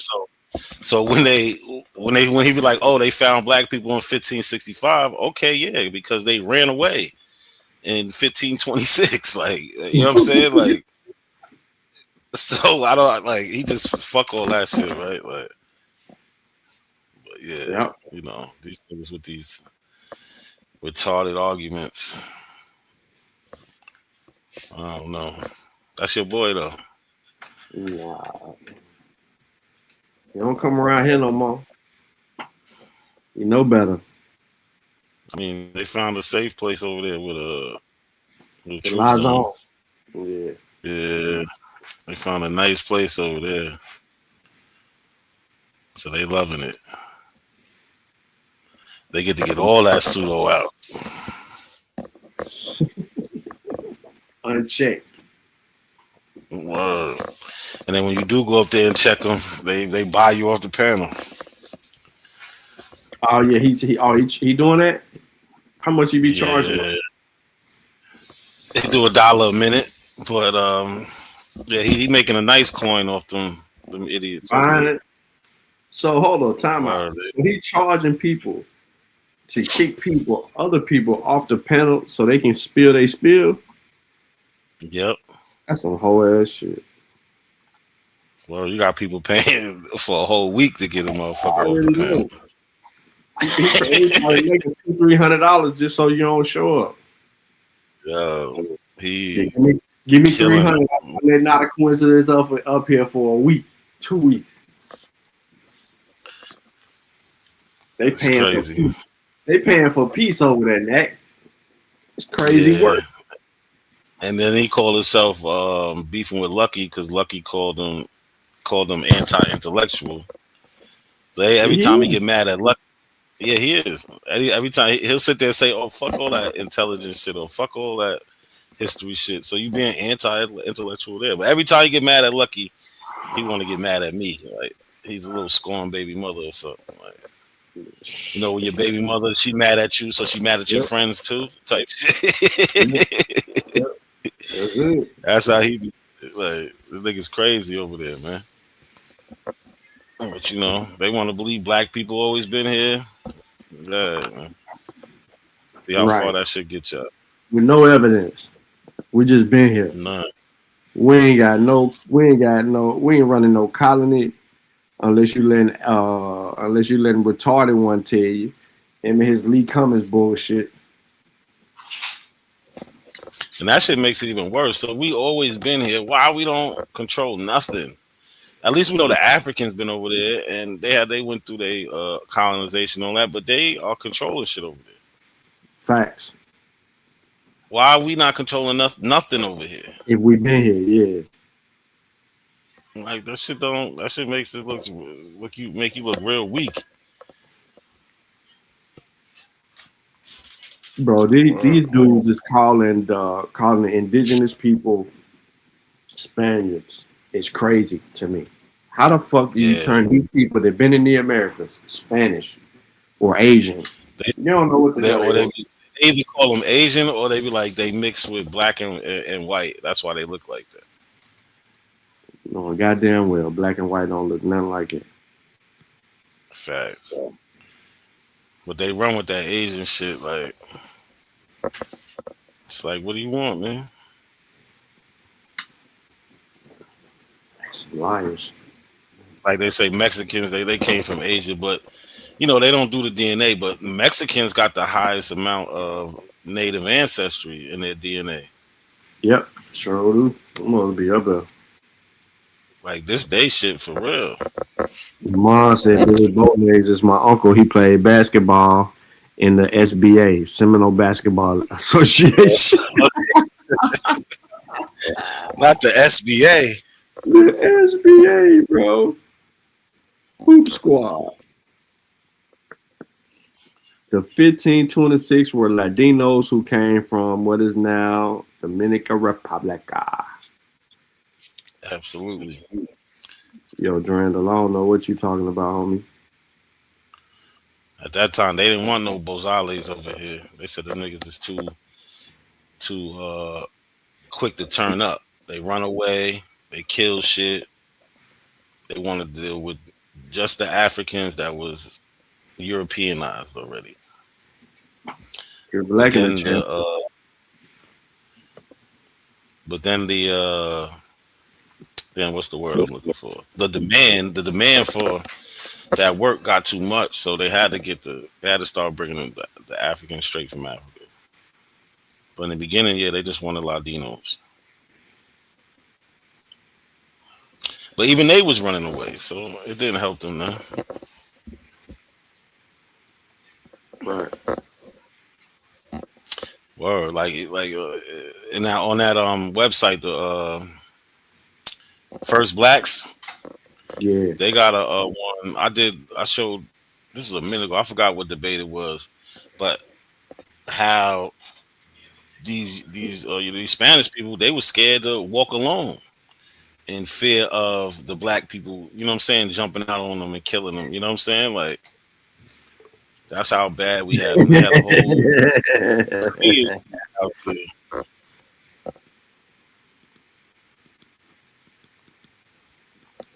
Had them niggas shook out there. Yo, Honey Clark, hit the link. We want to know what you're talking about.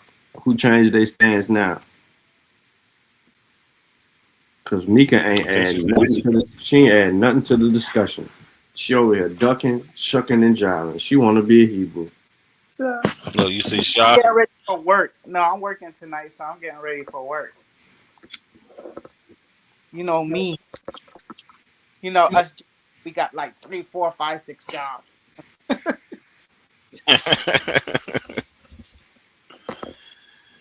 Yo, you see Shaw comment? He said they on Yeah, on Facebook saying Facebook Anthony saying, Johnson, "Oh my Anthony goodness." Johnson, Hispanic black. Like, Yeah, Facebook let them get away with anything. he said, Doc, why you ain't tell me Anthony Johnson was really Spanish and his kids was white? Yo, that's crazy. That's crazy. Yo, if I knew that shot, I would have let you know, bro. I would have definitely let you know that. See, they don't have no direct evidence of Anthony Johnson coming from the 1619 blacks, but he does pop up in the muster roll, I think 1625 or 1624. Right? So that's kind of close enough to 1619. Because they don't really have no names, but then he pops up a couple years later. We don't hear about any other blacks coming in between that time. So it is kind of safe to assume that, but they always put out that, they don't really know. But those blacks, they came straight from Angola, right? The Luanda Kingdom.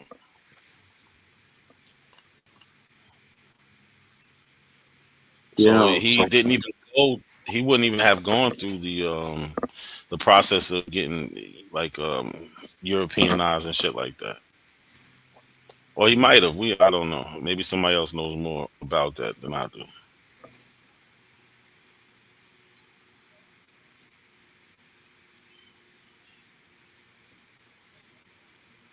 Oh, she hit the link. Now she could tell you. Oh, Honey Clock ran down. Yeah, she's scared though. What's up, dude?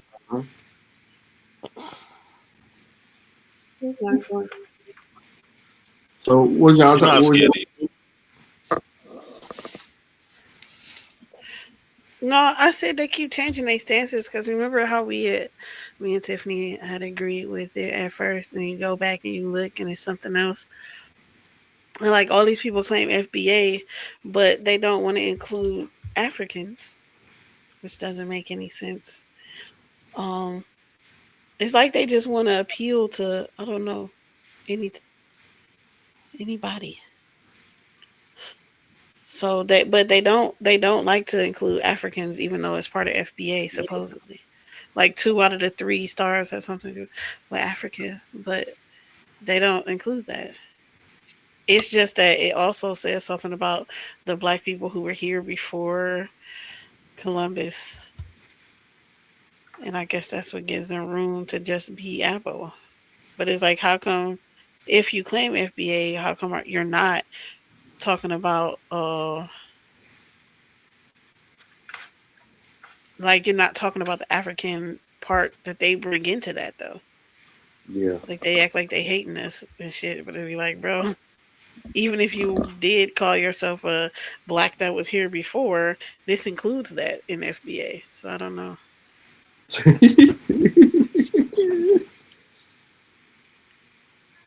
Nah, they said they're a whole new people. They ethnogenesis. They had an ethnogenesis. 3 different things. They just confused. They don't know the website do say 3 different things though, because it allow elbows, then it say explorers, then it say slavery. It's crazy work. It's confusing for sure. It's intentional though. The confusion is intentional. It's to throw you off.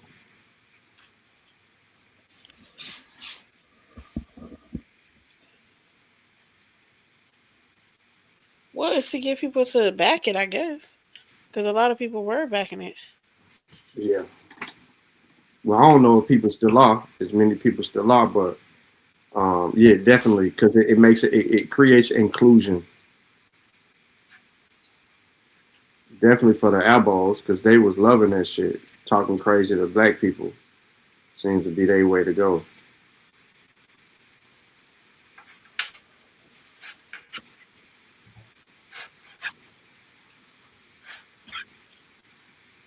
Yeah. You was live earlier? No, I wasn't. Are you just in your chat talking about it? Yes.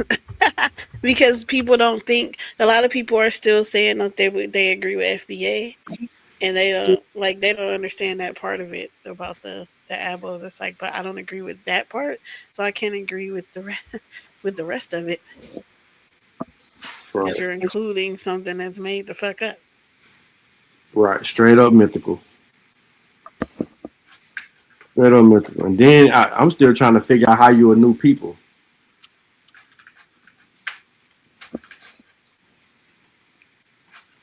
Define your ethnogenesis.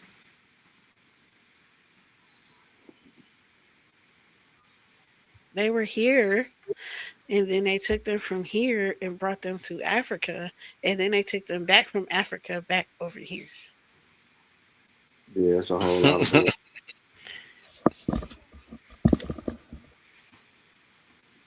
It's definitely a If whole they lot of from here, if they from here, how they new people then?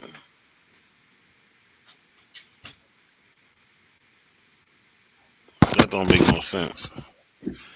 But everybody else is Homo sapiens, right? Which Mm-hmm. Yeah, they're came not. from out of They're Africa. not. They're not. They're not Homo sapiens.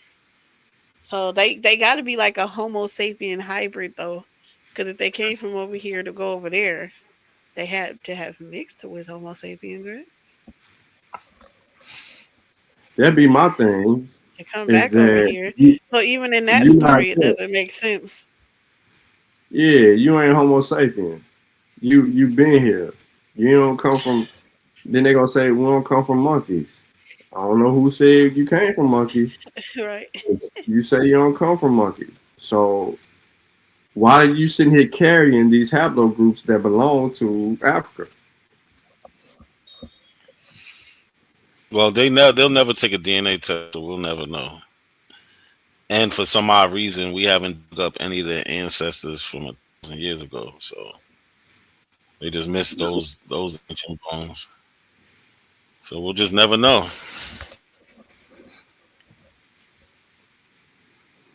Mm, that's crazy work. It's crazy work. You always running and hiding. I just That want to boy hear their whole story. Ron was just over here. But You want to y'all hear don't, the Ron story? I don't know. I want to hear the whole story. My debater is about to go do an interrogation, right?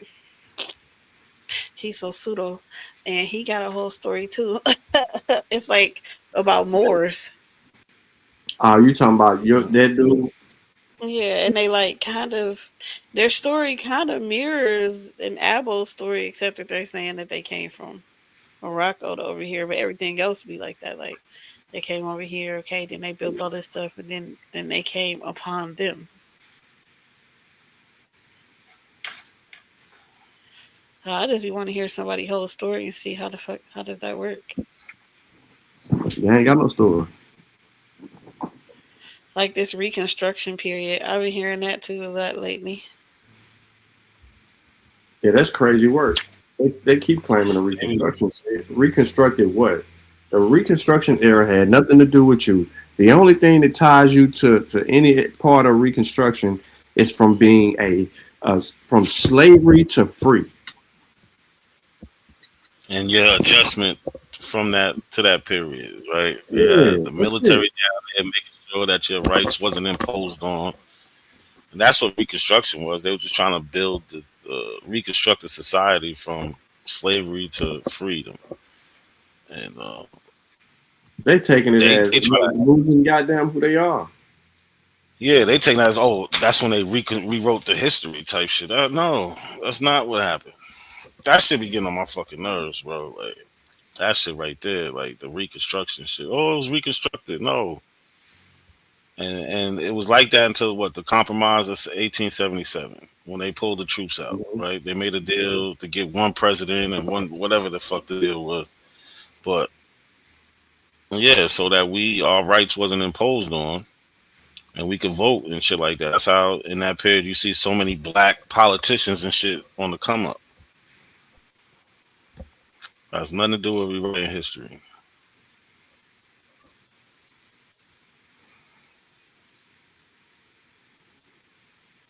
These niggas is just crazy. Mm-hmm. They smoking dope or something, man. There is no standard. Like even if you follow them, it's like, well, who told you that? Well, why do you believe that? Mm-hmm. It don't be mattering. So it's like, well, what the fuck? Like, I just want to have a timeline of theirs so we can make it through history and see how, like, what follows that. So What we can't get historical one. We events? can't Like get an what? established timeline. What historical events? Like, you know what I'm saying? But follow that. No, What's I, it I called? get it because if you establish a timeline, then you could find them. But hell, show me a time where we found them. Because as it pertains to the identity of the people in which they're claiming during their whole process, they are African. So you're just trying to take the history away from people who are African, and you're doing the same shit to other motherfuckers. It's just crazy.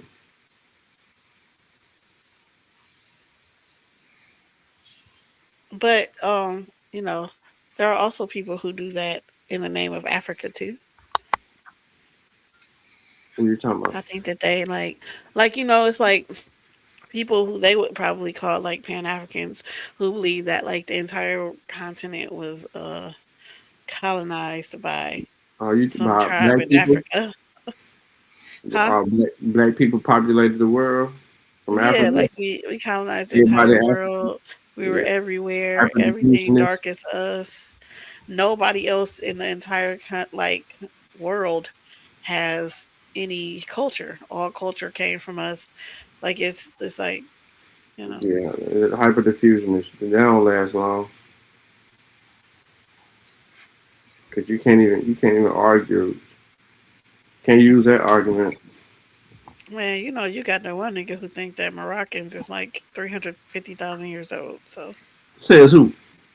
the one dude in the other group who think he Moroccan, and because that shit was at the oldest bones is found in Morocco, Yeah, You talking about because he that feel like Archaean those what are Moroccans, huh? I can't even say the name. Yeah, El Just start with Jurhud, bruh, yeah, or whatever. yeah. Yeah. So he's But like, that's not because even a those are the full. oldest bones. But that's not even a full Homo sapien though. Nah, at all. He's archaic. Yeah, We know. they Well, have I they know have that, some Homo but sapien traits. Yeah, I know y'all know. I know y'all know. But but he thinks that they it have means some that Homo sapien traits. But they're no. Moroccan. Those people are Moroccan. So Moroccans are 350,000 years old, and they colonized the world. And it was like, Holy what? shit! And I'm like, how far back do y'all go like when they stop being Homo sapiens and Neanderthals and start being like, African and Asian and European? Like, where does that start? That's a good question. Because they'll take it back to fucking Homo erectus if they have to make everything Yeah. African. And it's like, bro, like what? Like, what are we doing? You say Afro zealots, I guess, but They that's what probably they think that all Pan Africans are doing. yeah, and that's They'll absolutely try to not act true like though. Pan Africans are doing that, Yeah, and it's it's like, ass backwards. no. They don't even know what Pan African is. So how they gonna say what No. Pan That's what African they think it is. They bro? take people who take that and be like, see, they're saying this. How is it any different? No, Nah. it's not. Both of y'all see that. How about that? Yeah, absolutely. Man. Yeah, you over here. So have any of these people come over here yet? Like, are they still scared or like what's going Nah, on? they in the bushes. They in the I feel bushes like by now watching. they would have got some books, some pseudo history or something together. They ain't got nothing unless they start writing them now. Nothing in his ain't nothing in history support they shit. Unless they start writing They, them. they better start writing them shits right now. There was an argument in my group the other day It wasn't my group actually. It was in the Gauntlet, and they were talking about um this the hold on. They were talking about a group of Native Americans that had slaves, but they were saying that basically it wasn't slaves because um they treated them nicely. Seminoles. Fuck, fuck out of here. They were Slavery, talking about the slavery, Seminoles. So do you slavery, guys know slavery. anything about that? And it's the Lusti's, right? And so they were like, no, they were just working side by side with Africans. They didn't treat them like slaves, even though they owned them. Like if they owned them, they were slaves. Like what are you saying? I mean, And it then they was had there like was a little revolts. People different. ran away. Yeah, there's a little difference, right? Yeah, you got the Negroes that ran from the Cherokees, and the Cherokee hunt them down and brought them back, and even killed some of them, killed most of them. I forget what year that was. Um, but yeah, Native Americans own black people, and I wouldn't say that it was a nicer slavery. I wouldn't say that, because if that's the case, why did they have to make these treaties in 1866 after the Civil War was over with to get them to freedom? They didn't want to free them, right? Yeah, see, it was like they was acting like they just like, oh, they were just with them and then they just amalgamated them into their Oh, tribe. And then, after the Civil War, everybody just left out and, they were all happy and free and native together. yeah, yo. So that we're talking about the Cherokee was 1842. Thanks to Vyasa, he put the date in there. But so they kept these black people enslaved a whole year later than America did, and America forced them to free them and made treaties with them, saying, "Yo, you got to do X, Y, and Z." And then even then, you still have black people still fighting to get their equal rights. They didn't even want to get their rights. So you got from 1866, then they don't even get into these tribes and start getting land and shit until they start doing the Dawes rolls in the 1890s and shit like that. That's a whole almost 30 years later. And then, you know what I'm saying? It's just a whole, they had no respect for black people the same way. Like, they learned it from the white people. So why would it be different? If they Right. learning it from them, they just made it different. Now, was some of these, of course, some of these black people was able to amalgamate into their societies and become part of the tribes. Yeah, so was some black people that do it with the Europeans also. So there's always a one-off, you know what I'm saying? But for the most part, the ones that were, you know what I'm saying, didn't seep through the cracks. They was enslaved, you know what I'm saying? Word, like Crazy work. it just makes no sense. There was black people who was able to live among white people. That's like and be free, just like there was who was able to live amongst Indians that be free. But that's not the majority of the population. You know what I'm saying? So you'll find instances of that happening, but no, they did not want to even give black people the title of being part of their tribes for a long time. And they still fighting about that shit till this day. So I don't, you know what I'm saying? We fighting about being American citizens, are we? But you still got black people, black groups suing tribal nations trying to get their rights and shit to this day. So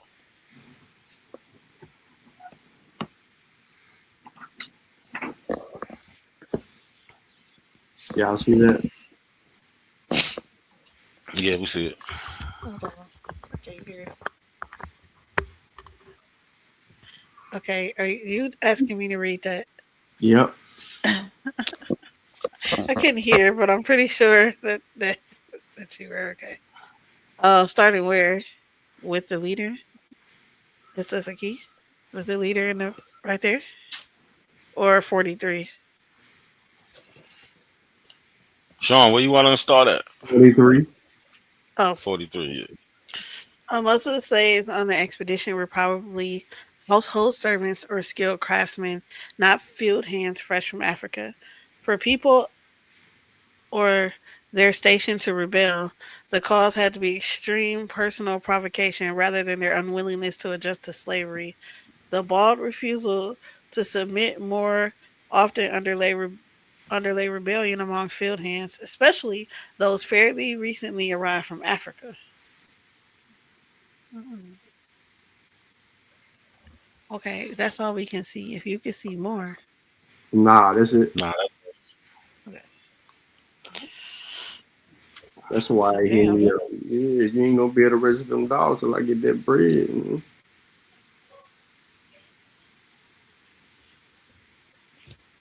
Well, that makes sense because they would have already been adjusted to slavery. So Right, so either you way, because of the way you're treating. right. also gotta read some of Vyas's comments because he's commenting on the treatment. You know what I'm saying of the blacks All that right, was enslaved by the Trump. Yeah. yeah, So he said what by statehood in Oklahoma, natives were taking extreme measures to run the blacks out of their areas. You'll even see tribes bragging that they have never admixed with African descent. They would gladly admit to white admixture, but would brag they they would brag. I guess he's saying, but yeah. would brag haven't mixed with the blacks. Yeah. So they was not jacking that because these ones that you're talking about like the Seminoles, Cherokees, they called the civilized tribes, right? So they're adopting um this white European, you know what I'm saying, attitude towards society. That's why they're called civilized. So why would they want to do something different? You know what I'm saying? It doesn't make no sense. Yep. 1861 Trail of Blood and Ice is something worth studying. This was Seminole and Creek. That was Vyasa said. I'm This gonna look said that up. trail of 1860. blood and ice. Yeah,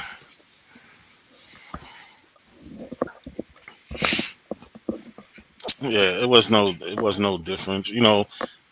Um, it was no different. Slavery is slavery. You know what I'm saying? Yeah, they wanted to be white. They had to, you know what I mean? They had to out-white the white people. How black people try to out-Christian the Christian. Yeah.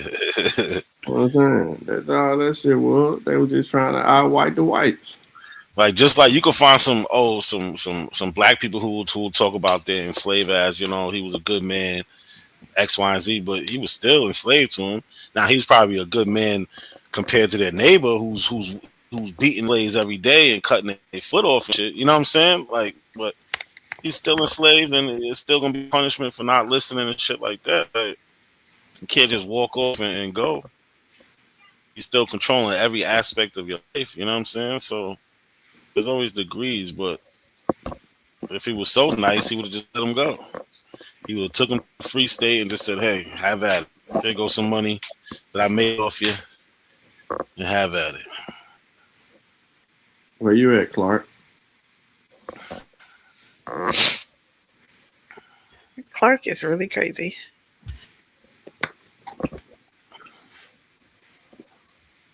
Edify us, please.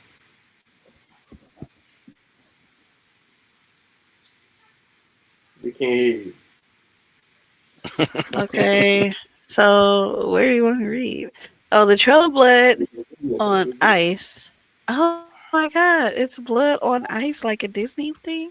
Anyway, the Trail of Blood on Ice was a December 1861 campaign in the American Civil War in which pro-Union Native Americans, led by Upper Creek Chief, oh, Apothaleoya, however you say that.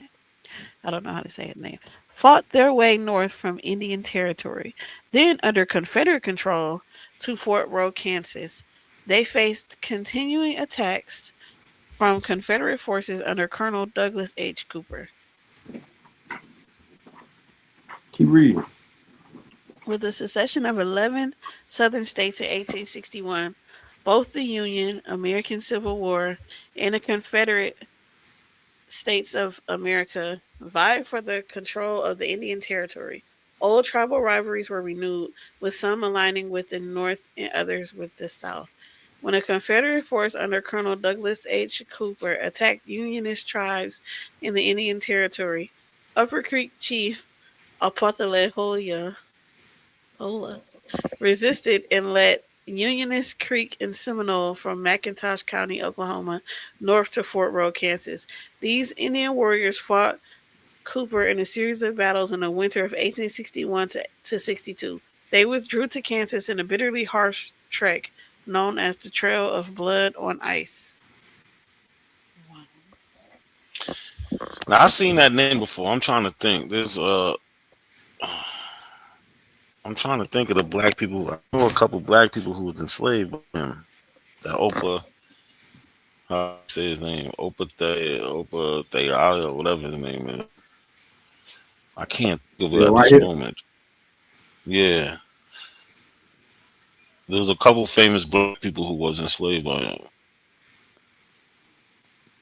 Mm. Come on, man. Keep reading. The first engagement.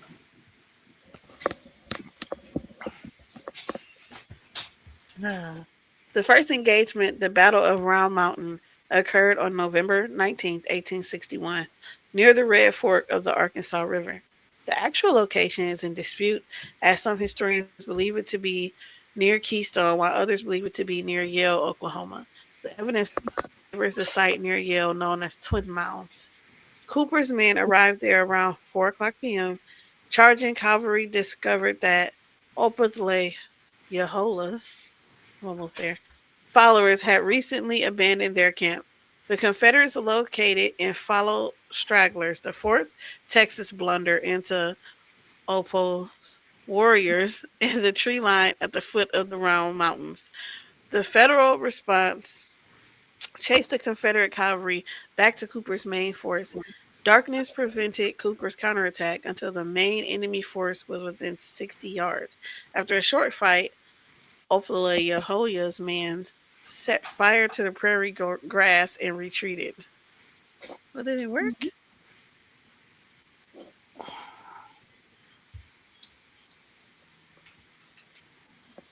They had a whole bunch of tiny battles.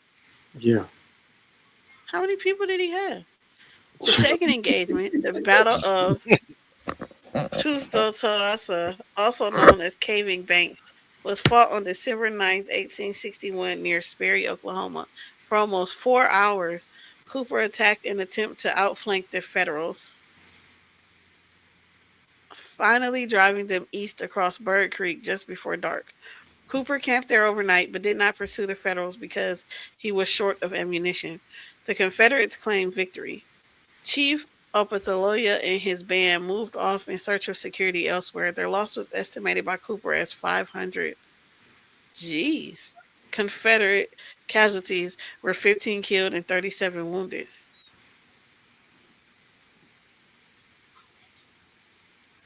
It's like they were like cannon fodder. The third and final engagement, the Battle of Justin Nahal, occurred on December 26, 1861, near Skiatook, Oklahoma. Colonels James and McIntosh and Cooper planned a combined attack with each of their columns moving on the camp from different directions. McIntosh left Fort Gibson on December 22nd with 1,380 men. On December 25th, he was informed that Cooper's force could not join him for a while, but he decided to attack the next day despite being outnumbered in severe cold weather conditions. McIntosh assaulted the camp at noon. The 1,700 pro Union defenders were secluded in the underbrush along the slope of a rugged hill. McIntosh devised a plan to converge on the crest with the South Kansas Texas Cavalry, also known as the 3rd Texas. Ordered to charge directly up the steep bluff on foot, the 11th Texas advanced to their left using a does that say defile for while the 6th Texas circled to the right. As the Confederate attack progressed, the Native Americans began to fall back, taking cover for a while and then moving back, then retreating, becoming a rout Then retreat became a route as the Federals reached their camp. The Indians attempted to make a stand there, but were forced away by 4 p.m. The survivors fled. Many went all the way to Kansas, where they found loyal Unionists. 300 Cherokees under Colonel Stan Wadey intercepted the fleeing Creeks and Seminoles, killing 15 of them. Sanuk Miko's band of Seminole Indians covered the rear of the battle against Cherokee Chief Stan Wadey.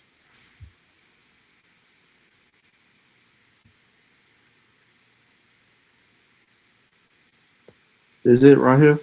Chief Opaleos. Chief Opaleos band mounted no further resistance, and nearly 2,000 of them died on or shortly after the trek to Fort Row, Kansas, mostly due to exposure and disease. Survivors eventually settled near Fort Belmont.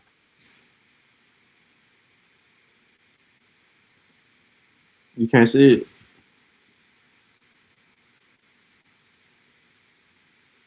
Yeah. Okay. Where more members died of exposure and starvation during the winter. Many made their way to other parts of eastern Kansas, such as Leroy's Post, and formed the first Indian Home Guard. That's it on that, man. A little history lesson from Vyasa.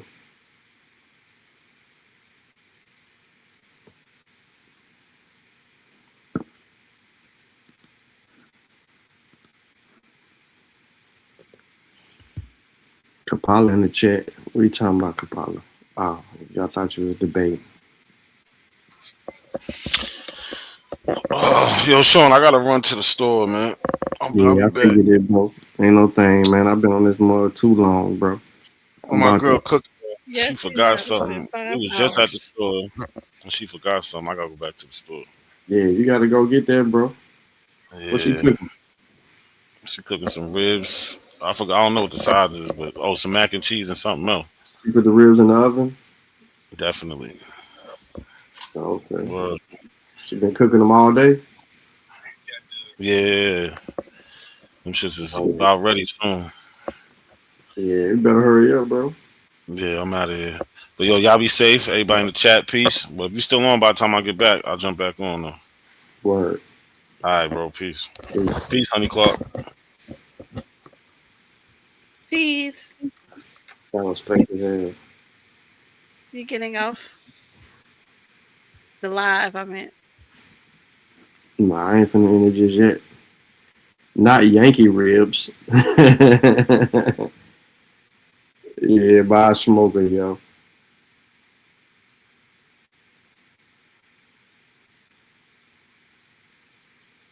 Yeah, definitely buy a smoker.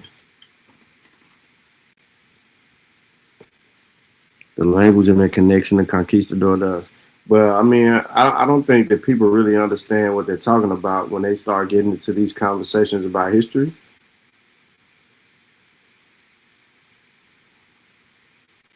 Because they don't even get it.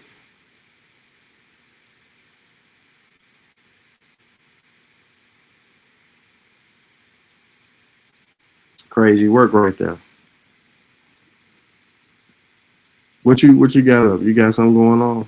Because the eyeballs, they've been ducking and the FBA members is running. No, I did not right now. Come on, being a grandma? Yes. Oh, okay. You want to say hi, Giannis? No. You don't want to say hi? No. She said no.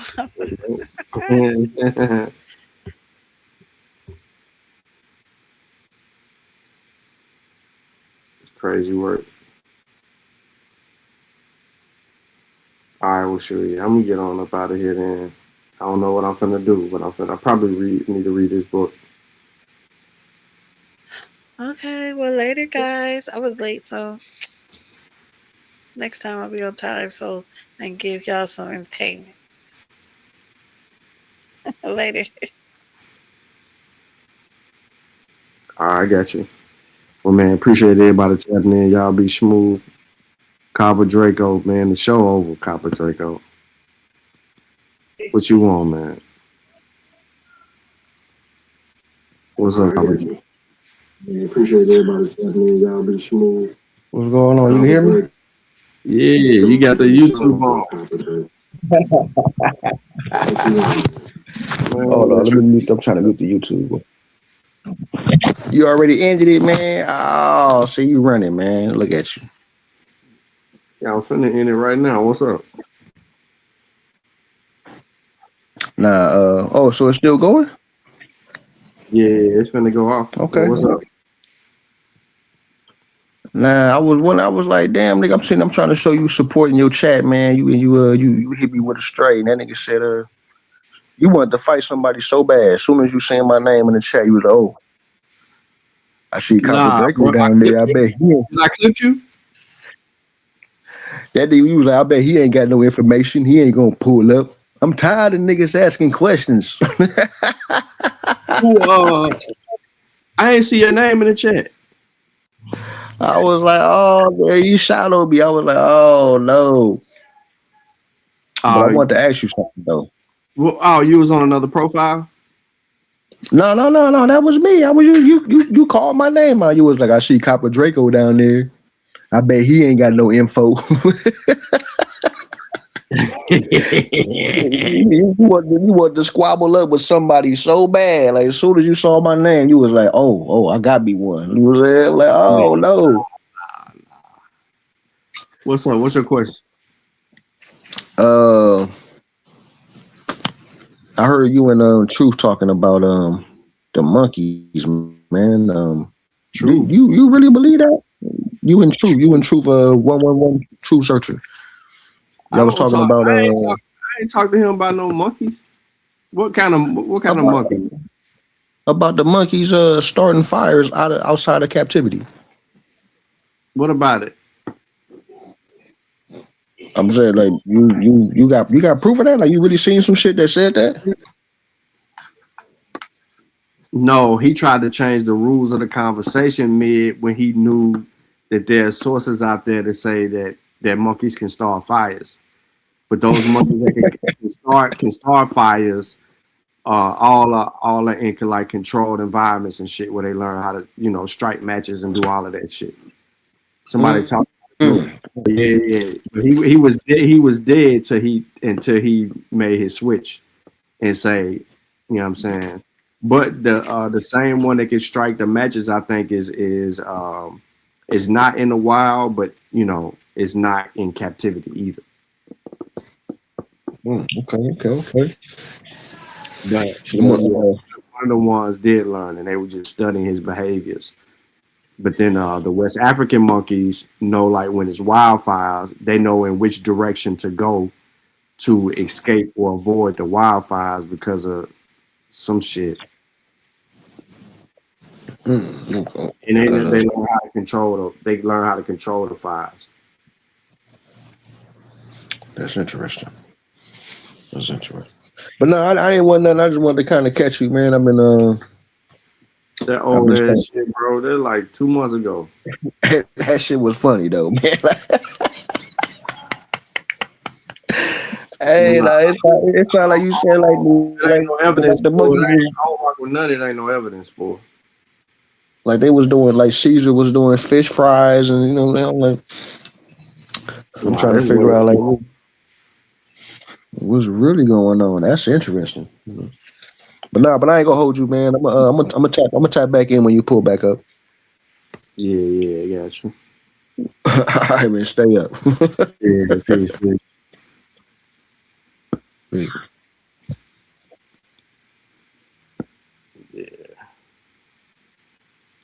Capuchons use tools. That's correct. They do use tools, for sure.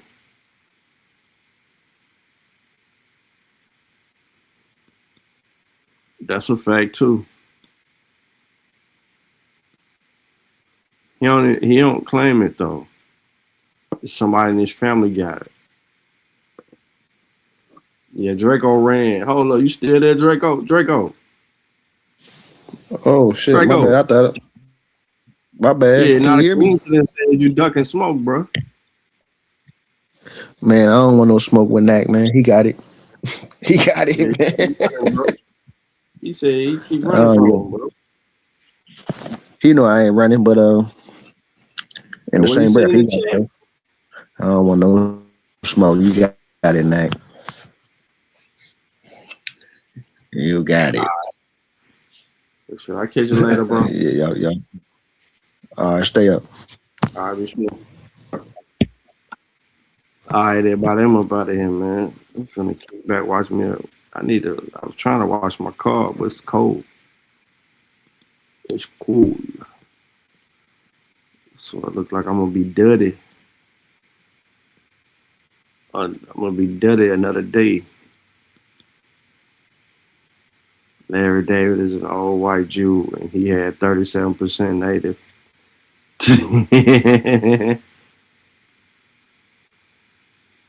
So I'm reckoning yours ain't.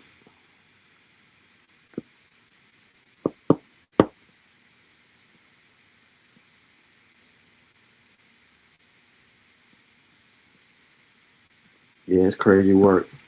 But yeah, man, y'all be smooth, man. Enjoy the rest of y'all evening. Have a good one, man. Appreciate y'all tapping in, man. Make sure y'all catch the replay. You know what I'm saying?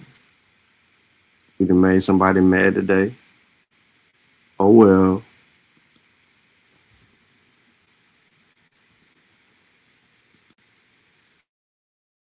From Africa, but they will be able to tell you about Africa. They wouldn't be vaguely saying they from Africa, brother.